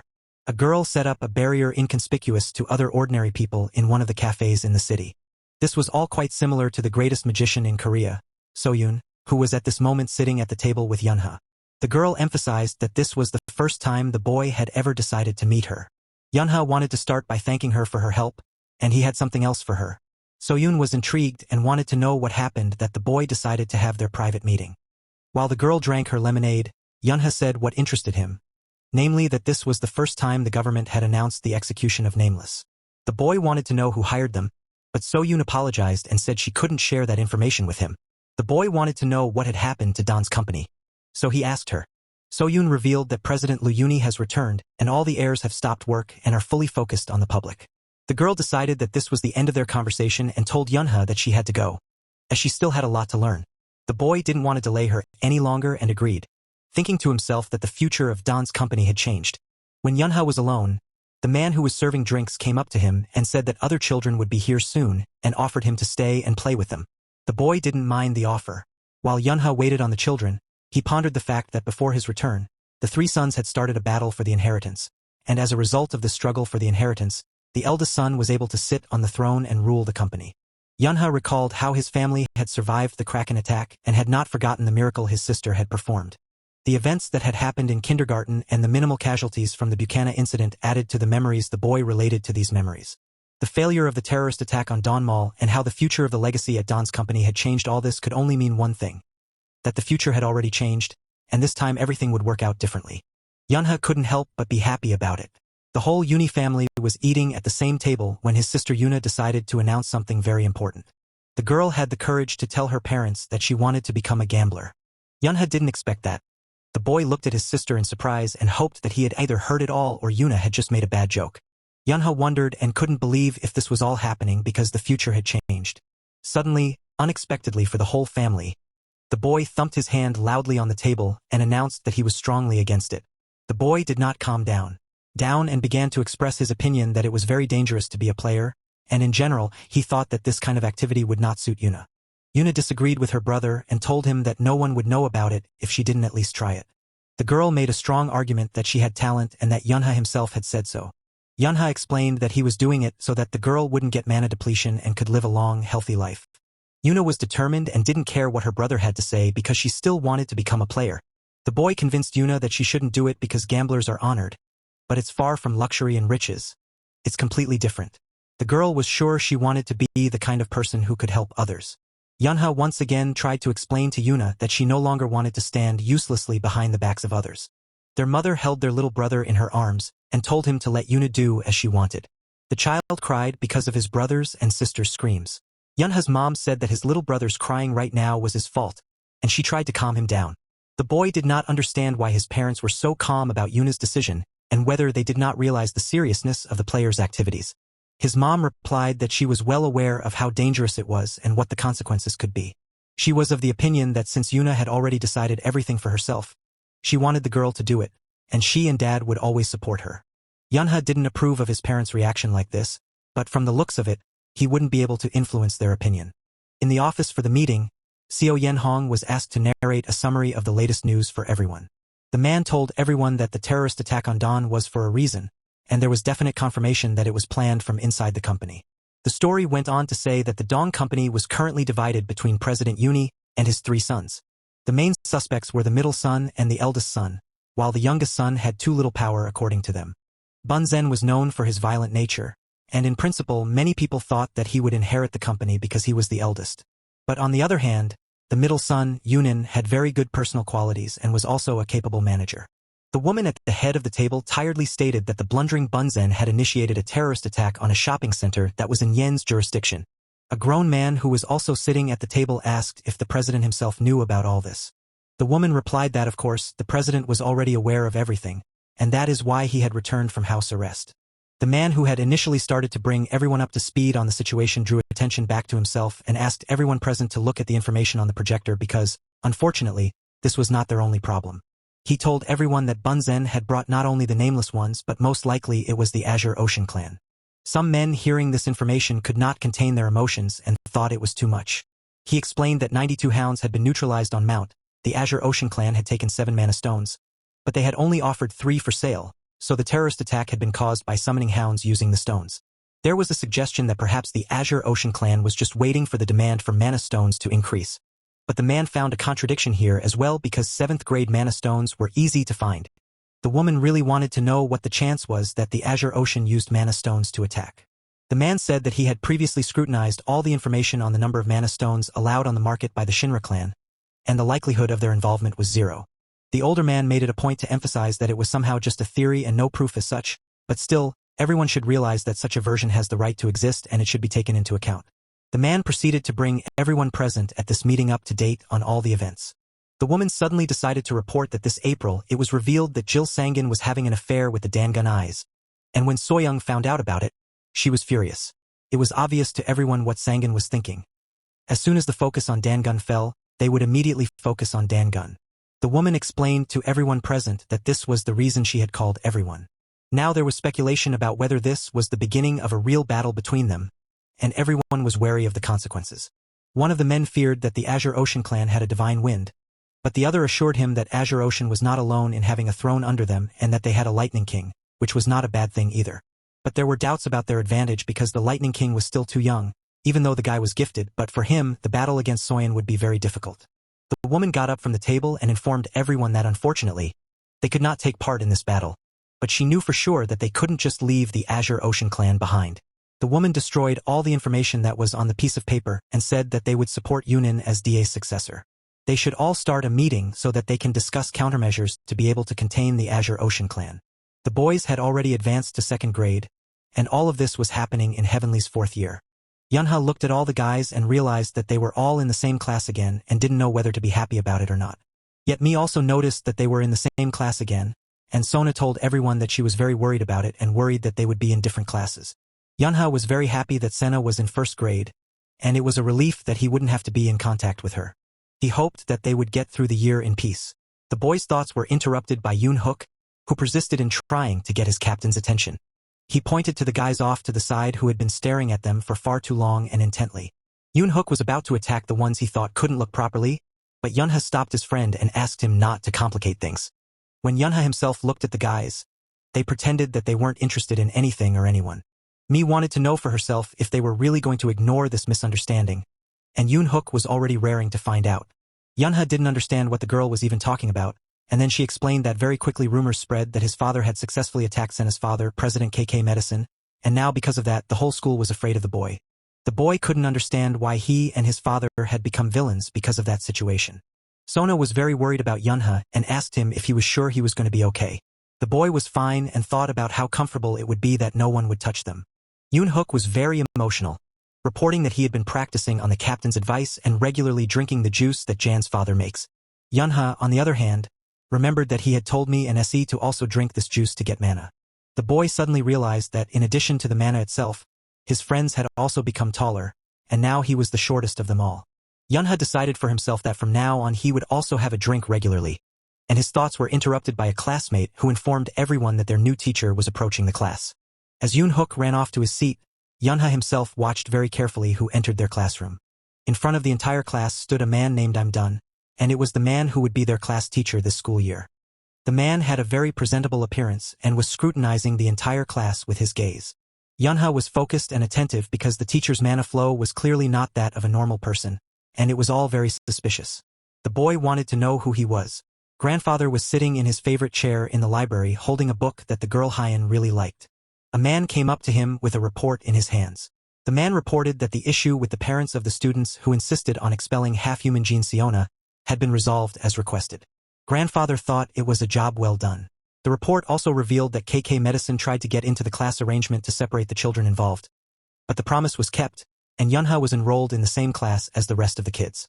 Grandpa, watching Hyen from the window, decided to clarify that KK Medicine was the company the family owned, Kim Gaona. The man confirmed that this was the case, but now the grandfather was puzzled because how dare he interfere with the child that Minjunik treats as his own granddaughter. Grandpa had heard afterward that the Hyen class had been dealt with in such a way that they had put a man there who had retired earlier after being seriously injured but was still competent. This person used to be part of a regular client agency, and they think it was a good choice. Grandpa listened to all this information about the man very carefully and decided that this man must be trustworthy.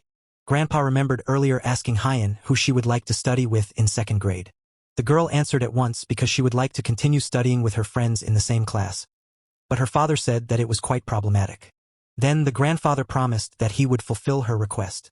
Hyen thought it probably wasn't necessary to do that since she was old enough to understand how the world worked.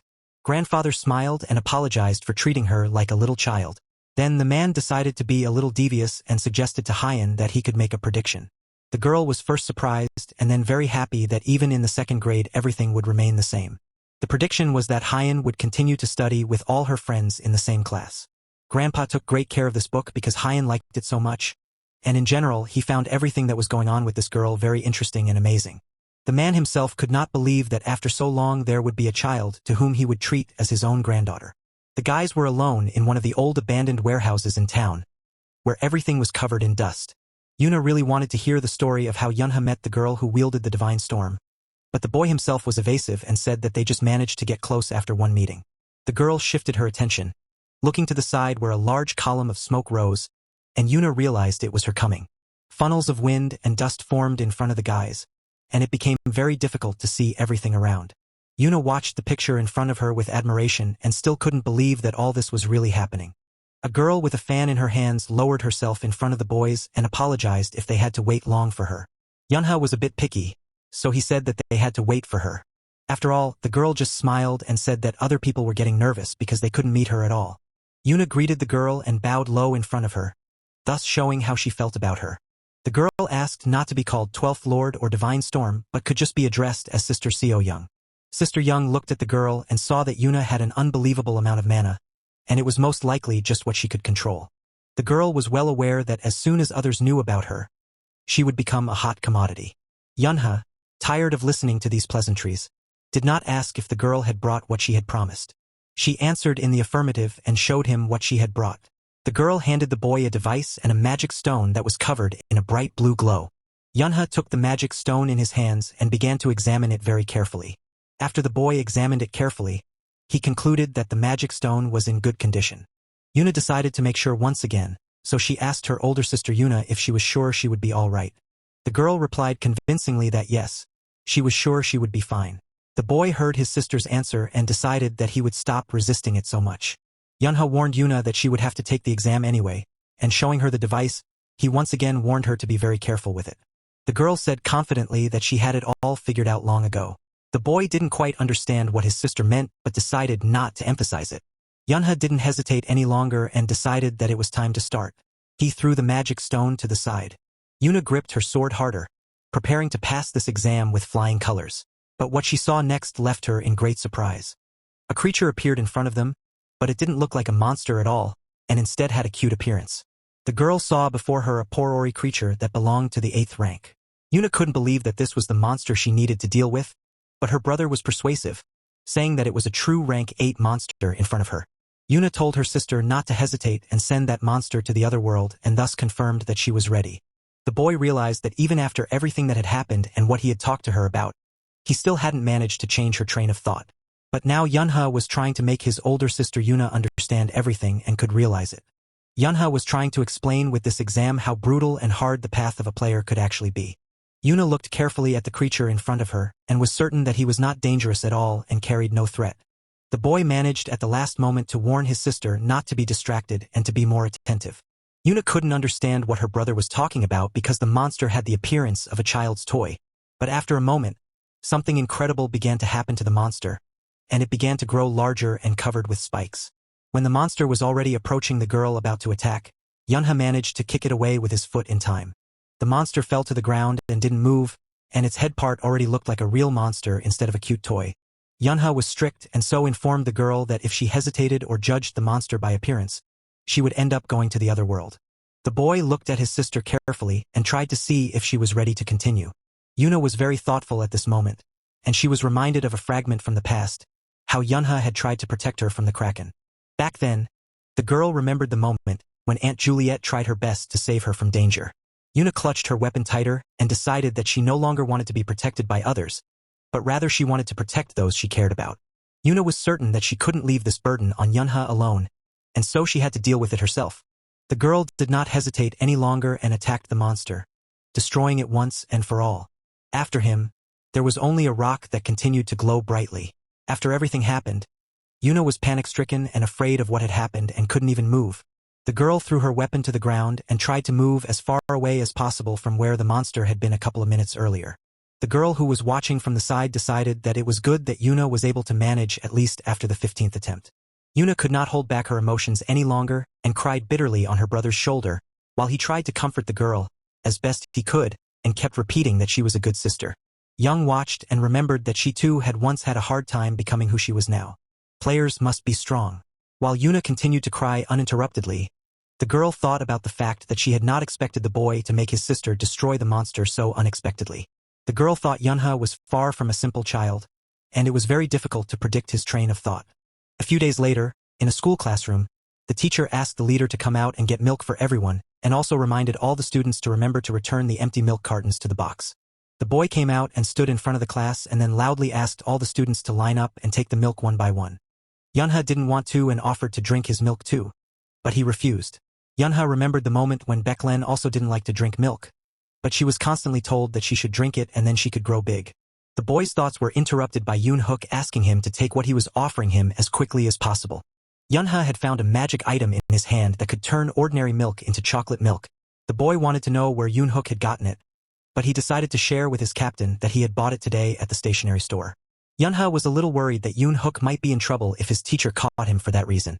Yoon Hook was very surprised that his captain was afraid of such a thing. The boy offered Yoon Hook that he could heat his milk for him, and the boy was very happy. Yoon Hook, holding the milk carton in his hands, asked his captain if he knew what it said on the carton. Yunha saw that on the milk carton was written that they believe and hope that their compatriots who are suffering in Italy will be able to return safely. A boy at recess was walking up the stairs and thinking about whether he remembered correctly that his older sister Yuga was in the 4th grade of the 6th year. Yunha was well aware that that lesson with the monster was for her own good, but the picture of her crying tore the boy up inside. The boy walked to his sister and hoped only that she wasn't too upset after all that had happened. In the corridor, Yunha happened to run into a student who was older than him. By the looks of it, the boy started to get emotionally indignant with his friends and tried to ask him who allowed him to come here since he wasn't in 6th grade. Yunha told them that it seemed like he had been lucky enough to run into some strange people again. The guys demanded Yoon apologize immediately for saying such words and tried to understand why he was so brazen and bold. Yunha looked closely at his interlocutor because he seemed very familiar to him. The boy in this young man recognized the one who was in Yun's past life, and his name was Lee Kong-hak. Lee Kong-hak in Yun's past life was a player who reigned over the nooks and crannies of Kbuk-gu. He was not a very strong player, but he was good at manipulating people and successfully commanded his surroundings. Without any exaggeration, it was safe to say that absolutely all of Sonic Gu's information passed through his organization. Yunha came back from his memories and decided that the guy must have lived in this place since he was a kid, and maybe that was why he was able to become an information broker. One of the boy's companions pushed Yunha from the back and said that children in their time had become too arrogant to stare so intently. Kong-hak decided to teach Yunha a lesson and teach him the proper manners of how to behave with others. Strangers. Yunha didn't resist and let himself be grabbed by his sweater. The boy was just trying to figure out what to do with his company. The boy didn't look worried and was completely calm because he had already used his mana and was about to use his abilities. But the guy was not given the opportunity to complete his work to the end. Suddenly, a girl appeared in the school corridor. Kong Hyuk didn't expect to see this particular girl who addressed him personally by name. Yunha's older sister stood in front of the guys, and her expression let everyone know that she wasn't happy with what she had already seen. Yunha had already told the guy many times not to bully anyone else, and he was now trying to justify himself, saying that it wasn't what she thought. Yunho was surprised to see that he liked his sister. The boy was very angry that Kong Hyuk dared to pay attention to his sister. Yuna. One of the guys was trying to justify his comrade, telling Yuna that Yunha ran into Kong Hyuk and didn't apologize for it. but they just decided to teach him a lesson. Yuna heard this ridiculous explanation and said loudly for all to hear that no one dared to offend her younger brother. Yoon. The girl moved closer to her brother to make sure he was perfectly fine. Kang Hyuk immediately apologized and tried to convince the girl that next time it wouldn't happen again. He tried to ask Yoon if he was hurt, but the boy thought it was too much and let his sister lead him away. Kang Hyuk shouted to Yoon that if anyone dared to offend him, he should immediately contact them, and they would deal with his offender. Yunha didn't understand what he was saying because the next time he met him, he would destroy him. When they were far away from the group of boys, the boy did not hold back and asked Yuna if she liked him. Yuna assured her little brother that he didn't have to worry about anything and that she liked Yunha himself the most. He froze and looked at his sister in surprise because he didn't expect her to say that. Yuna offered to take Yunha to his classroom. Yunha accepted Yuna's offer and thought that her words were pleasing to him. A few days earlier, the woman was returning home at a late hour, and it was raining heavily outside. The woman was carrying her purchases and suddenly thought about the fact that her children had not visited her for quite some time. The grandmother spoke to her family via video link on her phone and realized how much her grandchildren had already grown up. The woman loved her family and missed them very much, but she hoped to be able to see them soon. Walking down a dark alleyway, the woman suddenly heard strange sounds and tried to understand where they were coming from. The grandmother stopped and listened, but the sounds were not repeated, and then she decided that perhaps she had imagined it all. As she was about to go on, the woman heard a rustling noise coming from the garbage cans that stood in the dark alley. Grandma was not afraid and decided to look inside the trash can, but she did not expect to see what was inside. In the trash can sat a half-human child who shrank from fear and cold, afraid to even raise his eyes. The woman was shocked that he was so young and already had to go through such a hard journey. The grandmother hoped he was okay. She touched the half-human child with her hand and realized how cold he was, which meant that he had been sitting there for quite some time and was therefore frozen. The half-human, after the woman touched him, remembered all the moments from his past, and there was nothing good in those memories. People had touched him first and then wanted to sell him or use him as a punching bag and throw him away afterward because no one cared if one half-man disappeared. When he remembered it all, he couldn't stand it and screamed loudly, trying to curl up even more into a ball just so no one would touch him. The half-human jumped out of his hiding place and shouted for her to leave immediately and not touch him. The woman took a closer look at his appearance and realized that no one had taken care of him at all. It was rainy weather and he was injured. No matter how much the half-man shouted at his grandmother to go away, the woman realized almost immediately that she couldn't leave him here.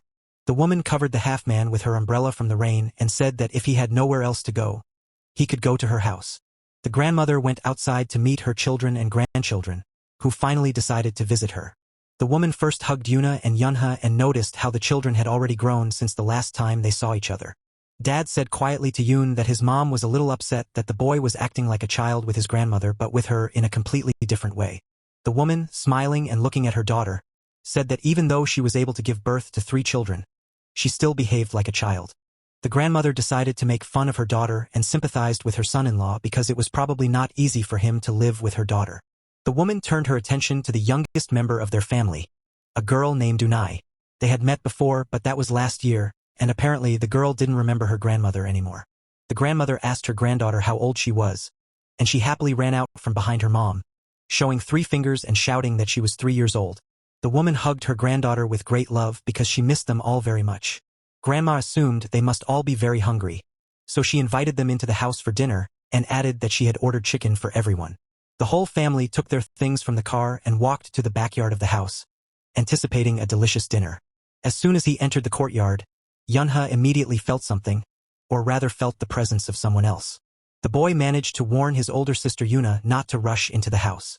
Yunha scanned the house with his mana and noticed that it wasn't a monster, as his sister had suggested, because whoever was inside was too calm. The guys assumed that maybe it was a thief who had broken into the house. But even if it was, Yunha couldn't let it go because he wouldn't let anyone break into his grandmother's house with impunity. They saw a half-man inside the room who was watching some program on TV. At that moment, Yuna decided not to wait, and before the rest of the family members entered the house, she rushed in to attack whoever was inside. The grandmother was waiting for her children to get all their things and go into the house when she heard a sound. Yunha had already managed to scare the half-man at this moment and scattered some of the furniture around the room with his attack. The boy looked more closely at the intruder and could only recognize him as Jin Pang at a young age. The half-human didn't know what Yuna was talking about or who he was and held his head, which had already developed a large bump from the attack. The grandmother told her family the story of the appearance of a half-man in her house, And the children replied that the woman should have told them all this at once because they had no reason to say no. The woman was not going to make a secret out of it and was going to tell them everything as soon as they came to visit her. That's basically what she was doing now. Yunha looked at the guy who was eating chicken with great speed and thought that, basically, if you think about it, this was his hometown too. The boy just couldn't even think of their relationship starting this way. And Yunha also didn't know from all the events that had happened how much the future had already changed. Jin Pang, devouring his chicken with great enthusiasm, asked Yuni why he continued to stare at him so intently. The guy suddenly thought the woman wanted to take away his chicken and threateningly replied that it was his and he wasn't going to share it with anyone. The grandmother reminded him that she had asked him to be polite. Yunha continued to scrutinize all of the half-man's actions, what he was doing and what he was saying. The grandmother tried to smooth things over by saying that Yun's eyes always look like that. But Jin Pang continued to be rude and insolent to the woman. Yunha remembered that when he had met the guy for the first time in his past life, he had also thought he was not quite adequate, and apparently this change in the future had not affected him in any way. But the boy could not allow him or anyone else to insult and harass his grandmother. Yunha decided that he should then fix this guy's character from the beginning and told his grandmother that he wanted to play outside with him. Jin Pang didn't understand why Yunha suddenly thought he would go out with him at all, much less play any games. Grandma thought it would be great if the boys could get along. The boy's mom still asked him to be careful. Yuna wanted the boys to take her outside to play too. But Yunha was against it and said it would be best for her to stay inside and continue eating her chicken. The boy stood beside Pang and waited for him to finish his meal and go outside with him. But the half-human was in no hurry to go anywhere with Yunha. Yunha leaned over him and said so that only Pang could hear him that it would be better for him if he went without disturbance. The boy went outside the gate and was going to teach this guest good manners, and that he would not even dare to be rude to his grandmother. So he didn't bother to be ceremonious and restrained himself and just threw the boy out into the street.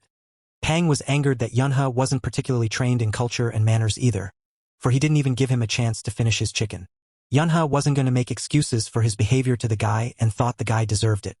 The boy placed a protective dome over them so no one could hear what was going on inside, and that's when Pang got really scared. Yunha said that the guy had himself to blame and everyone should be able to take responsibility for their words and actions. The boy was sure that everything he was doing was just so that Jin Pang could become a normal person. Yunha didn't like him, and now he thought he wanted to fight him and teach him something. Pang was attacked by Yun's abilities and was able to realize that all talk was over and now they were moving to action. Yunha didn't keep quiet and told the guy that he didn't like him because he hadn't been taught basic manners. Pang dodged the attacks as best he could, but Yunha still managed to hit him with a cannonball and didn't plan to stop there. Yunha was punishing the lad for the harsh words spoken to his grandmother, who was a savior to Pang for she fed him and sheltered him in her home. The woman took care of him and cured him, but he treated her so ungratefully, and this behavior was something Yunha was going to eradicate. Yunha was angry and determined and didn't plan on stopping until Pang had finally internalized everything. The guy's manners were completely absent in Yun's opinion, and it was not good because he continued to live in his grandmother's house. Pang tried to call for help, but Yuna said it was all useless and the adults wouldn't be able to hear him and added whatever happens inside stays here. Yunha suggested that he use his telepathy ability because that was the only way he could call someone for help. The boy didn't know how to do it and tried to crawl as far away from Yunha as he could. Pang added that he was only 10 years old and that he had no idea how to use telepathy. Yunha remembered him from his past life and how he said he had been able to use telepathy since he was 10 years old and realized that the guy had been deceiving him. The boy was angry that he had even dared to deceive him and decided that he would teach him a lesson for this act as well. Pang had already hoped it was over, but to his great regret, it was just beginning. Yunha had placed a protective dome where they were, and so whatever was going on inside was not audible to anyone at all. The next day, Pang could only think about how much it hurt him because Yunha had hit places that were invisible to everyone else. He thought this behavior of a 9-year-old boy was very strange. The whole family was sitting in the living room, and the topic of their conversations was the half-breed Jin Pang. Yun's parents said that Pang was 6 years old and that by his age, he should be in 3rd grade by now. The main topic of their discussion was the boy's education, except that Pang himself was not even going to go to school. The boy was gripped with fear that he would be forced to go to a middle school where there would be a large crowd of kids he didn't know.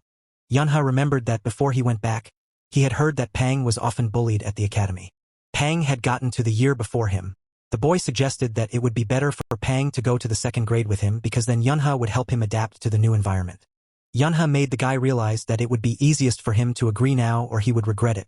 Pang had no choice but to tell everyone that he really wanted to go to school, but not to the 3rd grade, but to the 2nd grade. Yunha pretended to his family that he was very happy that they could go to high school together. Yun's folks noticed that the guys managed to become friends in just one day, and it was great. Pang was trying to figure out what kind of friendship they were all talking about and how they couldn't see that Yunha was threatening him right now. Yunha leaned over the guy and once again tried to let him know just by looking at him that it wasn't worth resisting. The boy decided to reinforce the lesson and was going to go outside with Pang again to play and let him know that if he argued, he would only make things worse for himself. As soon as Pang heard that it was about their walk together again, he was horrified. There was a private meeting among a narrow circle, and Goddess Limkul was present. Italian Ambassador Albert Valentine announced that they intended to help 4,000 Korean citizens who were stranded in Italy to return back to Korea. Another Italian ambassador, Yano Myron, was sitting next to him. The ambassadors voiced that they would do all this only on one condition: that they would help them deal with the monster in the North Atlantic. Theoretically, it was a powerful monster but not even first class. This monster, at worst, could bring disaster that would further doom the entire country. The monster's class was Leviathan. For them, it was all partly expected. Only the waters of it all could lead to very bad consequences. The goddess replied that it wouldn't be convenient to send the Korean players to a place they were unfamiliar with, so she offered to supply them with potions. Albert Valentine believed it was simply advanced technology that did not require direct injection into the body. The Italian ambassador was offered more. They could make an exchange for Mediterranean mana alloys. The goddess knew perfectly well that this was also something Italy badly needed. Ambassador Yano Myron suddenly used his mana and directed his abilities towards the girl. The man was thus able to destroy the table and turn it into small splinters. The goddess, with one hand motion, stopped her guards who were about to attack Yano, but the men didn't understand why the girl wouldn't let them. The ambassadors repeated that they were just asking for a little help in exchange for the return of their own men. Yakin Myron believed that the Korean players were weak and for that reason, they could not leave their goddess. Albert Valentine told Yano that he was already overreacting a bit and shouldn't be so harsh in his remarks. Yakin Myron saw that the girl continued her meal as if nothing had happened and added that was why he didn't like Koreans, because they were only interested in the proverbial kimchi. The goddess heard everything perfectly, and she didn't like what the man was saying and decided to teach him a lesson. A force unknown to the men threw one off the chair, and one they certainly could not have expected. When the ambassadors were more than aggressive, the girl informed everyone that just for the sake of the Koreans who were stuck in Italy, they would give their full support. The goddess went on to say that besides Divine Spear Namgung Sen-won, who was the strongest in their country, they were willing to send 2 more players from the 12 thrones. The girl believed that this would be enough to bring back their citizens. Goddess Lul snapped her fingers and once again decided to show the ambassadors that they should think about the consequences before saying anything. Force was used on the men, and it became very difficult for them to breathe, which might even have frightened them a little. Albert Valentine could hardly stand on his feet, but when he saw the girl leaving, he decided to shout that her actions would not go unpunished. The goddess replied that if the men wished to speak out against her decision, let them do so, for then the right people would know that Big Mama had sent someone disguised as ambassadors to the Mana Control Bureau. The ambassadors were furious at what they had heard. Yano could no longer contain his emotions after such words from the girl, and was about to rush to attack, but his comrade was able to stop him in time. Force was again used over him from a man whose eyes burned with a bright blue glow. At that moment, Yano could realize that if he moved even a little bit, he would go straight to the other world. The goddess saw that the men were no longer trying to rush to fight and was pleasantly surprised that they could at least reason adequately. Before slamming the door behind her, the girl informed the ambassadors that their meeting was over and they should leave the building immediately. Yano was furious that he couldn't respond and attack and was now trying to deal with his emotions. The man in the blue house said that such an act was reckless and in the future, one should definitely control oneself. He explained to the girl those things that were obvious to him, that she was no longer a Korean folk artist but a goddess. The goddess didn't realize he was saying all this as her bodyguard or as actress Lim Kul's manager. Lee Yunhong, who was also in the office with them, wanted to know if he was so confident in his words and actions and how a man could know for sure what the woman was thinking. The woman said he shouldn't say things like that and that the report was delayed because of him. Yunhong asked the girl to reflect on the fact that Italy had imported the Maserati Gran Turismo as a gift, and it was for a reason. The man had heard about Big Mama sending this car as a token of friendship and suggested that maybe it was better than the ambassadors they had. The goddess was sure that this gift should be sent back and told him that she didn't need it. The girl had never met Big Mama before, but had heard many times that she wasn't as friendly as she might seem at first. But the way she sent those men as ambassadors could mean she was up to something or just being arrogant. The girl told Yunhong to find trusted people to put the Italian ambassadors under surveillance, and if there was any trouble, it should be reported immediately. Park Sanan thought that luckily for them, the deal ended better than they thought. The girl agreed, but it was all thanks to the potion from Alice Pharmaceuticals, and they owed a lot to engineer Yang Soken and Alice's company. The goddess felt that they should definitely show gratitude. Their gratitude, but only after they had already finalized the deal with Italy. Sanin repeated again that somehow it was extremely dangerous to provoke the Italian ambassadors. The girl knew that the man was speaking as her bodyguard, but she was calm because at the moment of their negotiations, in the next room was a man who wielded the divine spear, and so they were not threatened. The goddess understood perfectly and was sure that if there were any problems, it would only be with the ambassadors. On the streets of the city walked a girl in very high spirits because she was just happy. A little earlier, the doctor had told her the happy news that she was already 6 weeks pregnant. That girl was Juliet, and she was overwhelmed with emotion at such happy news. She decided to call her husband, Bruno, because he was the man who made her so happy. Juliet wanted to tell her husband everything right now, but she decided that it would be better to wait until they met in person. The man was interested in how the girl had gone to the hospital and whether she was all right. The girl reassured her man and replied that she was fine but asked Bruno not to stay late at work and to come back early today because she had something to tell him. Juliet had finished talking and was already excited to see the man's happy face after she told him everything. The girl's happy thoughts were suddenly interrupted by the voice of someone she had never expected to hear, much less meet. Juliet saw Jenko in front of her, and horror was written on the girl's face from this encounter. The man informed the girl that she had gotten a lot prettier since their last meeting. But now the girl was not doing well at all, and she realized that she would not be able to escape. Jenko grabbed the girl's face and prevented her from screaming and calling for help. The man informed Juliet that the games were over and it was time to go back to her golden cage. Bruno was at work when suddenly his cell phone rang, and he saw that it was Juliet calling. The man immediately thought that something had happened because they had just been talking. The girl in their phone conversation was very brief and told the man only that she was very grateful to him for what he had done and asked Bruno not to look for her. Bruno was very excited and even a little scared and tried to understand what had happened to the girl. But their conversation was cut short. Yanko, who was listening to all this conversation, said that the princess made the right choice and made the right decision. The man felt that Juliet should be allowed to live an ordinary life with the man she loved. The guys were returning from school, and because it was very hot outside, Hyun suggested that the whole group go to her father's cafe because there was a good air conditioner there. All the boys agreed to the proposal, including Yunha. The boy only told everyone that he would go to his house to drop off his bag first and come back later. Minnie warned Yunha not to play with Yuna or he would forget the time and be late. The girl reminded him that she had to wait for him for a long time last time, and the boy tried to ward off these warnings by covering his ears. Suddenly, the attention of the boys was attracted by a car on a neighboring street in which Juliet was getting into. Yunha looked closer and saw the men who were accompanying the girl, and it seemed suspicious to him. In one of the men, the boy recognized Jenko and tried to figure out what the Italians were doing here in the first place. Yunha remembered that Italy and Korea were in the middle of negotiations. The milk carton said that Korea believed that its countrymen who were suffering in Italy at this moment would be able to return home safely. Yunha recalled a moment from a past life when there was the subjugation of a leviathan that was many times more powerful than the second rank, and in order to save the Koreans who were stuck in Italy at that moment, necessary measures were taken. The divine government at that time dispatched 3 of the 12 thrones, and because of that, Korea suffered serious battle losses. At that moment, the divine spear, Numan Sun Gun, lost his left arm in battle, and the Ratron player named Shin Menon became more incapacitated later on due to BK's mana, and the florist Bangi went to the other world during that mission. That's what people thought. However, Bang Enji was not destroyed. She was kept in confinement in Italy, and Jenko Moran was responsible for all this. This particular man was one of the ambassadors who was visiting Korea at the time. At that time, many countries, including Korea itself, held protests and eventually ended up with Big Mom ordering him to be publicly sent to the other side of the world. Yunha came back to reality and realized the seriousness of the situation because there was a man next to Juliet. The boy asked Minnie to wait for him here and that she should not follow him.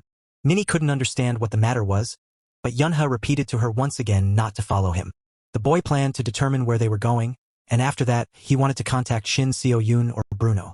Yunha crouched down and tied his sneaker laces tighter and applied his mana. The boy used his powers not to miss that car, and so he ran as fast as he could. The car had stopped and people had already gotten out of it and Yunha was just in time. The men wondered who was watching them so intently, and it turned out to be just a child. Yunha realized that there was no point in hiding anymore since they had already noticed his presence. Mayan stepped closer to the boy and asked him what questions he had for them and what he wanted in general. The man didn't make much of a fuss and sort of just patted his hand on Yunha's shoulder to ask him his questions.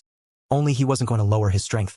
Yunha felt great discomfort about this, and so he did not tolerate it and bounced away from the man a great distance thanks to his abilities. Miran, looking at all this, came to the conclusion that even children in this country could handle their mana well. The other counselor thought that this child was very strange and that something was wrong with him. The man decided that he had no choice and therefore he should get rid of the child immediately. Miran wanted to destroy Yunha, and so he attacked him, but the boy managed to duck in time. Yunha had already realized that the man was not joking and was trying to send him to the other world. So the boy actively used his mana to survive. The boy used his abilities not only for his own defense but also to attack the man, and he did it well a few times because Yunha was doing all this in the air, which was not easy. He decided to use his mana in his foot and use it to strike. No one was particularly inferior to anyone else, and their battle continued. Yunha formed a small sphere in his hand. The boy threw the sphere at Mayan, but he was able to put a block on it at the last moment. Yunha bounced off into the distance and was now planning his next moves on the attacks. The man was already looking at the boy differently because his mana distribution was at a serious level, but even with all that, to Mayan, he was still just a kid. The man was able to get close to the boy and grabbed him firmly by the throat, thus blocking all his movements. Yunha tried to free himself, but he couldn't get free, and then the man looked at him and said that he wasn't the only one who could use mana. The boy realized that at this rate he would soon go to the next world, so he had to think of a way to get free. Yunha's help suddenly came from a place he hadn't expected, and it was Juliet. Juliet turned to Genko and reminded him that he had made a promise that he would not harm her acquaintances. Mayan heard the girl and was surprised that she knew this boy. Juliet tried to persuade the man to let him go because he was just an ordinary child. Miran didn't think Yunha was a normal child, and in his experience they should be sent to the grave at the first meeting. The girl was already losing hope to save Yunha, and so she tried her luck and turned to Albert Valentine. Yanko Miran realized that it was useless to argue with them since they decided to let Yunha go. The man threw the boy to the ground, and he tried to catch his breath and regain consciousness. Juliet had already run to the boy's aid and was very worried about his condition. The girl thanked Yunha for helping her and asked him not to do it again and wanted to help him get up off the ground. The boy wanted to ask Juliet what was going on.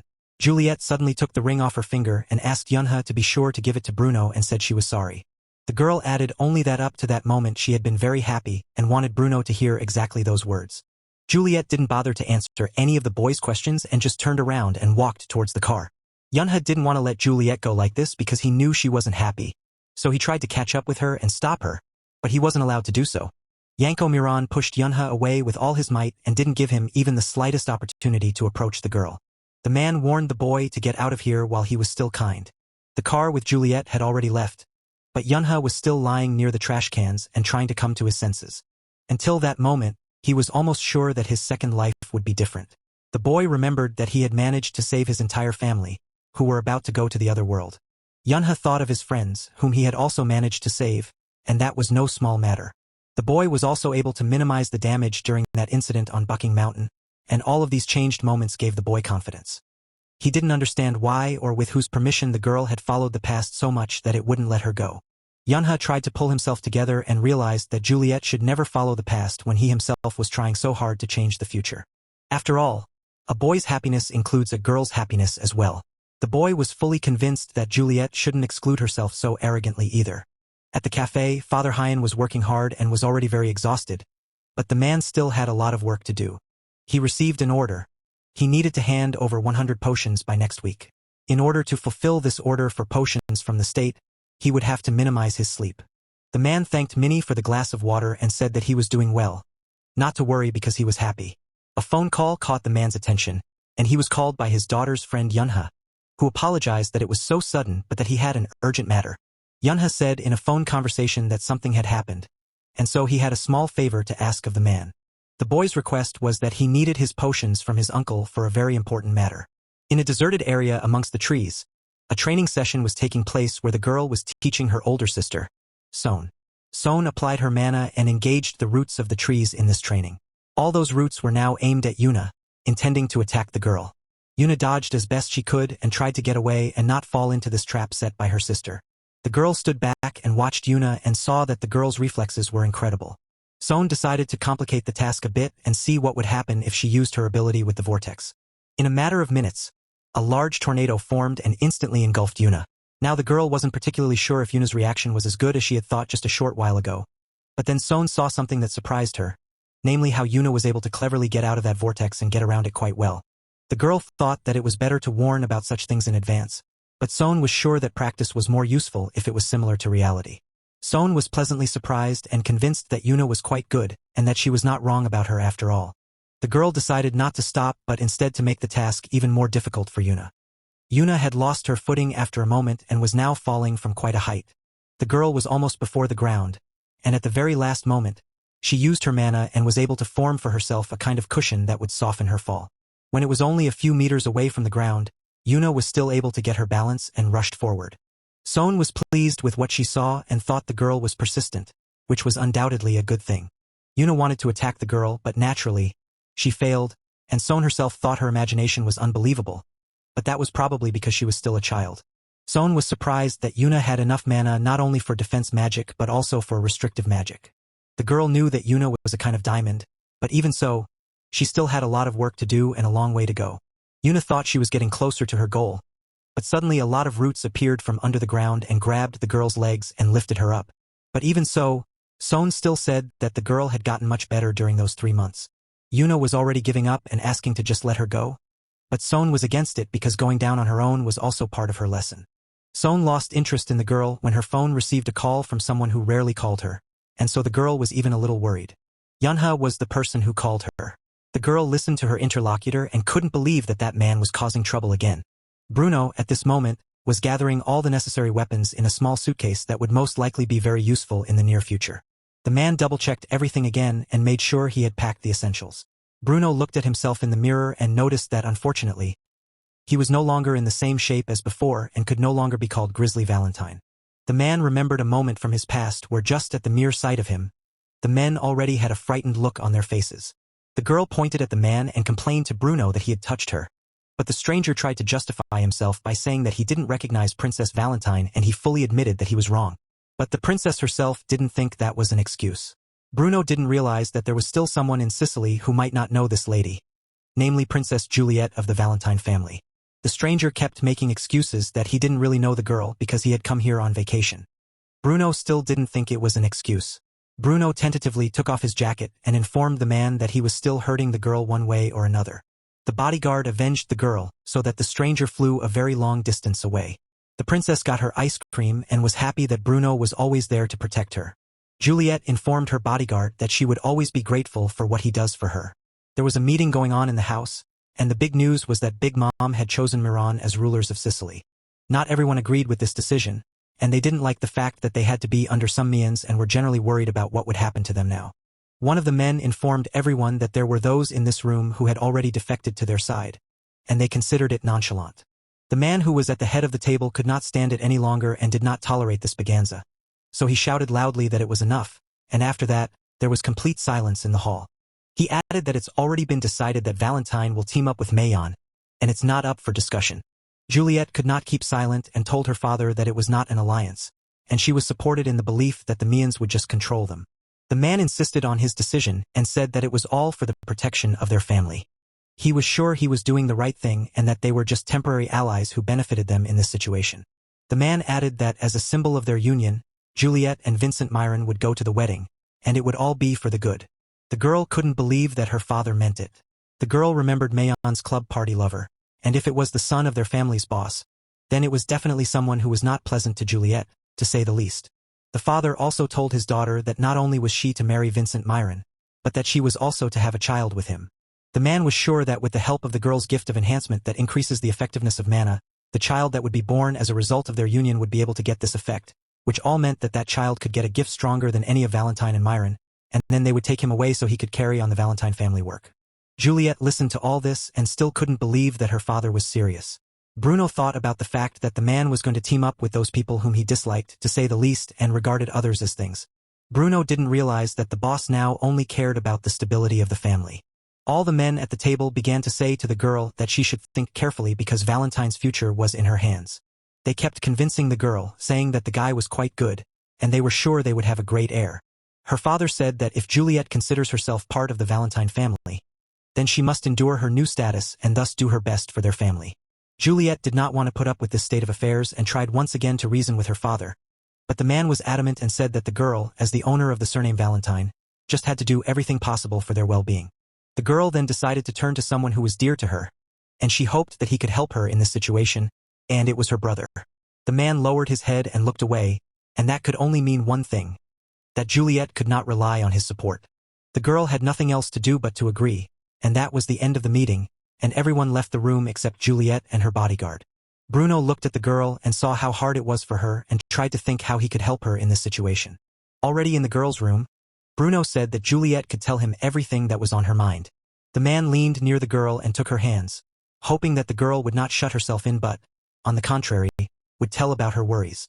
Juliet couldn't take it anymore and screamed that she didn't want to get married like that. And even more, she didn't want her baby to be considered a thing. Bruno was a little shocked, and it surprised him that the girl said she didn't like the place. The man looked at the girl and promised her that he would protect her even if he had to fight the whole world, and offered Juliet to leave with him. Juliet had not expected such words from the man and was now a little confused at his suggestion. It took the girl only a little while to think it over, and after a moment, she smiled and said yes. Bruno and Juliet did not hesitate and left through the window that was in her bedroom. They went against all odds, and the man gave Juliet hope that all was not yet lost. Bruno came back from his memories to the present and tracked Juliet's location through his phone. The man was not going to back down and promised himself that he would definitely get the girl out the door to look for Juliet. He didn't expect to see someone there. Yunha stood in the hallway and informed the man that he was going with him, and it was not negotiable. Bruno was well aware that Yunho would be stronger than many of the players, but now they were up against the Gishes, and the man didn't want to drag the boy into a dangerous situation. So the man told the boy that it was not too late to turn around because it would be dangerous there, but the boy refused, knowing it all perfectly well. Yunha reminded him that they had discussed all this earlier and he was still going with him, and he wasn't intimidated by the danger. Bruno did not change Yunho's mind any further, thinking that he had warned him as much as he could, and if the boy wanted to go with him, so be it. Yunha asked Bruno if he knew where Juliet was now, and the man said yes, and it was all thanks to her phone. Bruno reported that the girl was now at Alice's hotel, and also advised Yunha to put on armor because it was dangerous to go unprotected. Yunha didn't mind the armor, but because he was too young, none of it would fit him, and the many armor straps he was wearing also restricted his movements a bit. Bruno looked at the boy and listened to his reasoning, noticing that for Yunha it was like a routine rather than an upcoming battle. The boy told Bruno that he had taken the ring the man had given him earlier, and the most important thing was that Yunha knew how to use it. It was a mana-enhancing wedding ring, and it was actually ingenious, the boy thought. Julia had done a good job. Yunha recalled a moment from a past life when, in the 26th year of the goddess calendar, the Southern Alliance had made a successful foray into the abyss. At that time, everyone on Earth thought that it was simply impossible to survive there, and everyone then admired the team that was able to return from the Black Dungeon. The joy after a successful sortie took absolutely everyone because previously it was considered impossible to do. The players were excitedly and very carefully studying the mission summary and noting all the smallest details, except that the truth that was written there was disgusting. The Italian players who went to Vanguard were now named Mian, and the woman who was used only to reproduce the strong DNA of Mian was then called their mother. Yunha thought that most likely, before his regression, Bruno was unable to save Juliet and went to the other world. Bruno and the boy arrived on the scene, and the man really hoped that Yunha wouldn't regret his decision. There were two men standing on the doorstep of the hotel, trying to figure out what the two men were doing there. They were already walking towards Bruno and Yunha, chasing them away, saying that this was a restricted area and they didn't belong here.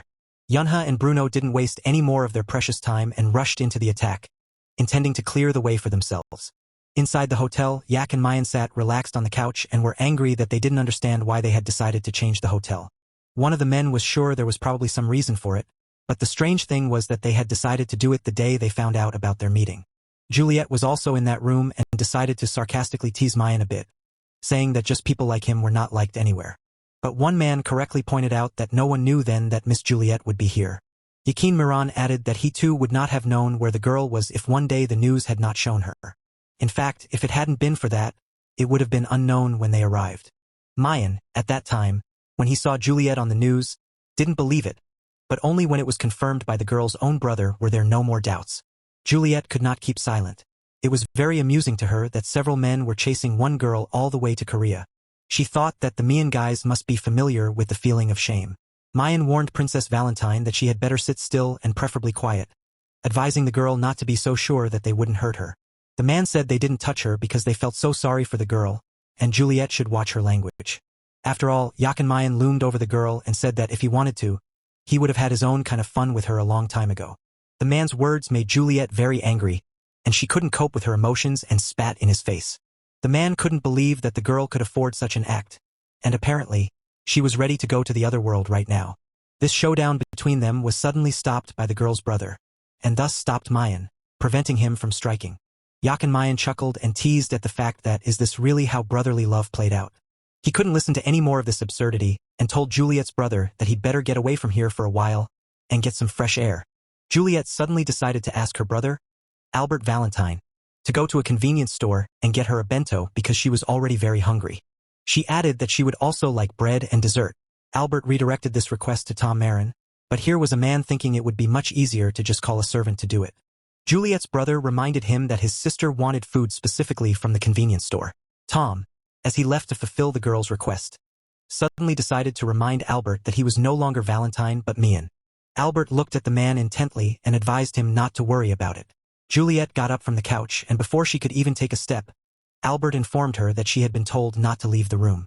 The girl looked at the man and realized that he had never been able to learn tact. Juliet yelled out that she just wanted to go to the bathroom and slammed the restroom door loudly behind her. The girl, only in the restroom, gave vent to her real emotions and did not know what she should do now with all this. She remembered the words of Bruno, who had promised to protect her always, even if he had to fight the whole world. After those words, he had offered Juliet to leave with him.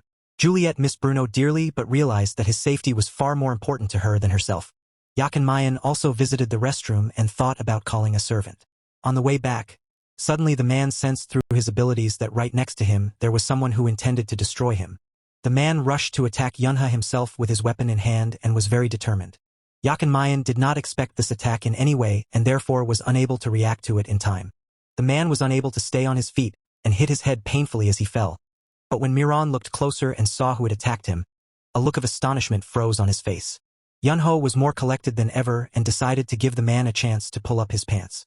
The boy gave the man a couple of seconds to do all of this and was going to continue fighting him no matter what. An hour before breaking into the hotel, Soyeon was giving speed lessons to Yunha. The girl was explaining that the magic spell Hast was good because it incredibly increased speed, and the amplification magic spell itself could increase muscle and boost strength. The girl talked about a lot of things, namely for mana regeneration, for defense regeneration, and also for magic resistance. Yunha thanked the girl for her help but didn't understand what they would do with the hotel guests if they were somehow drawn into the battle.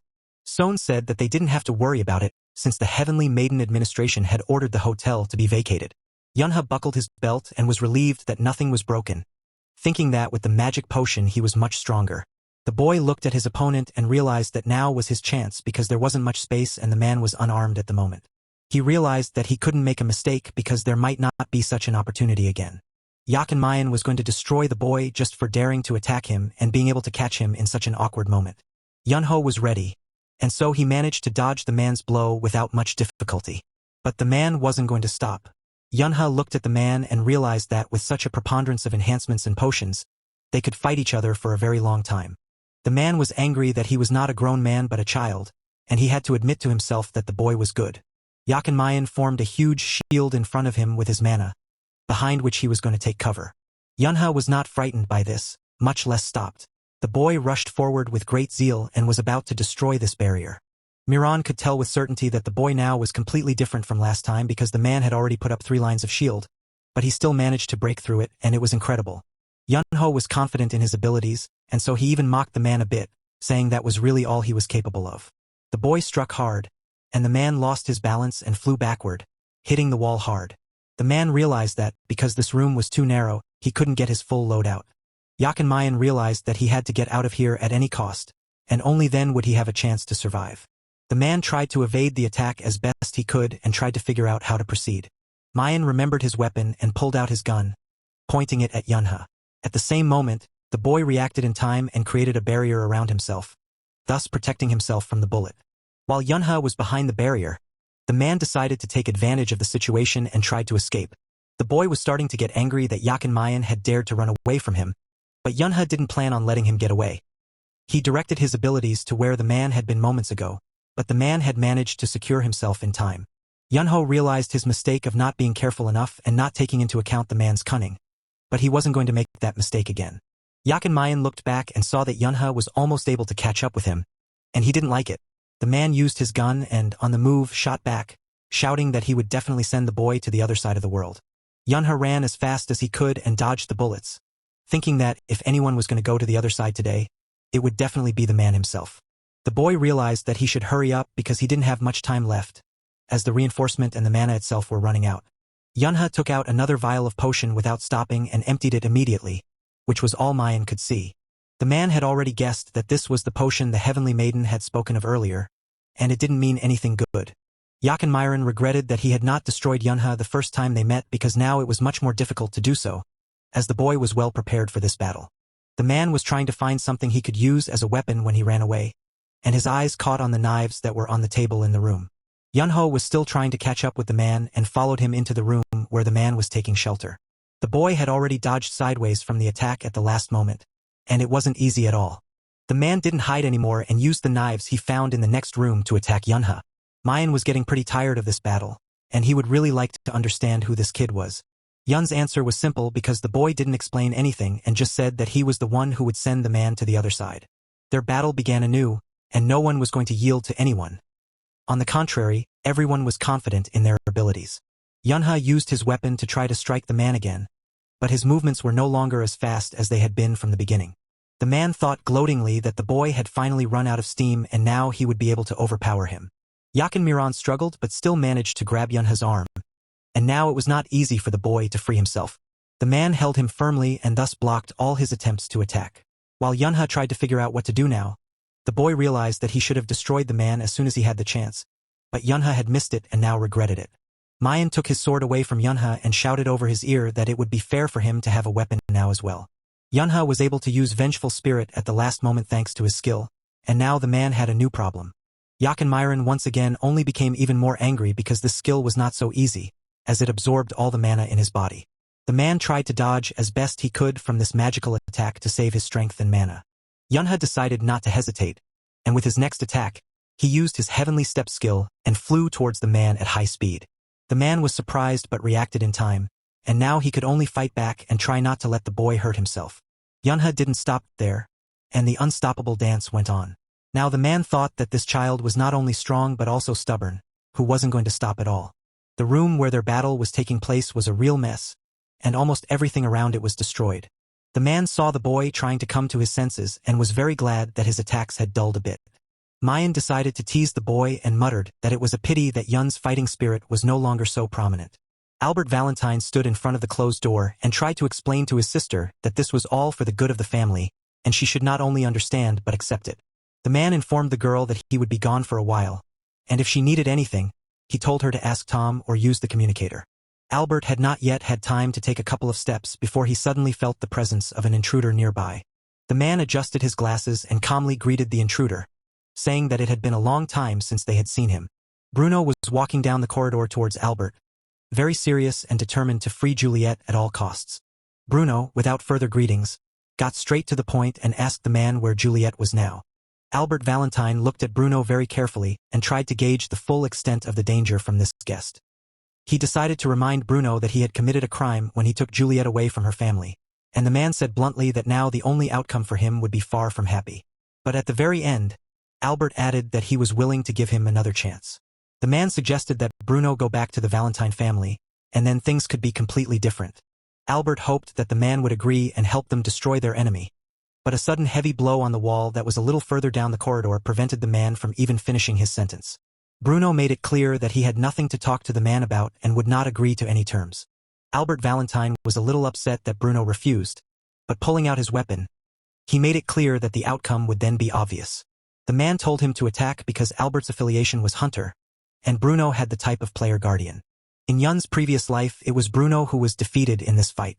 At this time, Yakin Mayan was happy to see that Yunha's attacks were getting weaker and weaker, and now the man was sure that he had a little more time left. The man continued to taunt that the boy had lost all his fighting spirit and now he looked pathetic. Yunha, on the other hand, took advantage of the fact that he had brought another potion with him and drank it, replying that now Mayan would be able to appreciate his full fighting spirit. The boy looked much more confident now and began to taunt the man as well, saying how much he wished he had some potion to spare. The man, of course, did not like such words from the boy and decided to use the effect of surprise. He did not comment on anything and just started his attack. Yunho wasn't prepared for this, but he was still able to block with his weapon, and it was obvious that he was struggling to hold it in place. The man's blow was very strong, and the boy could hardly stay on his feet and struggled as hard as he could. Miran grew more confident when he saw how difficult it was for Yunha to resist him, and the man realized that the potion didn't help him much either. The man summoned the hounds and, seeing that the boy was much weaker, already tasted his victory. Mayan offered to let the boy have a little fun and entertain his hounds while he enjoyed watching it all.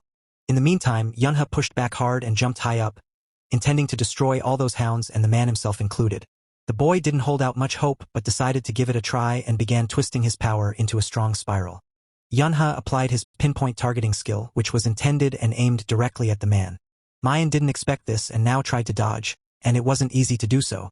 Yunha didn't give up trying and continued to attack the man, not giving him a chance to think of anything new. Mayan, behind his protective barrier, drew his gun and pointed it at the boy, hoping that maybe he could get him that way. Yunha, on the other hand, also put up his protective barrier around himself and, just like the man, used the gun. This battle had not been easy, and now they looked at each other, and Mayan was a little glad that now he could finally breathe. The man looked much more confident and, looking at the boy, said that this was his territory, feeling more confident because Genko Mayan's specialty and affiliation was a ranger type of player. Yunha saw the man use his skill and apply the scattered shot ability, and it didn't make the boy happy at all. The boy tried to evade this attack as best he could, for just one careless move, and he would be in trouble. Miran decided to take advantage of the moment and pulled out his gun, and now the man was almost certain that the boy would not be able to dodge this time. It was hard for Yunha to dodge because he was attacked with both magic and a gun at the same time. One bullet still managed to hit the boy's leg. The boy stood in the middle of the ruined room and tried to come to his senses and figure out how he should proceed. Mayan looked at Yunha carefully and shouted that that was the end of it, and now he would definitely send him to the other world. Yunha missed the moment when several hounds clamped their jaws on the boy's legs. Above his head, the boy managed to spot a funnel that didn't bode well either. Yunha assessed his speed and strength and realized that he simply wouldn't be able to dodge, and then decided to use a point-breaking strike on the target. The boy took out his gun too, and with this weapon he planned to get rid of the hounds. He succeeded, and his legs were finally free of the creature's jaws. His next target was the man, and it was to him that he flew, attacking him with his sword. The man was able to hold the blow, even though it was not easy for him because he was very strong. The reflection on the sword blade noticed the boy's crazed look, which made his whole body shudder.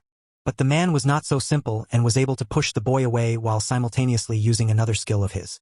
Yunha stood on his feet, but he saw magical symbols under his feet where the boy had landed, and what he was standing on was very dangerous for him. In a matter of seconds, he needed to think of something. They were magical mines that, after a moment, were activated and turned everything around into small shards. The explosion was very powerful, and now the whole room looked like ruins because almost nothing had survived. Yunha had miraculously escaped and was now lying on the floor, trying to catch his breath. He realized that in this state, he would definitely not be able to escape. The boy pulled a vial of potion from his supply and realized that this was most likely his last chance. The man was next to Yunha, and the boy wasn't prepared for this at all. He even froze in place out of surprise. The man grabbed the boy's hand with the potion and wasn't about to let it go, thinking that Yunha should have shared it with him instead of being so greedy. Yunha jumped to his feet, really regretting that he hadn't been careful and had managed to let the man take the vial of potion away from him. The man had no doubt that the potions in Korea were good because they could quickly restore mana and strength.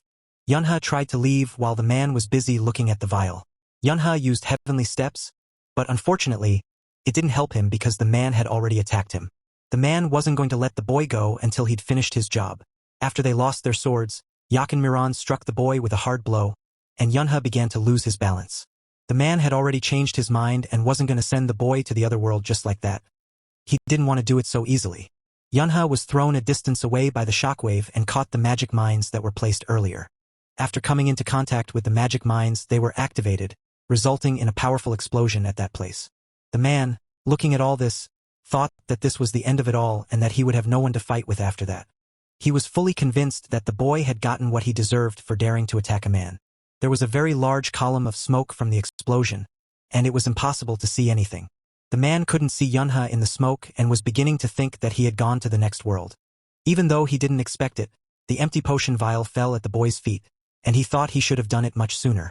The man was able to see the silhouette of a boy appear in the column of smoke, and it looked very spectacular.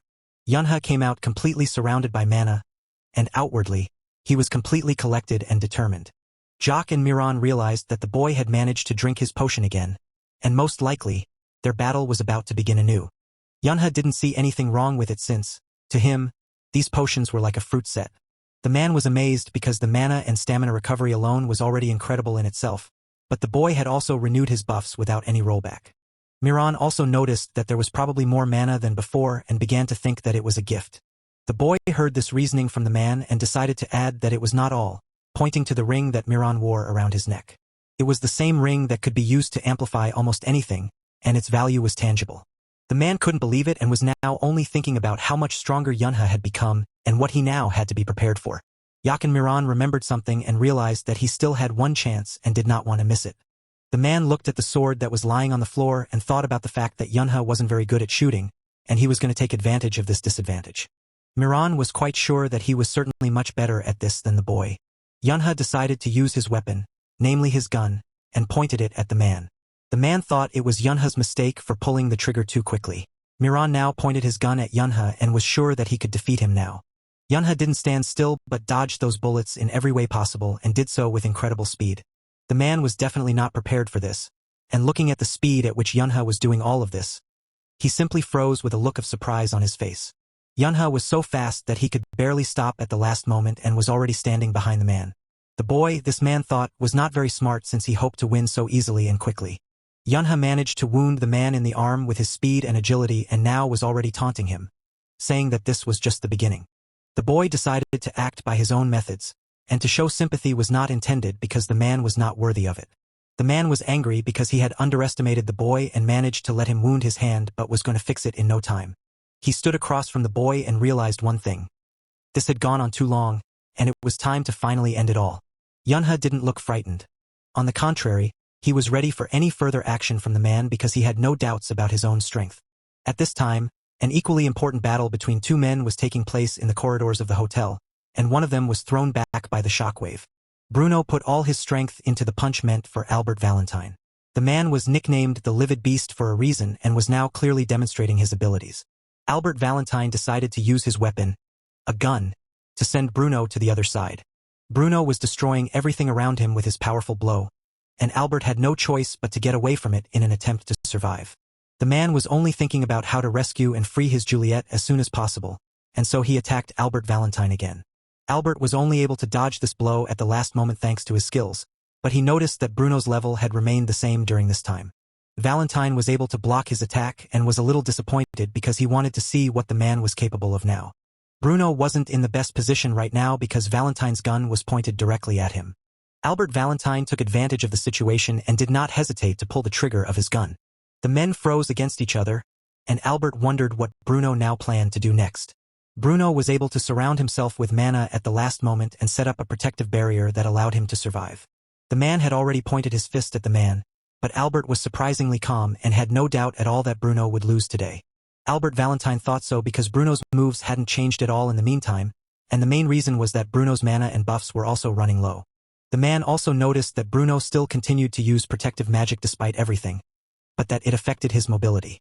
Albert Valentine believed that the man had brought this defeat upon himself and that he alone was to blame for it. Bruno, on the other hand, had realized and understood all this and was now trying to figure out what to do next. Valentine didn't wait for anything more, so he immediately pointed the muzzle of his gun at Bruno and planned to finish with him as soon as possible. But the man was prevented from pulling the trigger by his sister Juliet, who suddenly appeared in this hallway. Juliet was outraged that Albert had promised her that he would not touch the people around her, and she was angry that he had kept his word. Albert Valentine listened to the girl and didn't see the problem. He didn't understand why Juliet was here unless it was to tell him again. The man threatened the girl with his weapon and told her to stand still and preferably in silence, adding that it would all be over soon. Juliet came so close to her brother that the muzzle of his gun now rested against her forehead. The girl, without any extra emotion, told her brother that he could pull the trigger if he could do it, of course. Juliet also asked Bruno to leave immediately. The girl was more afraid than anything that he might get hurt. She said that not only her brother was here but also Tom, Mayan, and Jenko. Juliet thought that all of Bruno's actions were meaningless, and she was not happy about it. Bruno didn't even let the girl finish and said he didn't care because he had already promised to protect her at all costs. The man needed only one word from Juliet, and that would be enough. Albert threatened with his weapon and told the man not to move. Bruno wasn't afraid, and he wasn't going to listen to anyone. Only Juliet's words were important to the man. Albert Valentine saw that Bruno had already started moving toward them, so he didn't hesitate and pulled the trigger. Bruno used his mana to keep the bullet from hitting the target with a single-hand movement and thus remained unharmed. Albert Valentine saw it all and was surprised, to say the least, that Bruno did it.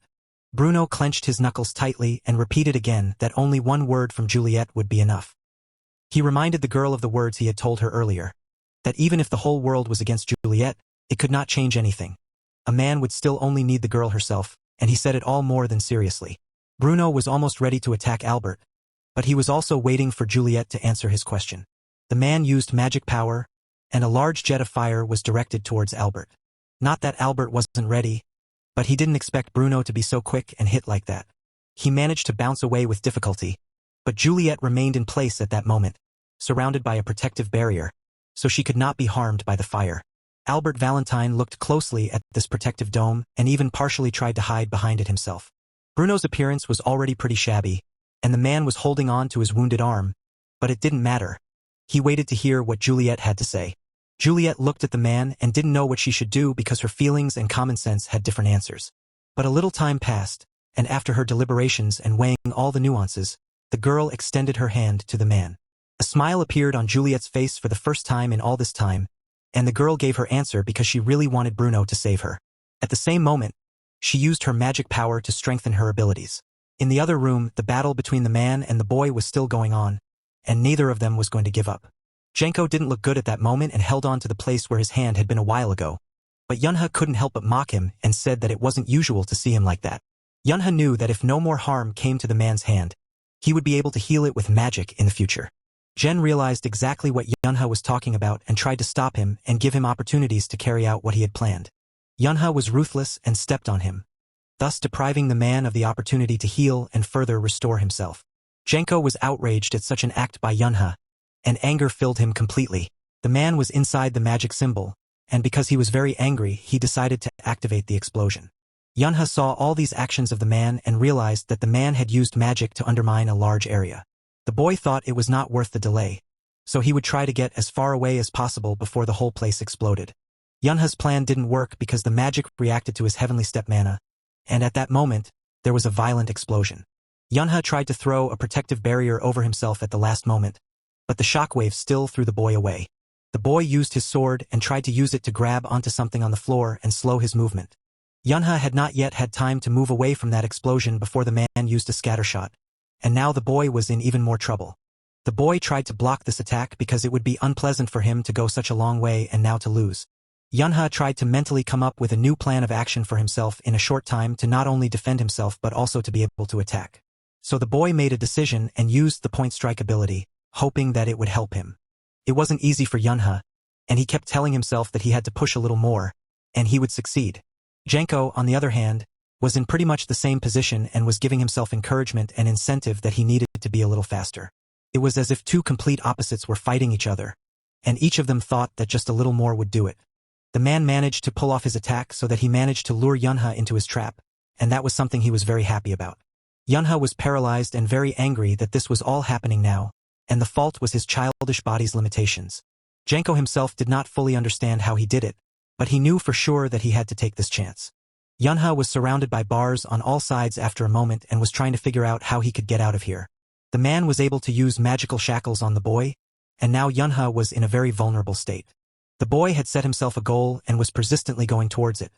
He wanted to finish with the man as soon as possible before his childish body gave up completely. Yunha used his sword to break through these bars and thus free himself from these shackles. The boy was able to cope with this cage, but his sword, unfortunately, was not, and he could no longer fight with it. Yunha freed himself, but it was clearly not the time to relax because the man was not going to stop there and was preparing a new attack. Janko attacked at once, and the shockwave was so strong that it knocked Yunha right off his feet, and he barely had time to cover himself. Yunha, though with difficulty, managed to slow down, and his gun helped in this case because he used it for this purpose. The boy decided to act with his own methods and immediately started using magic, applying the vindictive soul skill. The man couldn't even immediately realize what the boy was doing, but he was already surrounded on all sides by this magic. Janko tried to fight and not get caught in these nets because he was not yet able to recover from the hand he had lost. After a few minutes of their attacks and resistance against each other, a shockwave threw both of them off. Yunha had gotten up and was now trying to gather his strength and thoughts while clutching his gun tightly in his hands. The man had already thrown himself at the boy with his last strength and hoped that this was the moment he would be able to send Yunha to the other world. But he didn't succeed. Yunha, on the contrary, was able to deftly evade the blow and was almost behind the man. As soon as the boy had the opportunity, he decided to take advantage of it that second, took aim at the man and pulled the trigger. Jenko could not have expected such a turn of events, and he did not have time to react, so the bullet hit the target. The man staggered, and as he could no longer stand on his feet, he leaned on his knees, but at the same time, he did not stop and with magic ropes held his sword and aimed it at the boy, hoping that maybe now he could do something. Jenko had gotten his way, and the magical ropes were tightly wrapped around the boy's leg, preventing him from moving. The man jerked his sword to the side and thus managed to topple the boy to the floor, who hit his head painfully as he fell. Yunha unfortunately missed his gun and was now completely unarmed in front of his opponent. A huge force wave went through the boy, and it wasn't the most pleasant of sensations. The man was ready to strike again at any second, but apparently it was no longer necessary. Yunha hadn't been able to dodge it all and now lay motionless without much indication that he was going to be okay. The man was so angry at what had happened, and he was especially furious at his loss that he couldn't help but attack Yunha once more. Even though Yunha didn't offer any resistance, the boy was still immobile and showed no signs that he might still be okay. The man stood over Yunha and continued to wait, ready for any further action from the boy, but there was still complete silence in response. Then Jenko finally experienced the satisfaction that at last it was over and he was able to win. The man had already learned from bitter experience, so he decided to take precautions and applied the rapid-fire skill to the place where Yunha was. The man looked at the column of smoke that had not yet settled completely, but he didn't see anything strange. Jenko smiled with relief because he was able to defeat and send the boy to the other world, and it was the best news. For the last time during this battle, the man had already stopped being surprised by anything, and so he began to think that maybe the boy was faking it and was still fine. Jenko decided to use harsh methods just to be sure of everything and stretched out his hand towards Yunha. Then something happened that he had feared so much but still hoped would not happen again. Yunha grabbed the man's hand tightly. Jenko tried to break free but Yunha held him tightly and then bit him on the arm, and it was very unexpected. The man tried to free his hand and only succeeded when he used all his strength and was able to throw Yunha aside. The boy flew straight into the wall and hit it hard. Jenko stood aside and started to say only one insult towards the boy, but at the same time, he thought that Yunha had no chance. But after a few seconds, something strange began to happen to the man, namely that his health deteriorated dramatically. The man couldn't believe he had such a serious wound that he felt so sick so suddenly. Jenko realized that this was unfortunately not all because his mana had become unmanageable, and that was very, very bad. The man could no longer stand on his feet because of all these deteriorations and had to fall to his knees to keep his balance. The mana counterflow skill was applied, and the man was getting worse and worse with each passing second. Jenko tried to understand what Yunha had done, but the man couldn't solve the mystery himself, so he asked the boy. Yunha decided he would give an answer and showed the vial, adding that the potion in it belonged to the 6th class. In the boy's hands, that vial was the poison of the shadow spider, which, if ingested, would immediately disrupt the flow of mana and cause it to explode. All of this had an unfortunate outcome, and there was no way to escape. As he heard about all this, the man experienced an incredible shock and could not fully believe that it all happened in reality. Jenko realized that before Yunha bit his hand, he had managed to hide the poison in his mouth, and it even sounded incredible. The man sat on the floor on his knees, and he was getting worse and did not understand Yunha's logic because with his actions he would destroy himself as well. Yunha thought the man was not very sensible if he pondered like that. The boy muttered that who would carry only one poison with him was to pull out another vial and was going to drink it immediately. Yunha thought it was obvious, but the man once again said that of course he had brought the antidote with him. There was nothing else the man could do except to once again insult Yunha, which he basically did. Yunha walked over to his weapon, picked up his gun, and told the man that his pronunciation didn't sound good. The boy decided that this was the end of their conversation and that there was nothing more to discuss, and pointed the muzzle of the gun at Jenko. Jenko tried to dissuade the boy and urged him not to do it because if he destroyed him, it would affect the situation in the world. The man went on to say that if the boy sent him to the other world, then the whole planet would turn against him, and Jenko didn't think that Yunha was ready to confront the whole world. Yunha listened with an indifferent expression on his face, but he was already tired of this chatter, so he told the man to shut up and shoved the gun directly into his mouth, thus preventing him from speaking further. The boy crouched down and, looking the man in the eyes, said only that the survivor determines the price of destruction itself. Yunha was absolutely certain that it was up to him alone to decide whether the entire world would become his opponent or not, but no one else. The boy told the man what was already obvious to everyone. He said that Genko had lost and advised him to accept it with dignity. Yunha still pulled the trigger and brought the matter to an end, thus finally sending the man to the other side. Looking at the room where their battle had taken place, it was impossible to find a single surviving object because they had destroyed everything. Yunha threw his weapon to the floor and was now able to exhale at least a little, and he needed to figure out how to proceed. The boy was completely out of strength because this fight was not easy for him, but he was glad that he was able to win. Yunha looked at his supplies and saw that he only had one potion left and would most likely drink it now and go to Uncle Bruno. There was a man watching the whole thing who no one had ever noticed, but he had seen enough to know what was going on. It was Tom, whom Albert Valentine had sent earlier to get groceries for his sister, Juliet. The man did not immediately believe his eyes because it turned out that some child was able to destroy Genko himself, and this in itself was simply impossible. Tom realized perfectly well that even he would need much more time if Genko was in front of him in the same deplorable condition. So Yunha was telling the girl in the office that until the Korean players arrived, Juliet Valentine would be everyone's priority, and it was doubtful that Azure Ocean herself would land at Alice's hotel.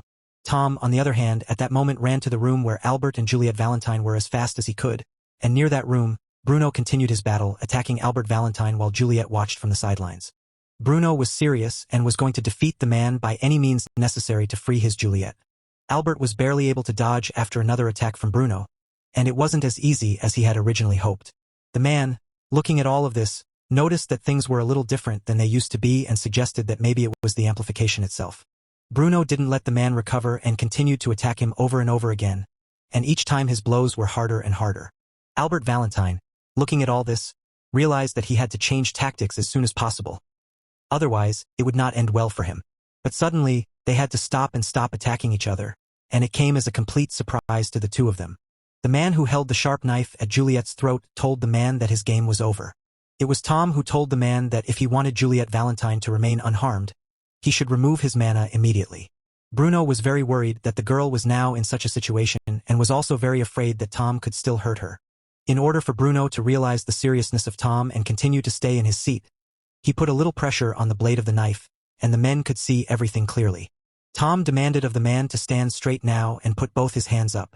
The man warned that if he thought he didn't dare send Juliet to the other side of the world, he was sorely mistaken. Bruno didn't want to risk the girl, and so immediately both of his hands went up in the air.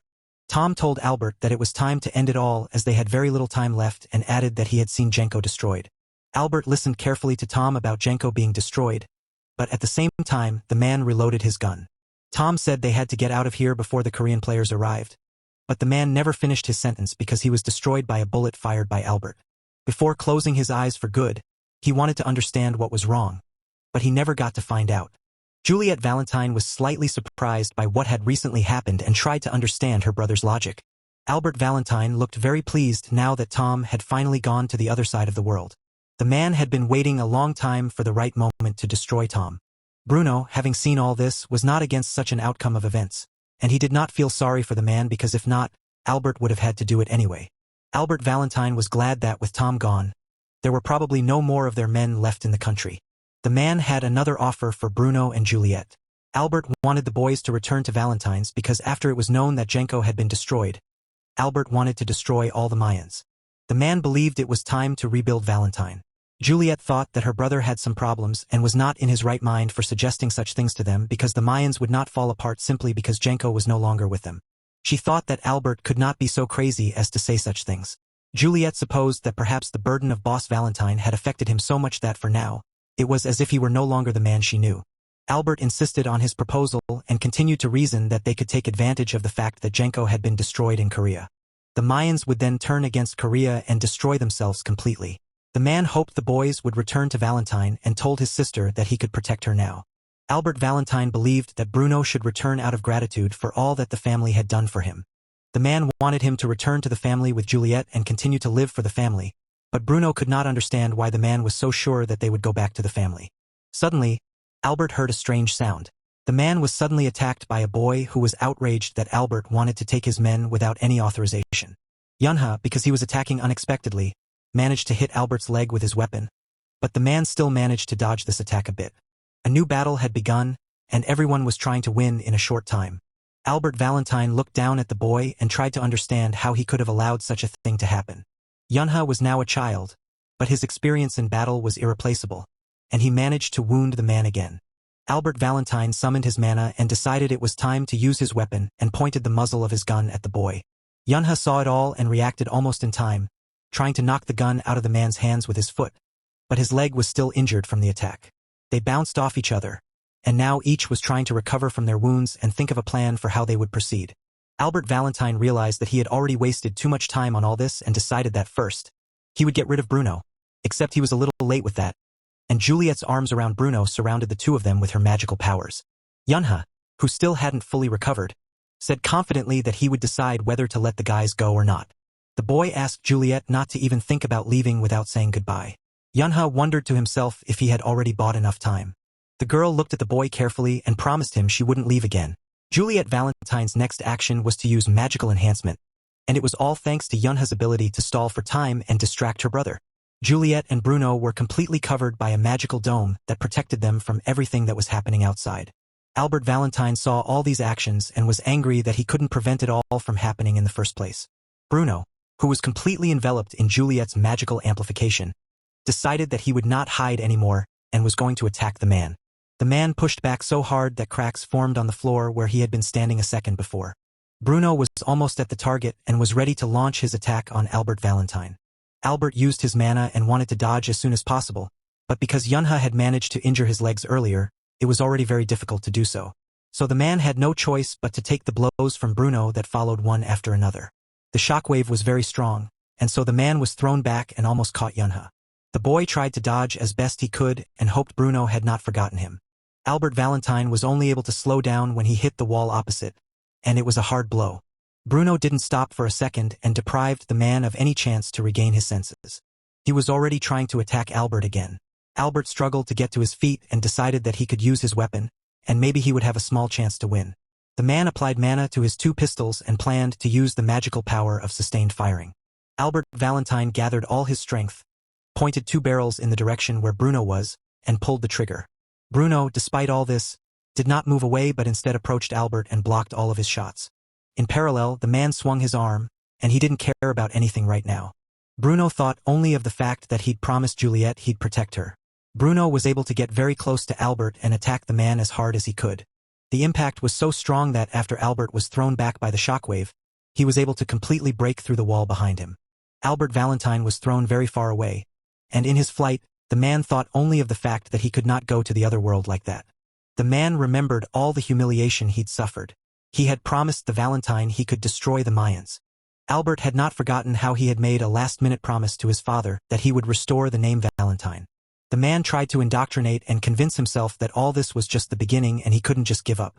Albert Valentine, at the last moment though desperate, grasped the rocky ledge with his hand. The man, despite his deplorable condition, managed to get out and told himself that he still had every chance and had no right to give up. Albert could not see anything because of the column of smoke that stood around him, and the man decided that he had to get out of here as soon as possible. But suddenly he felt that the wind direction had changed. When the man was able to get a good look, the first thing he saw was a woman's shoes. Song, who was standing in front of the man, informed him that he, Albert Valentine, who was an ambassador of Italy, had been arrested for the planned terrorist attack on Alice's hotel in the Blue House on the basement floor in the reception area. The girl informed him that the situation had changed and it would now be problematic if a man went rogue in their country. This was all said to Albert Valentine, who was chained up and in custody because the man was the instigator of the terrorist attack.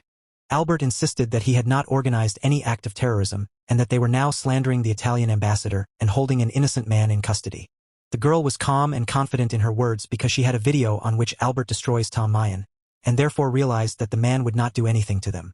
They also had another video on which Albert and Jenko Mayan kidnapped the girl. Albert Valentine was very angry after these words and informed everyone that actually Jenko was destroyed by their elementary school student. The girl laughed at this statement of the man because everyone understood that no one would believe it and even sounds unrealistic that it was done by a high school student. Albert Valentine himself was well aware of how it sounded from the outside, and it made him even angrier.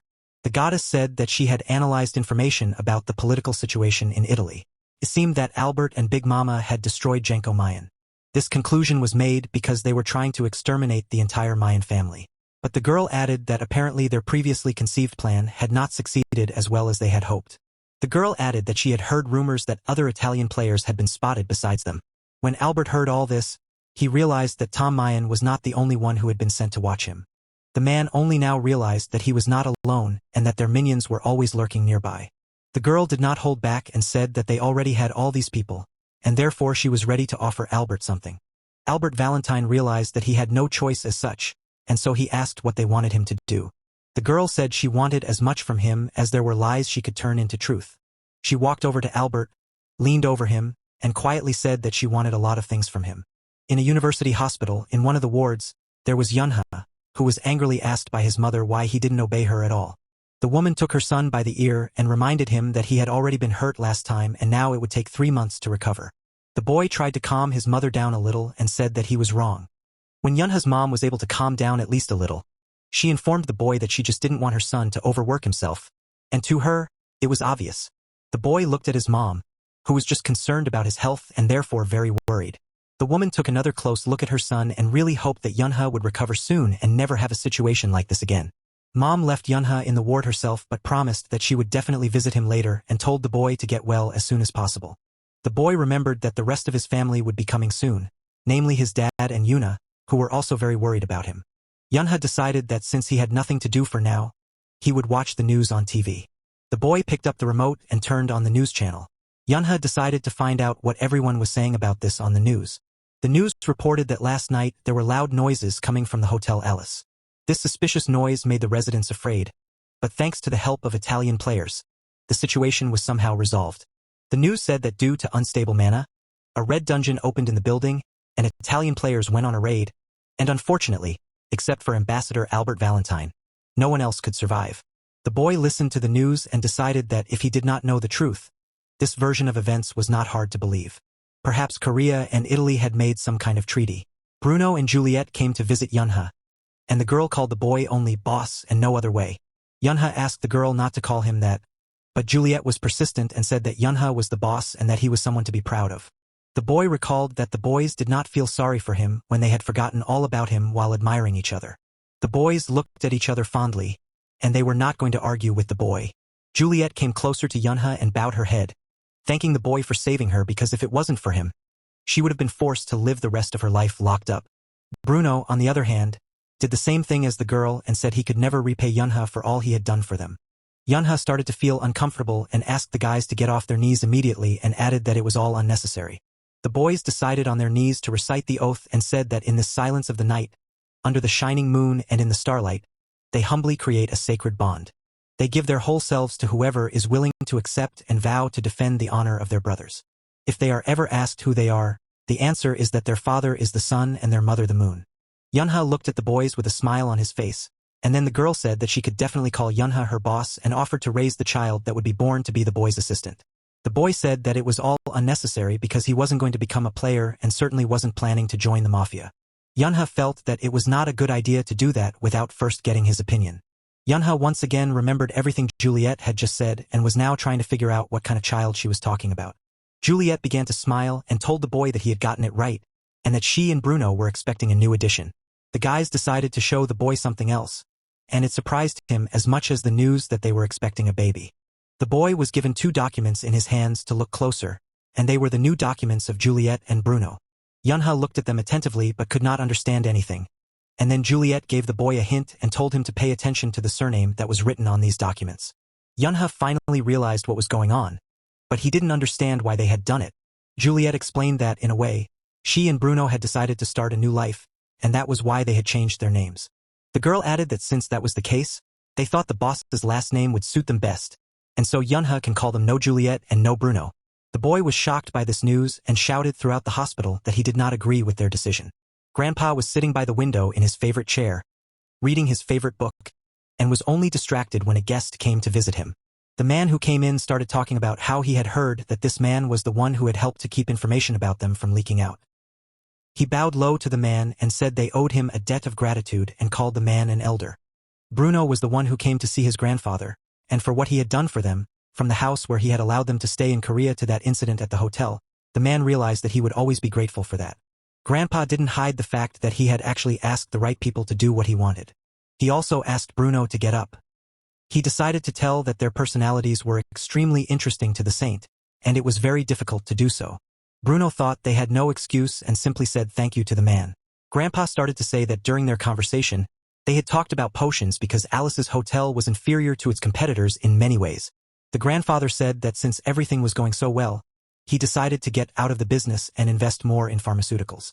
He warned Bruno to be as careful as possible. The saint had said she would not investigate further, but Grandpa didn't think he should trust her word completely. Bruno thanked again and added that he and Juliet would be very careful in the future. The grandfather decided to make Bruno an offer to become his personal player because the man is now unemployed. Bruno didn't say anything and his grandfather said that if he didn't want to, there was nothing he could do about it because he wasn't going to force him, but he added that he didn't have to follow him. Grandpa pointed to the picture on his desk and said that as long as Bruno wasn't guarding him, he should protect those children just like he'd been doing all along. Bruno thought the man was a very good and kind man. The man asked Bruno not to look at him so closely because he was beginning to feel embarrassed. Grandpa didn't have any ulterior motives towards the children. These kids just came into his life, and he really wanted them to always smile. Bruno did not hesitate long and replied to the man that he accepted his offer and repeated again that he was indebted to him. The man kept looking at the picture and thought that he must be really getting old if he had become so sentimental. The man had no idea he could be so emotional. Before the man held his favorite book tightly in his hands and began to remember his past. One of the photos showed a woman next to him, and it was the woman the man always remembered with fondness. Many ships and helicopters were now in the sea, which at this moment was very rough, and from it big waves were rising. The men held their spears tightly in their hands, and one of them, looking fearfully into the distance, said that an attack had begun on them. In this seawater, there was a monster whose mouth was of enormous size, with eyes and sharp teeth inside. The monster used its mana and released a magical wave that demolished everything in its path. The monster then began to hide under the water, and on the surface, only its large spikes that were located all over its spine remained visible. The men on the deck were frightened by the size of the monster and were also afraid of its capabilities. One of them gave the command that as soon as the monster was on the surface, they should immediately load their weapons. In a few moments, the tail of this monster was visible to everyone, and the size of this tail was incredible, and yet it could be of use to us. All people looking at all this froze motionless and did not understand what they should do. Now from the seabed appeared a monster that was of the second rank, and his name was Leviathan. It was a very strong creature, and it was not so easy to defeat him. The monster almost completely appeared on the surface, and the water around it began to freeze under the use of mana. The man who had used magic to freeze the water around the monster a few minutes earlier ordered everyone else to start moving. The man's nickname was Divine Spear, and his name was Nam Sunan. The monster tried to get back underwater, but everything around it was already covered in solid ice. Namgung Sunan informed everyone that the way was open and was the first to jump off the ship but held his weapon tightly. The man, after jumping off, a moment later was already walking confidently on solid ice. Suinhwa approached the place where the silhouette of the monster could be seen under the thick layer of ice and said that he would give him one of his hands. Large blocks of ice began to rise up and were already several times larger than the ship itself. After a while, the monster burst out, and all the splinters from it scattered around. Namgung Sunan was determined and was about to attack the monster with his weapon. The man was almost at his target and applied his magic. He used a magic spell. Namgung Sunan decided not to hesitate and used Northern Blizzard, which was aimed directly at the monster. The monster didn't have a single chance to avoid this attack, and its outcome was obvious. Yuna looked at the news on his phone and thought about how the familiar future he knew hadn't changed much. The boy remembered that after that, a few years later, Nam Sunan would retire from the 12 thrones. It was exam day at the middle school, and Yunha and his whole family came to support Yuna. Her younger sister, who was 4 years old, jumped into Yun's arms and asked him to play with her because she was bored. Yunha stood outside the middle school examination hall and didn't understand why Yuna hadn't come out yet. He remembered hearing that there were a lot of applicants this year, so they decided to extend the exam time, but he was still worried. A few hours earlier, on the sports ground, the boys were demonstrating different exercises for the exam. It was the same entrance exam in high school, and this exam was conducted not to look at the talents of the applicants but to see which of these guys could become a player in the future. In a separate room, there were people who watched all the actions of the guys, looking at the monitors. The general overseer ordered all cells to be moved to numbers 2, then 49 and 40. One of the men, when he heard that the warden general wanted to take a closer look at number 40, said that he didn't see the point of it because it was about Ryu Aina, who had the highest level of internal mana of all the applicants. The man was certain that there was no point in doubting the girl's skills even before her admission. This was the child who had been recognized as a seed. It was about that girl whose name was Ryu Aina, and her data was top-notch. The general overseer decided to take another closer look at number 39, and that number was now going through one of the exercises. The girl who was number 39 was named Yuna, and she was Yun's older sister. The girl was very dexterous and quick in passing all the tests she was assigned. The warden watched the screen carefully, watching Yuna, and began to think that she too was recognized as a seed. But it was not so, and it was confirmed to him. The man heard all this and realized that they had another talented newcomer, not counting Manhwa. The general concluded from all this that after what they had seen, they would be all for the seed and the new girl. One of the men suggested that they might reserve the throne in this round. The man picked up on another very important fact that none of the girls had used their mana at all. This all meant only one thing, that they passed the exam and used only their physical abilities in doing so. Girl number 40, Yuna, came first to the finish line, while Yuna number 39 came second, just 3 seconds later. Yuna did not forget the words of So-yoon, who had said just before the exam that a girl should not use mana while taking the test. Sohn then said that if Yuna couldn't do without mana, it couldn't be helped, but she should try not to use it. After all, Yuna didn't realize that if she wanted to become a player, then she should have good mana control. She explained her words by saying that players are always at a disadvantage, so Yuna should learn how to deal with such things beforehand. The girl realized that So-yoon was then completely right. Due to the fact that the girl would be inclined to use mana, Yuna didn't realize that there would be another person who wouldn't use mana to pass the exams, and that person was faster than the girl. The girl came over and informed her that she was a very fast runner and was delighted by it. Yuna informed the girl that she didn't think the girl would run as fast and not use her mana as Yuna herself. The girl listened attentively and did not react in any way but just turned around and went about her business. Yuna didn't know how to react to this and decided that the girl was just not sociable. A man in the audience gathered all the guys to tell them about the details of the last exam. He pointed his finger at the door and said that behind it was a large maze that they would have to pass through. The man said that the structure of this maze changes at set times, and all the guys will enter it from random positions. He also added that there would be helpers with food and drinks in specially arranged areas of the maze so the guys can take a break. The man said that mana and weapons are allowed to be used during the exam. The man also said that it would be possible to work in teams with other applicants. One of the girls suddenly asked Yuna if it was true that they had won first and second place in the last exam.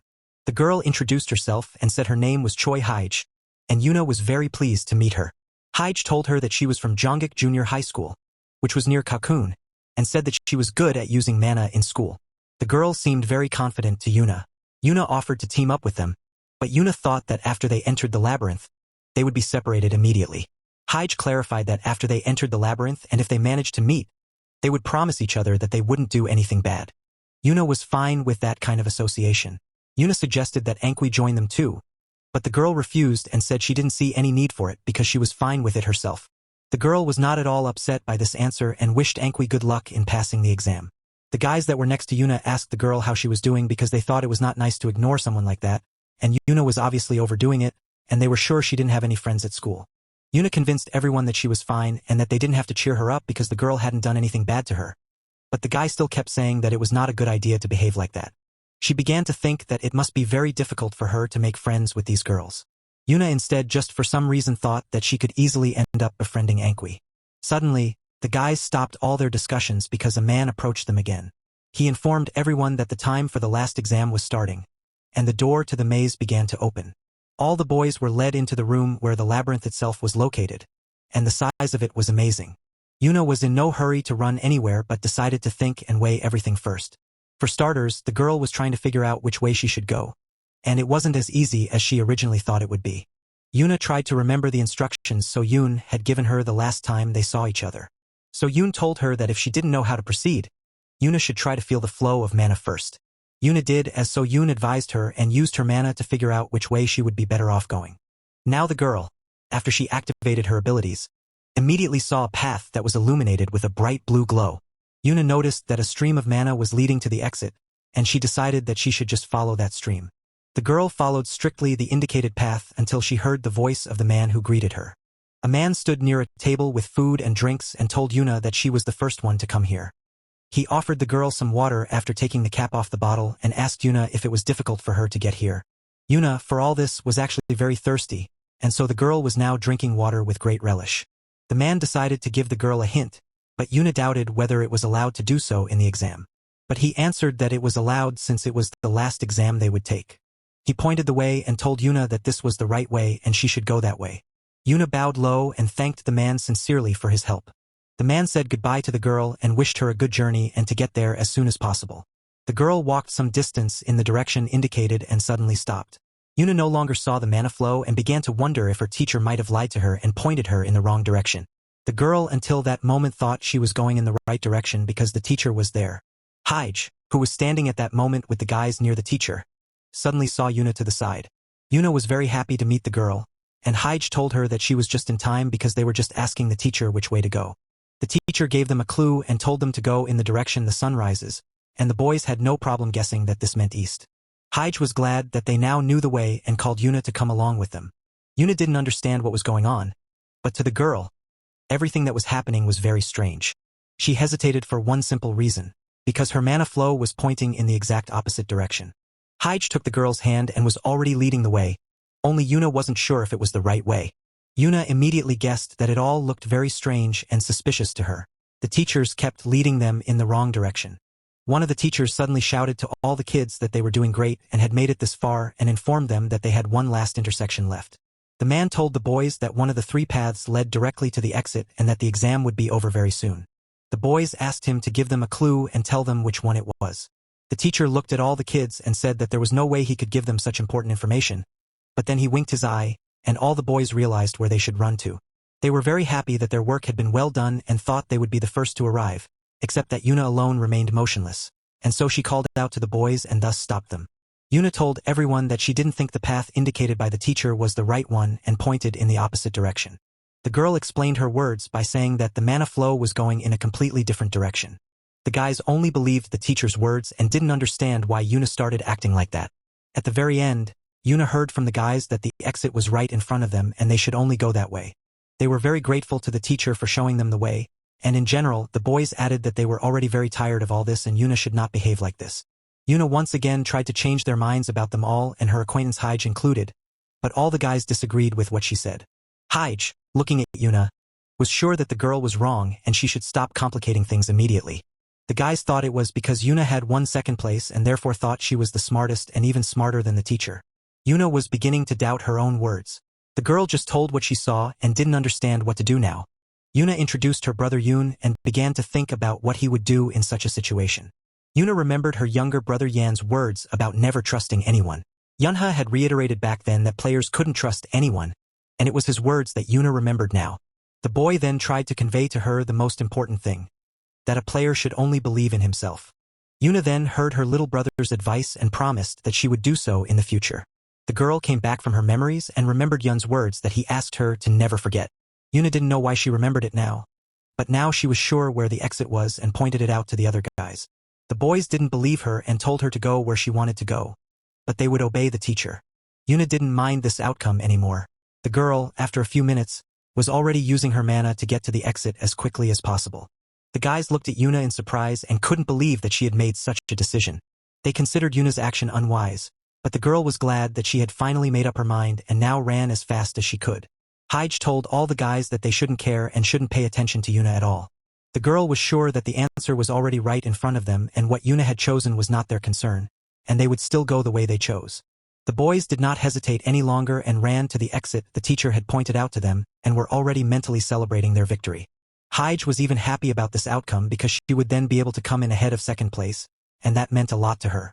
As soon as the girl reached the end and was practically celebrating her victory, suddenly mana was activated to her. As it turned out, there was nothing to be happy about because all the guys were once again scattered throughout the labyrinth and returned to the places where their exam had started. Yuna stood by the drink machine, trying to catch her breath and still couldn't believe the exit was right next to her. The girl thought about the fact that the test had ended later than she had expected and was worried that she was probably expected. Yuna wanted to drink something and go, but suddenly an open can of lemonade was handed to her from the side. Ankwi walked over to Yuna and held out one of her drinks and explained that she happened to have 2 cans and wanted to share. The girl began to explain that she had refused Yuna's offer to team up before the exam not because she didn't like her. Yuna thought Ankwi was just very shy, and that was nice for her. The girl started to say that she didn't know what the result of the exam would be and didn't even guess. But it didn't matter.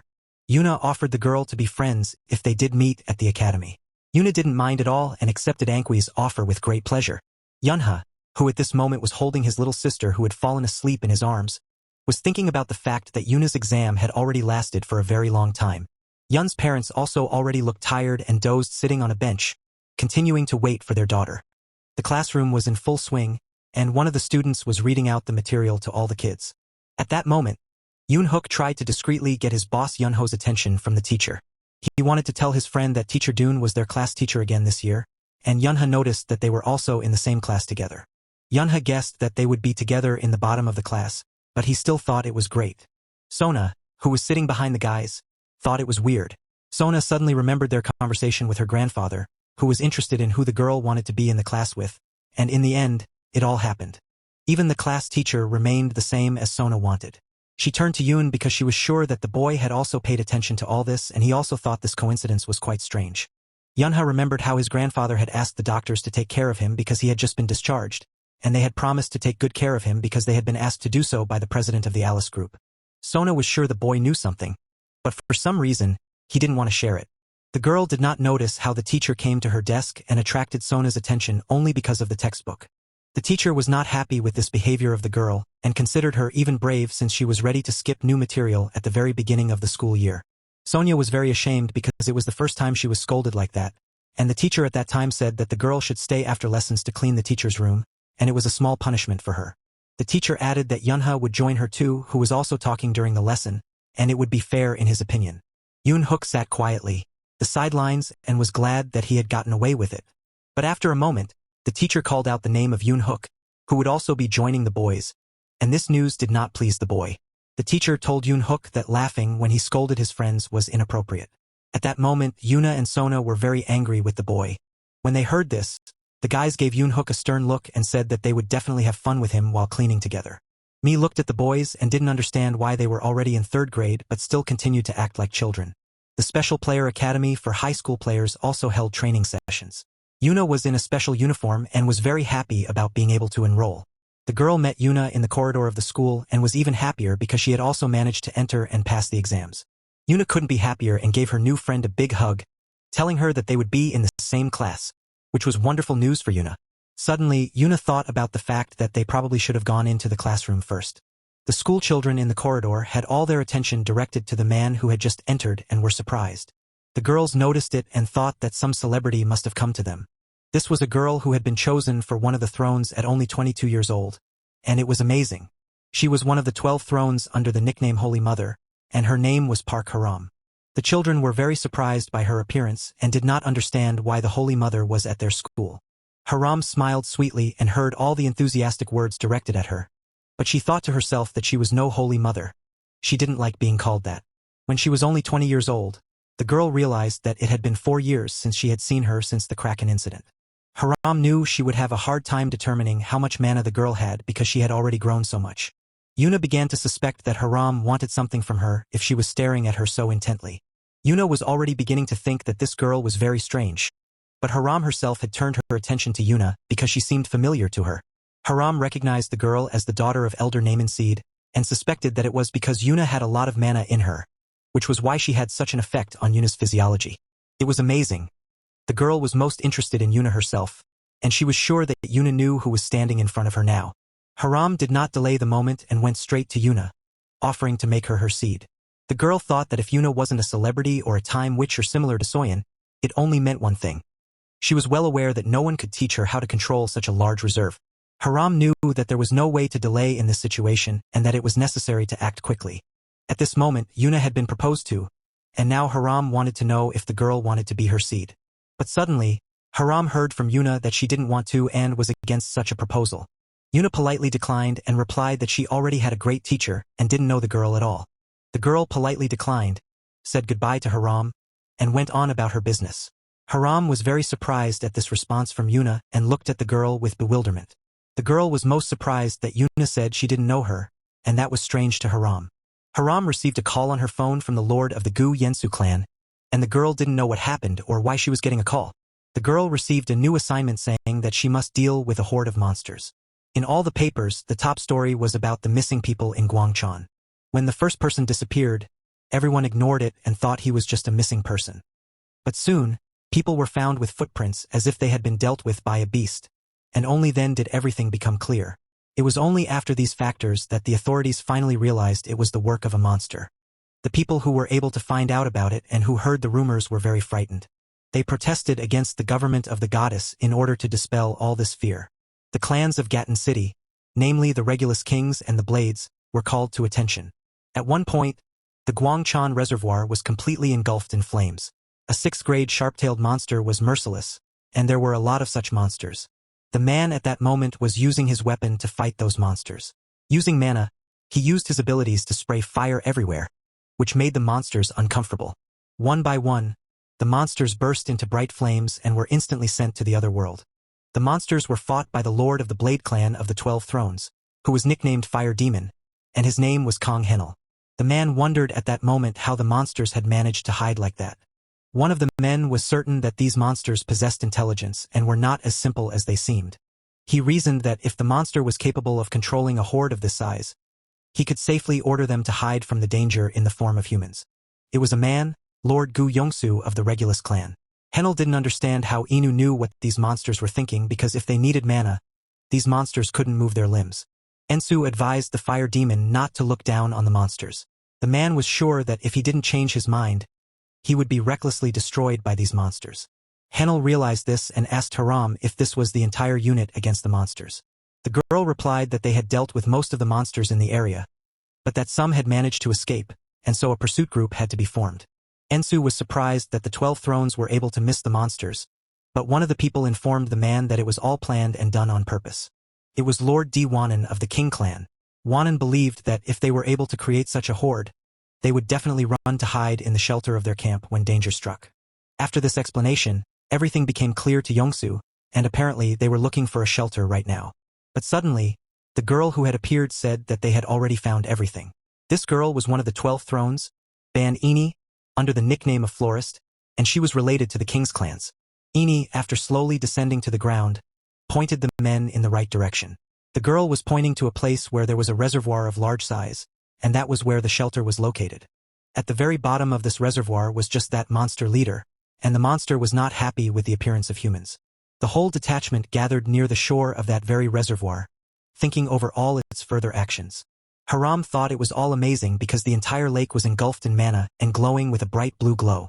The girl was sure that no matter how hard she tried, she would never be able to pull off such magic. Haram realized that their talents were very different, but she still thought it was amazing without any doubts. But she was brought out of her thoughts by a man who caught her attention. The fire demon caught the girl's attention with a flick of his finger on her forehead, and did so because he wanted to know what it was that Haram was thinking about. Haram was angry that the man had allowed himself such a thing. Then the man said that the girl knew exactly what she was here for. The girl tried to convince the fire demon that she was here for support and healing. Yongsu told the guys to stop flirting and look at something more important. Haram blushed at such words, for she had no intention of playing the sympathy game with any of them. Henel looked in that direction. Right next to the reservoir itself was a pipe, and the kings decided that they would explore the area and take control. Yongsu told Clinks and Regulus to gather groups of available people and then go straight to the shelter. One by one, the man asked Ini how long she would be able to maintain her magic, and the girl said that if she had enough mana, it would be 4 hours. Ensu told Ini that he would leave a couple of players with her for protection, and added that the girl would be wearing a reservoir defense. Henel wasted no more time and immediately started down to the water on a very steep slope. He had already informed all the other guys at the very entrance to the pipe that he would go first. Haram thought it was very stupid and was not happy, while the other guys thought that the fire demon did it because he was still very young. The other players began to descend as fast as they could and asked the fire demon to wait for them. All the news channels said that the goddess government said that it would make every effort to deal with the monsters that inhabited the Guashon Reservoir. According to the Korean Mana Control Bureau, there were 12 thrones involved in the case, namely players Ban Ini and Park Haram, as well as Kong Henel. All of this news was on the TV in the room where Yunha and his family were sitting. The boy was eating lunch, and when he heard about everything on TV, he was sure that this assignment would be bad for the future. Yunha didn't know what to do or what the right thing to do was. The boy remembered that the mission to subdue the monsters had been half successful. However, all those players who took an active part in the mission were unlucky because they were waiting for failure. The fire demon had not expected what they would soon see in front of them, and it surprised him greatly. The monsters did terrible things to those who were trapped by them, and it was even hard to watch. All players had seen this unpleasant sight of monsters showing off their abuse. Hiram, looking at this picture, began to realize where all the missing people were. The monsters were so engrossed in what they were doing that they didn't even immediately notice that they had watchers. Some monsters from the player immediately got everything they deserved, and from that they did not have a sweet time. The fire demon used his power and gave no hope to the monsters that their destruction would be swift. Henel was now completely in his element and planned to get even with every monster. The other players didn't stand by any longer and joined the man, trying to point out to the monsters their place. Yongsu told everyone to immediately stop attacking and search for the wounded and those people who had survived. It was as if Henel did not hear or see anyone but only stubbornly pursued his goal to make sure that all monsters got what they deserved. Yongsu tried to get through to the man and advised the fire demon to calm down as soon as possible and not to forget about the missing people. The fire demon refused to hear and tried to point out his place to the man, but Yongsu reiterated that this place would not allow him to do as he pleased. Yongsu reminded that if Henel is a player who represents a nation or a clan, he should match it, and in general it would not hurt to start gaining experience. The other players noticed the argument between the men and hoped they wouldn't quarrel and start to work out their relationship in such a small space. Henel reluctantly apologized, and Inu said with a smile that it was unnecessary and that the fire demon shouldn't bow to him. Yongsu now turned his attention to the other players who were watching in amazement and threatened them to stop and resume their search immediately. The players were able to find survivors, while Hiram worried about the fire demon's condition. Henel told the girl that she had nothing to worry about, and all those words he had heard some time ago from Yongsu were on point and deserved. The fire demon could clearly see and realize that the other experienced players were secretly looking down on him. The man knew that Inu had specifically called him a fire demon rather than addressing him by his name or the title of clan lord. Henel was well aware that he was still growing and developing in the eyes of some players, but from this, his anger did not become less. The girl suddenly and unexpectedly took Henel's hand and offered him to study with her. Hiram also realized that compared to the experienced players, he essentially looked like a rookie, and she would like to change that picture. The girl thought it was right and commendable if they could learn when their mistakes were pointed out to them. The fire demon addressed the girl by name, which surprised Hiram because Henel hadn't done that for a long time. The man didn't deny that he wasn't himself, but he wasn't going to make the same mistake again. The fire demon promised, first of all to himself, that one day he would definitely be able to catch up with the guys. After a while, the players apparently managed to find the ringleader and pointed to the door. Inu gathered all the players and announced to everyone that the monster leader was in the next room. The man asked for everyone's attention and said that they would now be forming a squad to attack. Yongsu suddenly asked the fire demon if he minded if he was the leader, to which Henel replied that he didn't mind at all if they made him the Daige leader. The man didn't mind the condition and added that he'd be on hand in case of anything. She hoped that the fire demon was all right, and the girl was told that she would be in charge of supporting, and she was ready to apply acceleration amulets and protections and blessings. Yongsu informed the boys that once they were in, they would need to hold the line. The man separately told the guides to stay close to the spellcasters and rangers under no circumstances. After handing out instructions to everyone and after everyone had already held their weapons in their hands, they went forward. The fire demon was raring to go and was ready to fight and defeat the monster that was inside the room. The monster, who was guarding the eggs, suddenly heard a strange noise and realized that uninvited guests had come to him. The entire squad rushed forward to deal with the monster first, avoiding the eggs. Henel, on the run, immediately used his magical abilities and summoned fire. The fire demon, without wasting a moment, attacked the monster, and the monster at this moment first covered the egg and thus tried to keep it safe. Henel spared no effort with his weapons to enter the battle and strike. The monster tried to throw the man off with one paw while the other was still guarding and protecting the egg so that no one could harm it.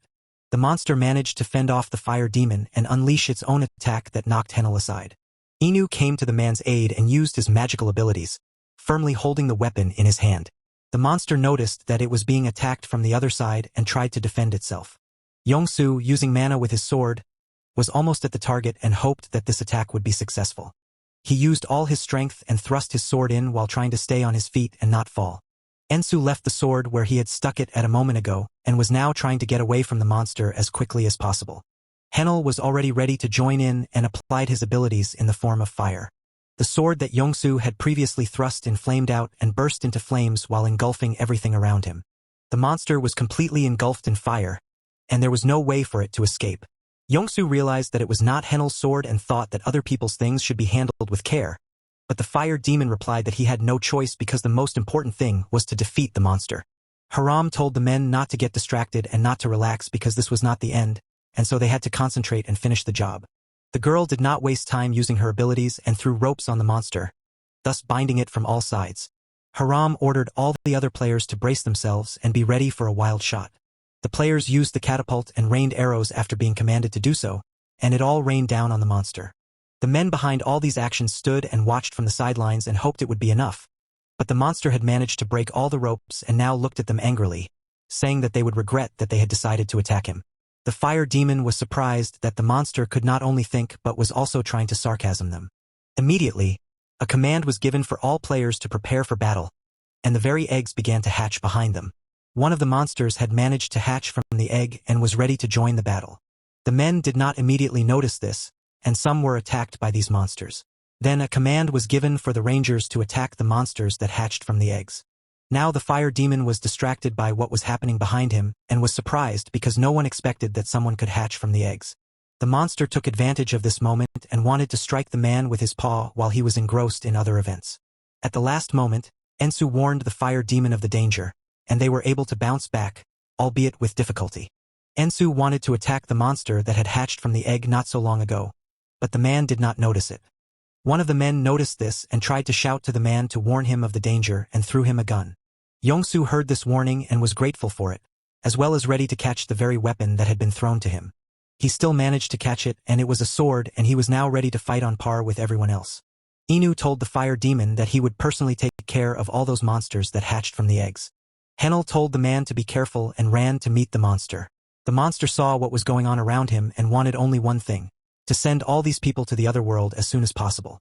The monster concentrated and began to use his magical abilities and released something from his mouth. The fire demon covered his mouth because it was very hard for him to breathe, and his eyes began to sting, all because the monster had released its poison. Hiram stood next to the girl who had said that the man should move to the right. At that moment the fire demon did, and it helped him avoid an attack that would have caused great harm. Henel couldn't fight fully because he couldn't breathe due to the poison the monster released. The man thought that the only thing he needed now was to get the antidote as soon as possible, and the girl said he shouldn't worry about that. She asked the man to trust her and attack. The fire demon didn't hesitate and immediately rushed to attack. A moment later, the fire demon was engulfed in a magical glow and rushed forward to attack the monster.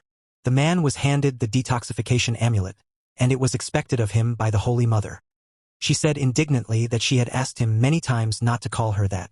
The monster did not expect this outcome of events and now did not know how to proceed. The monster tried to attack, but the fire demon was not intimidated by it and still raced towards its target. Henel was already almost at his target and readied his weapons to inflict their attack. Yongsu hoped that the fire demon would succeed this time and be able to destroy this monster. Henel wanted the same and for this battle to finally end with them defeating the monster. The fire demon used a purple flame, and it was aimed directly at the monster. The monster was trapped but still kept fighting, hoping to escape and survive. Hiram waited for the right moment and gave the command to open fire on the monster. Most of their squad opened fire at that moment at the monster, and it was no longer possible to take cover from so many bullets. The monster thought only of one thing: that he could not surrender because he had to protect the king. The monster lay motionless in its nest, and next to it was a single surviving egg. The fire demon was really hoping that this monster was already finished and that was the end of it, except that Inu said that wasn't quite true. The man meant that the eggs were still intact and drew his sword, breaking one of them. Inu told the rest of the guys to immediately get to work on destroying all those eggs. The monster was watching and couldn't do anything. It wasn't easy for the monster to watch it all because he was so careful to protect all those eggs. One of those eggs was destroyed and clearly showed the monster that the boys would spare no one. Hiding in the chimney was another monster, and it was the king. The monster hoped that all his efforts were not in vain, and that the king would not only survive but grow very strong. The monster king wouldn't stay there anymore and decided to get out of there.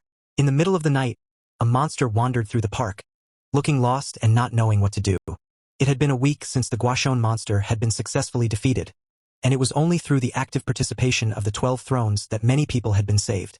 At this moment, Yun's friends were actively and carefree playing outside. The victims were admitted to a hospital in Konam after the incident. The boys were not affected by any of these problems and had nothing to worry about. While some were having fun, others, namely the inspection of the King clan in Gatton, came to the conclusion that there were no monsters left in the reservoir area. Yunha was with all the guys at the Gakken campground and watched his friends having fun during the game. A ball accidentally flew into Yunho, and the boy experienced a lot of discomfort, causing the girls to worry about him. Yunho decided that after this, he wanted to move to another team, namely to be with Sona. From the outside, looking at them, Yunha thought it was cute. At this moment, Uncle Bruno was preparing lunch for everyone, and Yunha thought that all the guys should thank the man for that. Yun's parents only went here because they could convince Bruno to be with them.